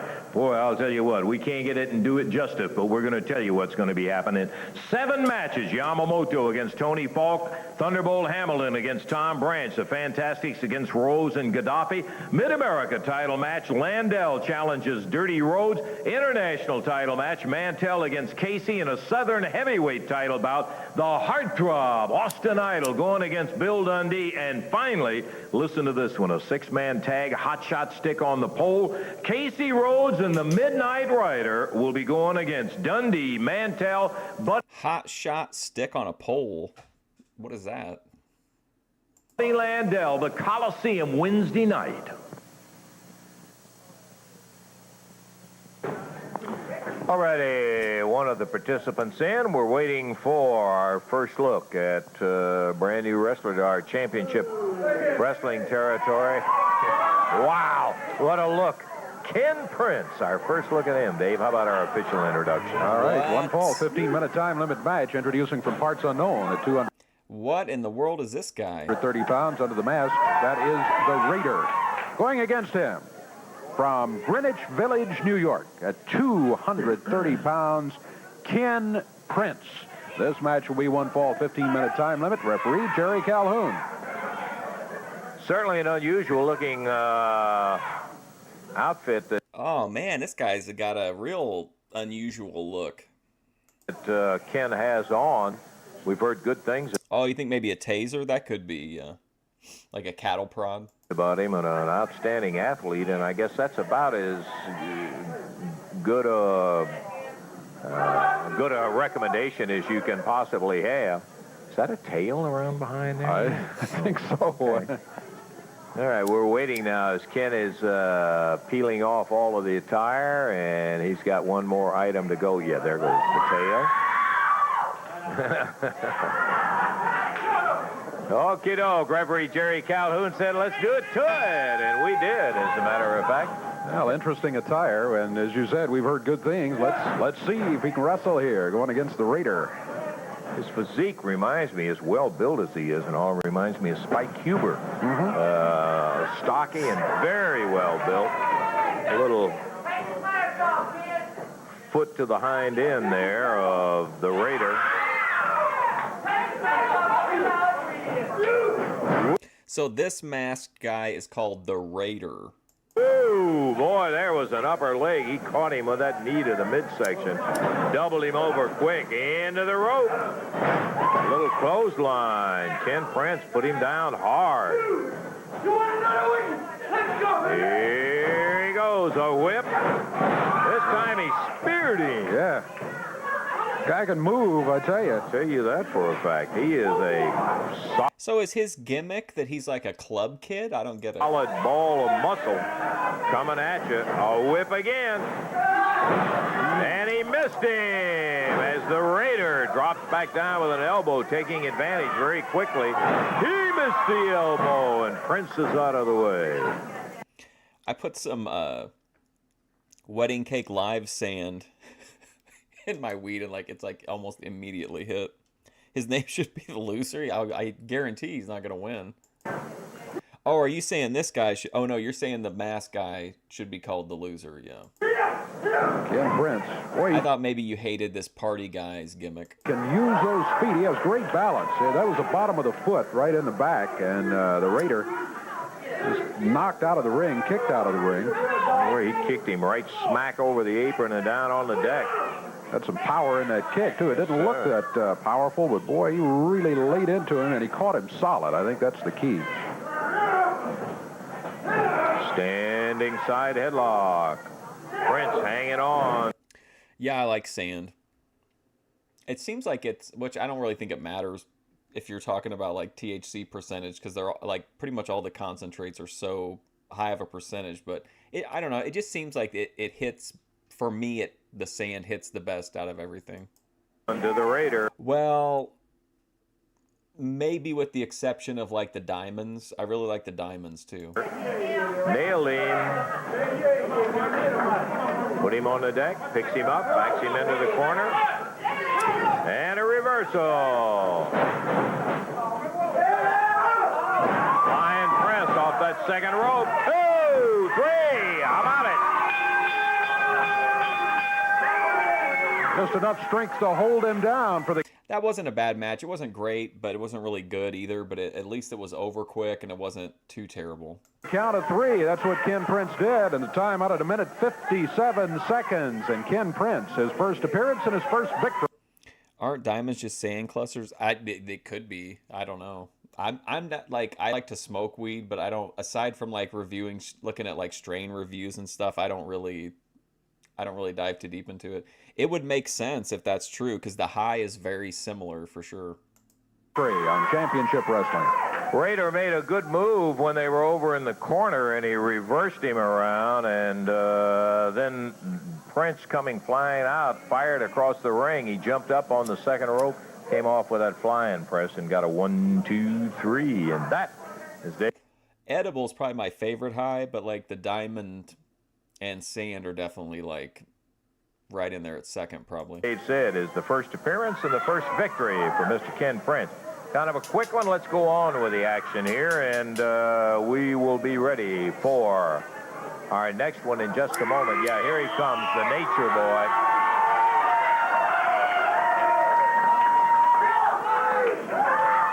There's another one of those signs. Dundee, Landell, and Mantel, the Three Stooges. Oh, all right. Oh, one of them up there right now. Here we go with the official introductions at one fall 15-minute time limit match coming up here. From Gallatin, Tennessee at 225 pounds, introducing Lionel Green, and going against him from Los Angeles, California, 224 pounds, the Nature Boy, Buddy Landel. One fall, 15-minute time limit, referee Jerry Calhoun. Walk-a-dog, ready for the bell, and we're off and running on another single match. We've got big tag action coming up. I like sand, too, because it's easy to use as like a topper for a bowl or something. It's just super convenient. Well, I hope you didn't miss the early part of the show. The heartthrob Austin Idol was here. We also had some interesting comments from a lot of the guys. Now I want to smoke a bowl. On the Thunderdome matches that will be coming along. Man, look at this Landell go, Dave. Boy, he is ready today, no doubt about it. Going against Lionel Green. As far as experience goes, the edge definitely heavily on the side of Buddy Landel. Green. Upper arm, good one by Landel, put Green down to the mat. That experience is not only in length of time, but also in caliber of opponents. Boy, Landel has been in there with, well, as he very well loves to tell everybody, he got a win over Ric Flair in a non-title match. He's been against the best. A chop. Boy, Landel uses that chop about as well as anybody except Tojo Yamamoto, I think. Green body slam right in the middle of the ring. Landel off the rope, wobbles down. Look out, he's going for it. The figure 4 leg lock. He's got it, and this one is over, I can almost assure you. Oh, It is yeah. indeed. Lionel Green may be relatively inexperienced, but he's not dumb, and he gave it up because with all of his conversation, and somebody made the comment that Landel will never lack for love because he loves himself so much. You got to say this son of a gun can flat use that figure 4 leg lock. Look at him. Son of a gun. He's pushing down, lifting up, and really hurting. He won't break it. The referee's in there trying to get it apart now. Trying to get them separated, and Landel's just hanging on. Going to punish Lionel Green a little bit. 8-inch bagel. I've seen that strain before, but I've never actually tried it. But I always thought it sounded interesting. I'm switching over to just Ghost Train Haze, and then I'm going to put that wedding cake sand on top of it. A big deal. He's trying to break the kid's leg in there and make him a big man. And here comes Austin Idol out, who knows something of the power of that Las Vegas leg lock. Idol is saying, come on, break the hold up. He spit right in Idol's face. Landel spit on Idol, and Idol with his belt off. He is slamming away with that belt on the Nature Boy, going after him. Idol pulls him back up in. Here comes Dundee, and Idol. Back in the 80s, you could not only, like, spank kids, you could just whip strangers with a belt, too. Knocks him down. Going after Landel as turns his attention, Idol does. Oh, Billy nailed Landel as Idol ducked. He's got that belt around Dundee's neck. Foot to the back on Austin Idol. Oh, that knee caught him right in the chin. Look at this. He's got the belt around his head while Landel, who's got the Las Vegas leg, or the figure 4 as he calls it. Oh my gosh. They're trying to get over the Las Vegas leg lock. Are you kidding me? On Austin Idol. He's got it. Tell him how bad he is now, Lance Russell. The Idol. We'll see how bad he is now. A victim of the figure 4 by Buddy Landel. Idol is in pain, you can tell. Referee trying to break it apart, but Landel taking pleasure in putting as much. Now, that ain't no Las Vegas leg lock. That's how it's done right, Russell. Dundee talking about the figure 4, and look at Idol. He's about to turn him over. All hell is broken loose. Yeah, what did Gorilla Monsoon used to say? Pandemonium has broken loose. Landel has said nobody gets out of it. He turned him over. Reverse the pressure. Look out for Dundee. Oh. Dundee slammed Idol right in the back with the edge of that back of the chair. Referee gets the chair out of there, but Landel and Dundee now both working on Austin Idol.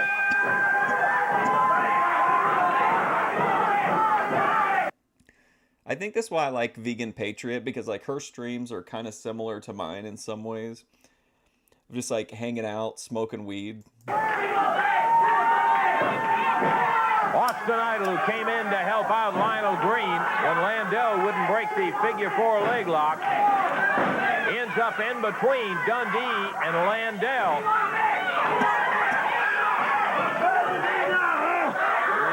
It took 2 of you to get him down. Here comes Thunderbolt Hamilton and Frank Morell out there. Rick Casey trying to help out, too. Did you notice how Dave Brown pointed out that who was actually helping? And then he was like, Rick Casey, you know, he's trying to help. And the Idol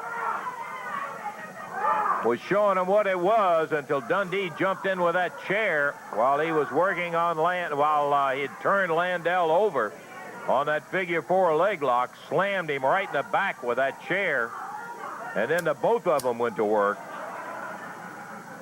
Well, they're really checking out that left knee and leg of Austin Idol. That's where most of the pressure was with that figure 4 that Landel had on it. Oh, boy, and it can be some pressure, too. Wait a minute. Don't you mean Las Vegas leg lock? Okay, I'll tell you what we're going to do. We're going to take time out here for a break, and we'll be back in just a moment with more action. So that's kind of interesting. This is like his return back, but he gets kind of beat down. So maybe like they wanted to reestablish him, but they're not quite ready to bring him back yet. I don't know. Be interesting because if he's gonna come back, if he's not injured here, even in kayfabe, like I don't really know why they would have him get beat up this fast.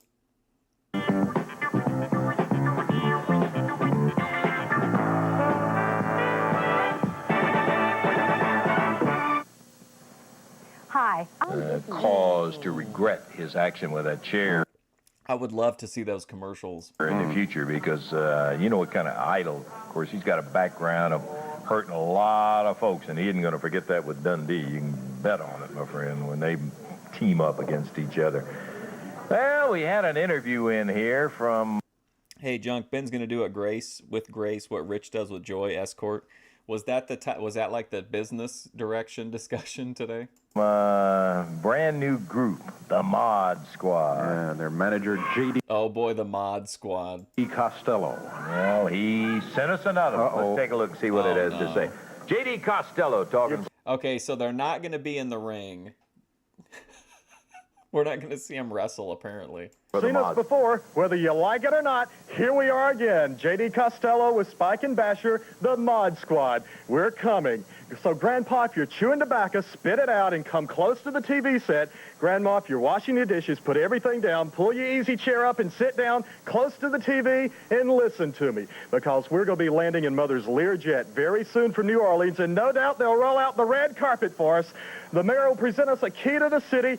We'll probably get the penthouse in the most luxurious hotel in the city. Above and beyond all of that, though, we have one purpose for being here. Well, the most important thing right now, I think, is we need to get OPC Don to go into the fish tank. That's the first step to getting all of this turned around, is we need to get OPC Don in the fish tank. If that can happen, I feel like I already know the chain of events that will follow. 100% grows up to be Lindsey Graham. This guy, I mean, I don't know. I feel like I should like him more than I do, like, or find him more entertaining, but he's just so, like, it's just not believable. I don't believe that he's a mean guy. I think he's a nice guy that likes to act. You know what I mean? Like, I know that Jim Cornette loves to be the asshole. Like, I think this guy just wants to have fun and play a character, but it's not reading at all for me. Rule professional wrestling. We've heard through the grapevine that a team called the Fantastics are on top here. Now, I don't know much about you. I know your names, Bobby Fulton and Tommy Rogers. I do have some advice for you boys. I know you plan on spending a lot of time up here probably spreading your popularity and dominance. Well, whatever your purpose is, get it done quickly. Very quickly. Win all the matches you can, get as much money as you can right now, and get out. Leave town, because the most... This is just he also has like a weird way of phrasing things. I mean, he should just say, like, look, you better make whatever money you're going to make now. You better sell whatever little posters you're going to sell right now, and you better say goodbye to all your little ring rats, Tommy and Bobby, because when the Mod Squad gets to Memphis, it's over. Like, but all this other stuff of, like, he's just going on and on about it in a completely non-threatening manner. Destructive force in professional wrestling is on the way to town. The Mod Squad. Young Norm McDonald. J.D. Costello's Masters of Disaster. You've never wrestled until you've entered the squared circle with my men. Mother said it was going to be hard, but I didn't know how easy it was going to be until I learned about the Fantastics. Now, Mother's got a gift for you. She's got a gift for you. She gave it to me and told me to present it to you on television, and I think I will. It makes a statement about your career, Fantastics. It's the... Like, are we supposed to believe that these people are tough, or that they're mean, or that they're cruel? When their idea of insulting their opponents is to hold up a picture of a rabbit's ass? Come on. The Mod Squad's on the way. The Fantastics' career is over with. We're going to put you out of professional wrestling forever. I don't know why it is. I have a feeling it may be a whole lot easier to say it the way J.D. did right then. I think you're right. It's going to be to do it. That's J.D. Costello and the Mod Squad. Coming out right now, we've got an excellent single match coming up. Pat Rose, who is one of those tough son of a guns that really nobody in the world has had an easy match with Rose. Ed, would you be intimidated by that flag if somebody, like, unfurled it? Like, would you be driven to rage? He's right. But the guy who's tough enough to go with it, Rick Casey. Dave, how about the official introduction? One fall 15-minute time limit match out of Pensacola, Florida, 229 pounds, introducing Pat Rose. And going against him from San Antonio, Texas, 226 pounds. He wears the Mid-America Championship, Rick Casey. One fall. Rick Casey, by the way, is trying to win me over so bad, right, that he's now started to wear the outfit of my favorite wrestler, Hulk Hogan, in an attempt to, like, just blatantly pander to me. 15-minute time limit match, international title, I beg your pardon, not the Mid-America. And this is going to be a non-title match. The international belt is not on the line here. D-Bell, and here we go. What an insult to Pat Rose. We know Pat Rose isn't going to win, but they don't even want people to think that Pat Rose is, like, worth a title shot. Rick Casey and Pat Rose. Rose came in as a tag. Yeah, the flag is just so bizarre. Like, it's from a magician's kit, right? That's clearly where the flag came from. I think that's what this dude is. Maybe he's like a magician. He does, like, you know, parties and stuff like that. Representative when we first saw him in here. Look at him go behind and take Casey down. Casey sits out, reverses it, and he comes around, waist locks Rose. Ooh, puts an arm over the rope. Saw that real quick grab by Rose. Excellent move, got to say that. We told you this guy can go. Oh, he can. He's made some noise.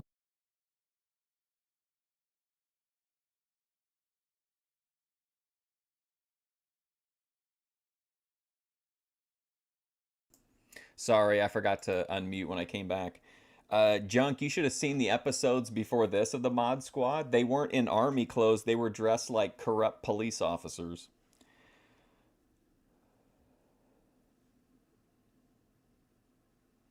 I'm usually, honestly, pretty light with the concentrates. I just use them, like, I'll use them as a topper for a one-hitter, or, like, to dust a bowl, or I don't typically, like, smoke, like, just a lot of just straight-up concentrates.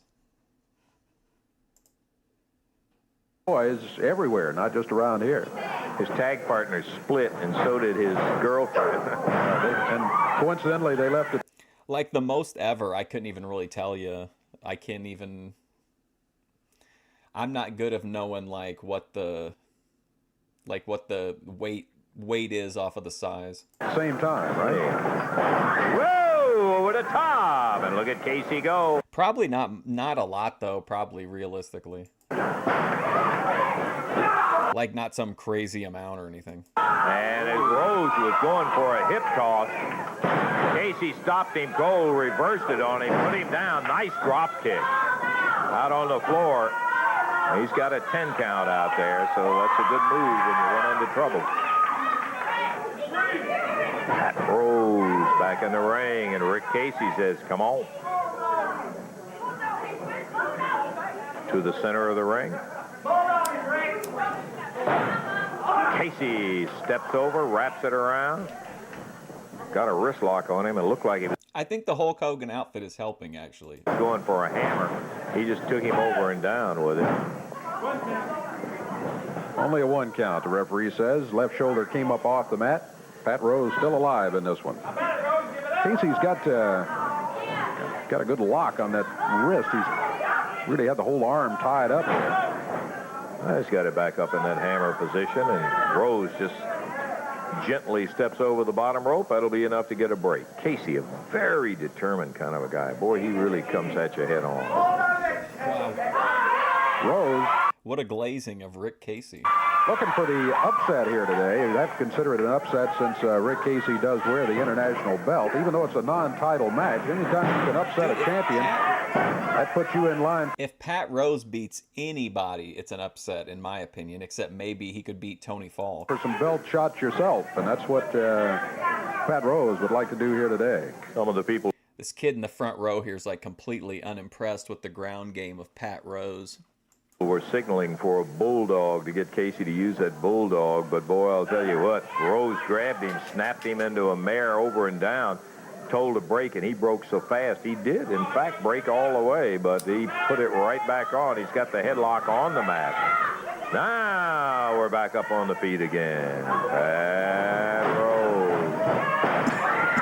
Casey over the top and zings him with a shot. Pat Rose rolled the shoulders down. He does it again with Rick Casey. Not able to hold him there. It's very difficult. All right, pulling tights. The ref. Hey, hold on a second. What's the referee doing there? Why is he interfering physically in the match? Just because it's annoying that it's happening? You can't cheat like that, bro. Referees. I think the match should be called right there. Pat Rose is the winner. The referee cannot physically interfere in a match like that. Stop that, because Rick Casey has tarnished the legacy of the yellow and red. Rose pulled his tights to hold him down there. Hey, Rick Casey really got off the mat there a moment ago. Oh, they're saying he can do that because he was pulling the tights. I don't think that's how that works. Pat Rose went by. He just leaped right over him. Rick finds himself in the head scissors right now. Pat Rose holding on. Casey has a headstand to get out of it and ends up with a hold. Back into it he goes, though. Good move by Pat Rose. Got to give him credit, as he puts Casey back in the head scissors.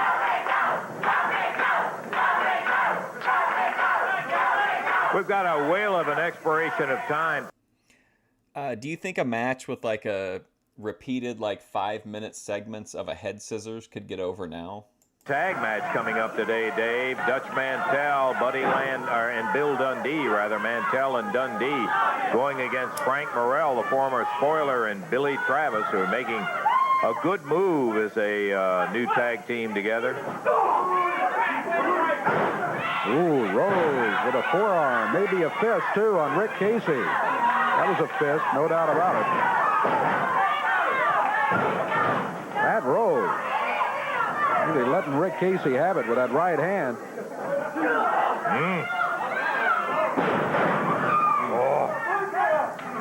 Why are they letting him get in so much offense on Rick Casey? This guy's the champion, and Pat Rose literally never wins. Why is he beating him up so badly?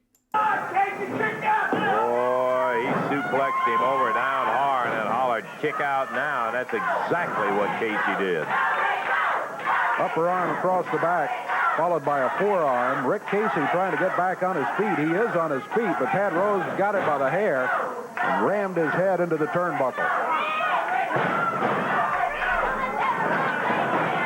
Rose very, very aggressive. And the referee telling him to break it up. He's got Casey underneath the rope. He's about to get himself disqualified in there as the referee, tired of messing with him, he grabbed the hair, slammed Casey's head. Right. This referee is completely biased. I mean, he should have his license revoked. Into the top turnbuckle, and Rick firing back, trading licks now.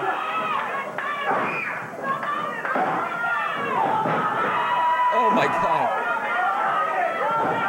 Do you see that baby face fire, like little tornado spin? I think Rose's aggressiveness really got Casey fired up. Oh, he missed badly with a drop kick. Boy, when you miss one of those, it can be devastating for winning a match, too. If your opponent takes advantage, that's what Pat Rose trying to do. Good balance by Rick Casey. He puts Rose down to the mat. Counts at 1, 2. He got it. He got him with 3, just at the count of 3. The Nick Patrick of championship wrestling. Yeah, pretty much. I think this match was terribly booked. It made Rick Casey look pretty terrible. He had his foot pop outside the ropes, but the referee counted 3, and the win is going to go to Rick Casey, as Pat Rose is now saying, hey, wait a minute, man, my foot was on the rope. It was a timing thing, very hard decision. The referee rules a 1, 2, 3, and the winner is Rick Casey. We'll take time out, be back in just a moment.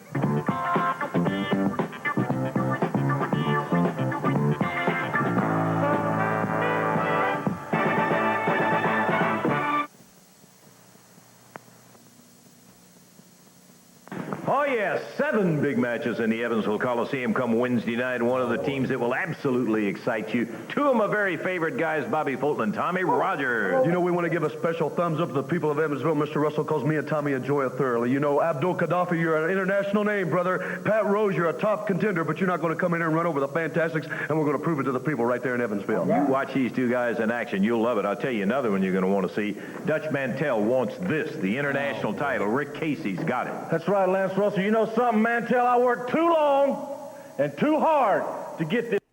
You know what, Manchel? He's been feuding with Dutch for like a month now, if not longer, and he can't even pronounce his last name correctly. Manchel. Yes, baby. In Evansville, Indiana, I'm going to keep it. That's the bottom line. And then we're talking about a 6-man tag, Lance Russell. Yeah, you like the bow ties? Yeah, that's coming up. Dirty Rose and myself and the Midnight Rider. A lot of things are going to happen. We got a cattle prodder on top of a 10-foot pole, and somebody's going to be electrified. Let me tell you something, brother. Anybody out there, any farmers there? Okay, so yeah, it's definitely like a stun gun or a cattle prod on a... That's what the hot shot is. Use one of them things. They know when you pop that big 11 or 12, 1,500-pound cow in the butt, Jack, he jumps 10 foot. Well, brother, just as soon as we get that thing off that pole, Rick, I'm going to pitch it to you, and I want some loyal fan be standing there with the Coke, and I'm going to drown them down, baby, and then we can start hitting with that arc, Daddy. Somebody said we're going to light up Evansville Wednesday night. Shocking, and you'll see that happening, as well as a Southern heavyweight title match when the Idol will be going against Dundee. You see, Lance, do I think he's saying it wrong on purpose, like to goad the guy? Well, the guy's fans. I mean, if he is, yeah, then I mean that's. I didn't think about. He seems so dumb to me. He doesn't seem like he would do that. But if that's what he's doing, that makes sense. I don't need a steel chair. I don't need nothing. Look at this outfit. Holy cow. But these right here, Dundee, you know something? If everybody in Evansville, if Bill Dundee has ever said anything that you didn't like, did he ever say anything about you, your family, or your city? If you don't like Bill Dundee, then don't miss Wednesday night, because it's going to be your opportunity to see Dundee get what he deserves. And he's going to get it at the hands of Austin Idol, because you see, I don't care if you're black, and if you are, say it loud, and I don't care if you're white, and you feel it all right. I don't care if you're yellow, I don't care if you're green, but Wednesday night you belong to me, Dundee. Wow. Okay, climbing in the ring right now, Billy Travis, Frank Morell, the former spoiler. Billy wants to be sure that we get out a... This guy's like the real-life Shrek. Happy hello to his mother in Kentucky. So we're glad to pass it on for this aggressive young... Okay, we just did, Billy. Okay. All right, match to the expiration of time here. Introducing at a total weight of 490 pounds. Out of Nashville, Tennessee, Frank Morell, the ex-spoiler. And from Lexington, Kentucky, Billy Travis. At a total weight of 443 pounds across the ring. From Oil Trough, Texas, Dutch Mantel. And from Australia, the superstar, Bill Dundee. Match to the expiration of time. Referee Jerry Calhoun.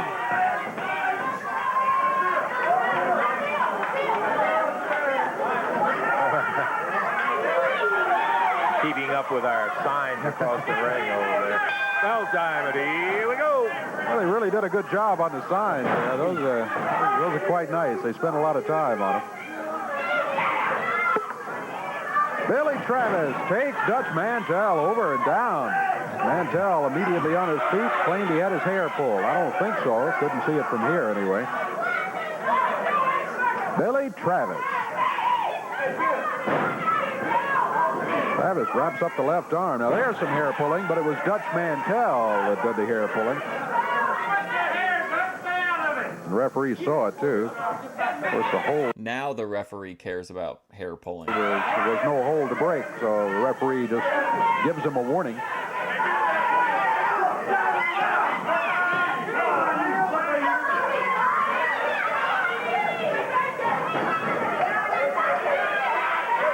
Back in the corner, Billy Travis fires Bill Dundee across the way. Flips him over the back, coming out of the corner. The superstar down on one knee. Now back on his feet. In after Travis.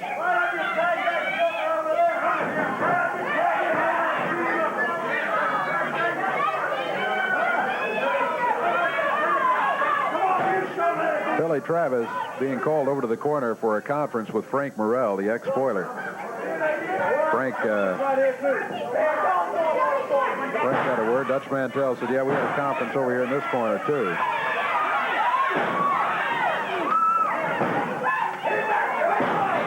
Travis hanging on to that arm. He makes the tag, and here comes Frank Morell. Big Frank weighs in at 260. He puts the boot on the upper arm, and Dundee still on the mat. Now Frank bars the... I wonder how old this guy is at this point. The guy that used to be the spoiler. Left arm. Dundee on his feet. Right fist double.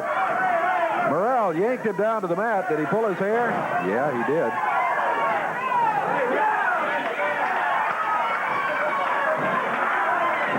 There's a little bit more hair pulling, but Morell keeps Dundee down on the mat, makes the tag, leaves him there for Billy Travis. Travis off the rope. Drops down on the arm. 2 minutes, 15 seconds gone. First fall of action and an expiration of time match. Tag team match we've been waiting for all day today. Down to the mat, Bill Dundee. Dundee telling the referee to watch the hair. Dundee puts Travis into the ropes, backs up and dumped him over the top rope.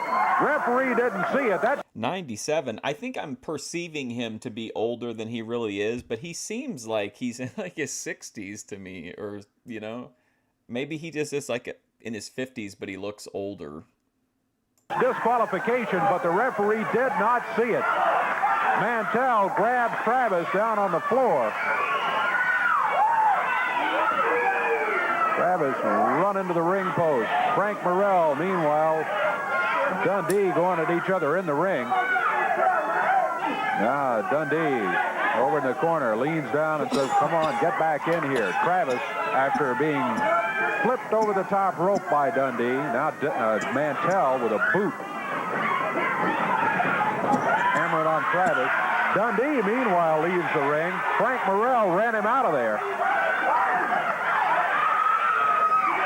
Dundee goes for the tights, and right in front of my face here, he's wrapping a chain around his fist. Not even trying to hide it. He's got a chain wrapped around his fist, and he smacks Billy Travis in the side of the head. Throws the chain out to Mantel in the corner. Travis really in trouble here. Coming up on the 4-minute mark. Now that's kind of interesting. Why have the big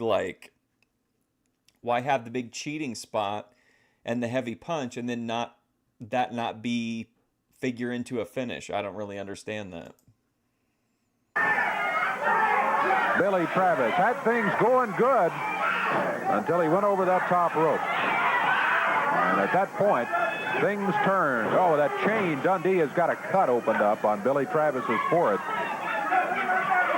Frank. Okay, there we go. I was impatient. The point's to get him to bleed. I get it. Morell, his partner, trying to get in there to help him out, but he's run back to the corner by the referee.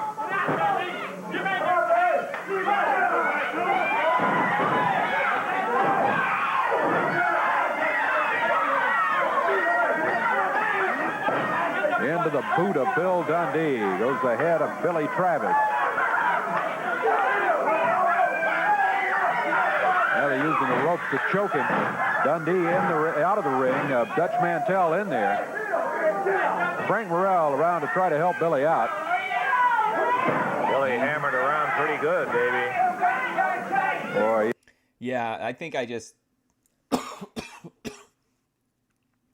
I forget that there's like an incentive here for them to kind of make an example out of him because he's like an up-and-coming talent.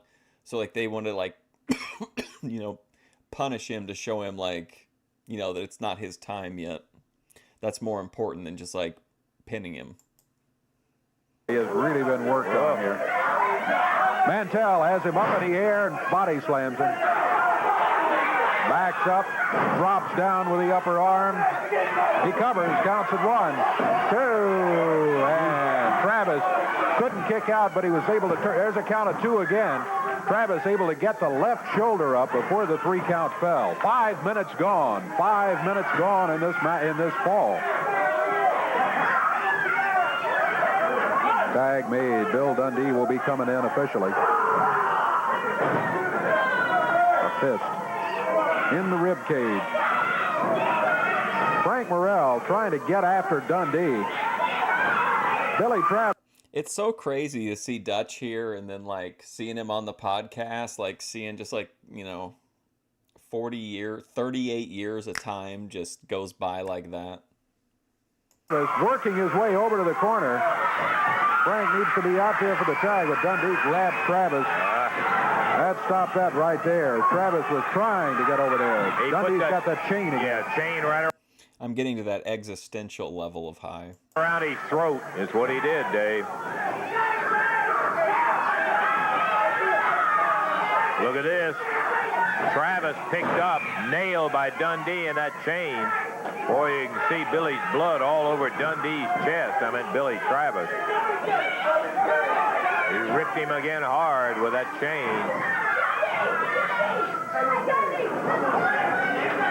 Mantel pounding on the top of his head. It's already cut open by that chain. The Dutchman takes him over. Dundee waiting with a chain, and he just ran it into his throat.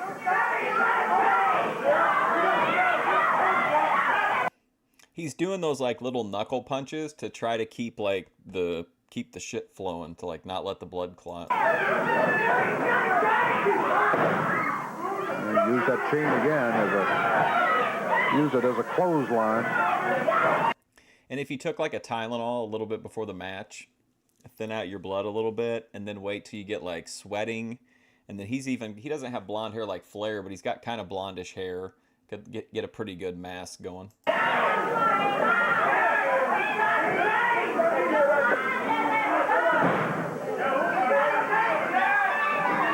Mantel going to drop down with a knee, and he missed. Travis to the corner, gets the tag, and here comes Frank Morell. First time he's been in the match officially so far. He goes after both of them. First Dundee, now Mantel. Back to Dundee. Frank Morell, boy, he's been upset. Big, strong veteran, boy, I'll tell you. This guy is some kind of tough. Bill Higgerson can tell you about him. Look out, Dundee. With some powder, threw it right in the face of Frank Morell. The referee was looking directly at what was going on. Okay, good. I was going to say, if they let this keep going, like he was literally just staring at him while he did it.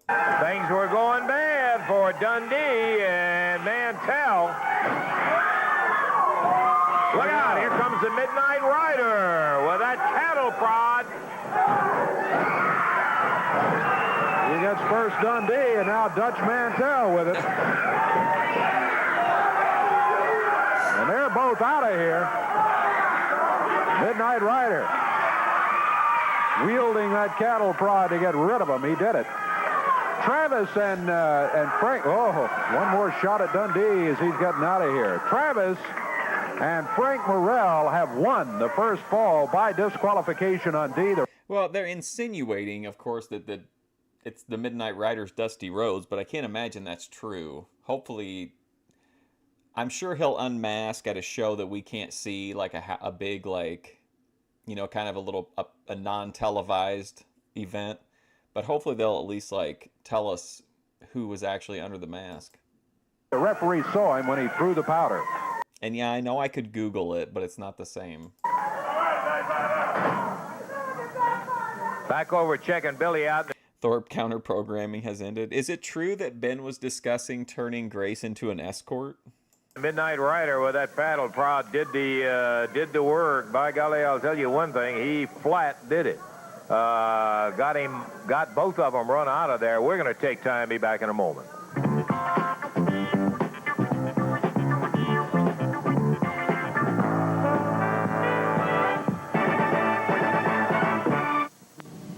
And there we had it, a disqualification in our final match, Dave. All right, let's hope Dave Brown can keep his shit together to give us a recap here. That wraps it up. That means Frank Morell and Billy Travis get the win over Dutch Mantel and Bill Dundee. You know, really, Dundee should have been disqualified earlier when he threw Travis over the top rope. The referee didn't see it, but he saw the powder, and that was it. Morell and Travis get the victory. Also, the universal heartthrob, Austin Idol. Yeah, Cabana Man Dan came in and said that, like, he was he was basically birding off because the Healthy Family Force guy was in talking to Ben. What if they do a swap? Idol got a win here today, too. Good to have him back. By golly, I'll tell you, it's been too long. He was, in fact, in action. And son of a gun, that's exactly what we expect every single week. Action and championship wrestling. We got to get out of here, but we'll be back next week. And until we see you, for Dave Brown, this is Lance Russell.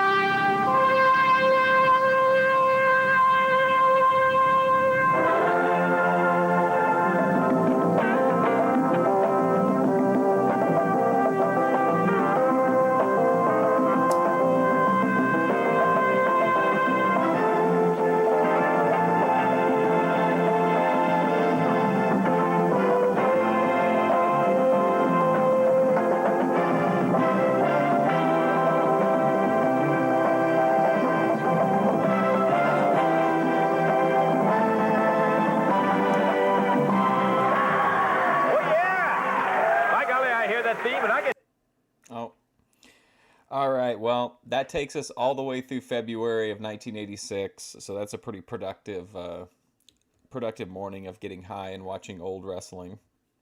Sounds like the Thorp show, interesting, with the Healthy Family Force guy. That's probably what I'm going to go do. Either that or I'll probably check in for like a few seconds on the fish tank.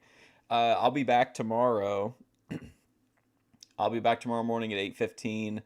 For Fish Tank, definitely. I think I can at least do 2 episodes. I'm hoping to do 3 so that we get caught up again, and then we can do something weird on Monday, I guess. What a day, though, of championship wrestling. Dave Brown kept it together halfway through an episode. Well, thanks for hanging out. I appreciate it. I'll be back tomorrow, like I said. And I think we'll probably have 2 wrestling days next week, but one of them won't be like matches, but I want to watch the Randy Savage interview I was talking about earlier. It's like a really interesting, weird interview. Anyway, thanks for hanging out. I appreciate it. Hopefully I'll see you soon.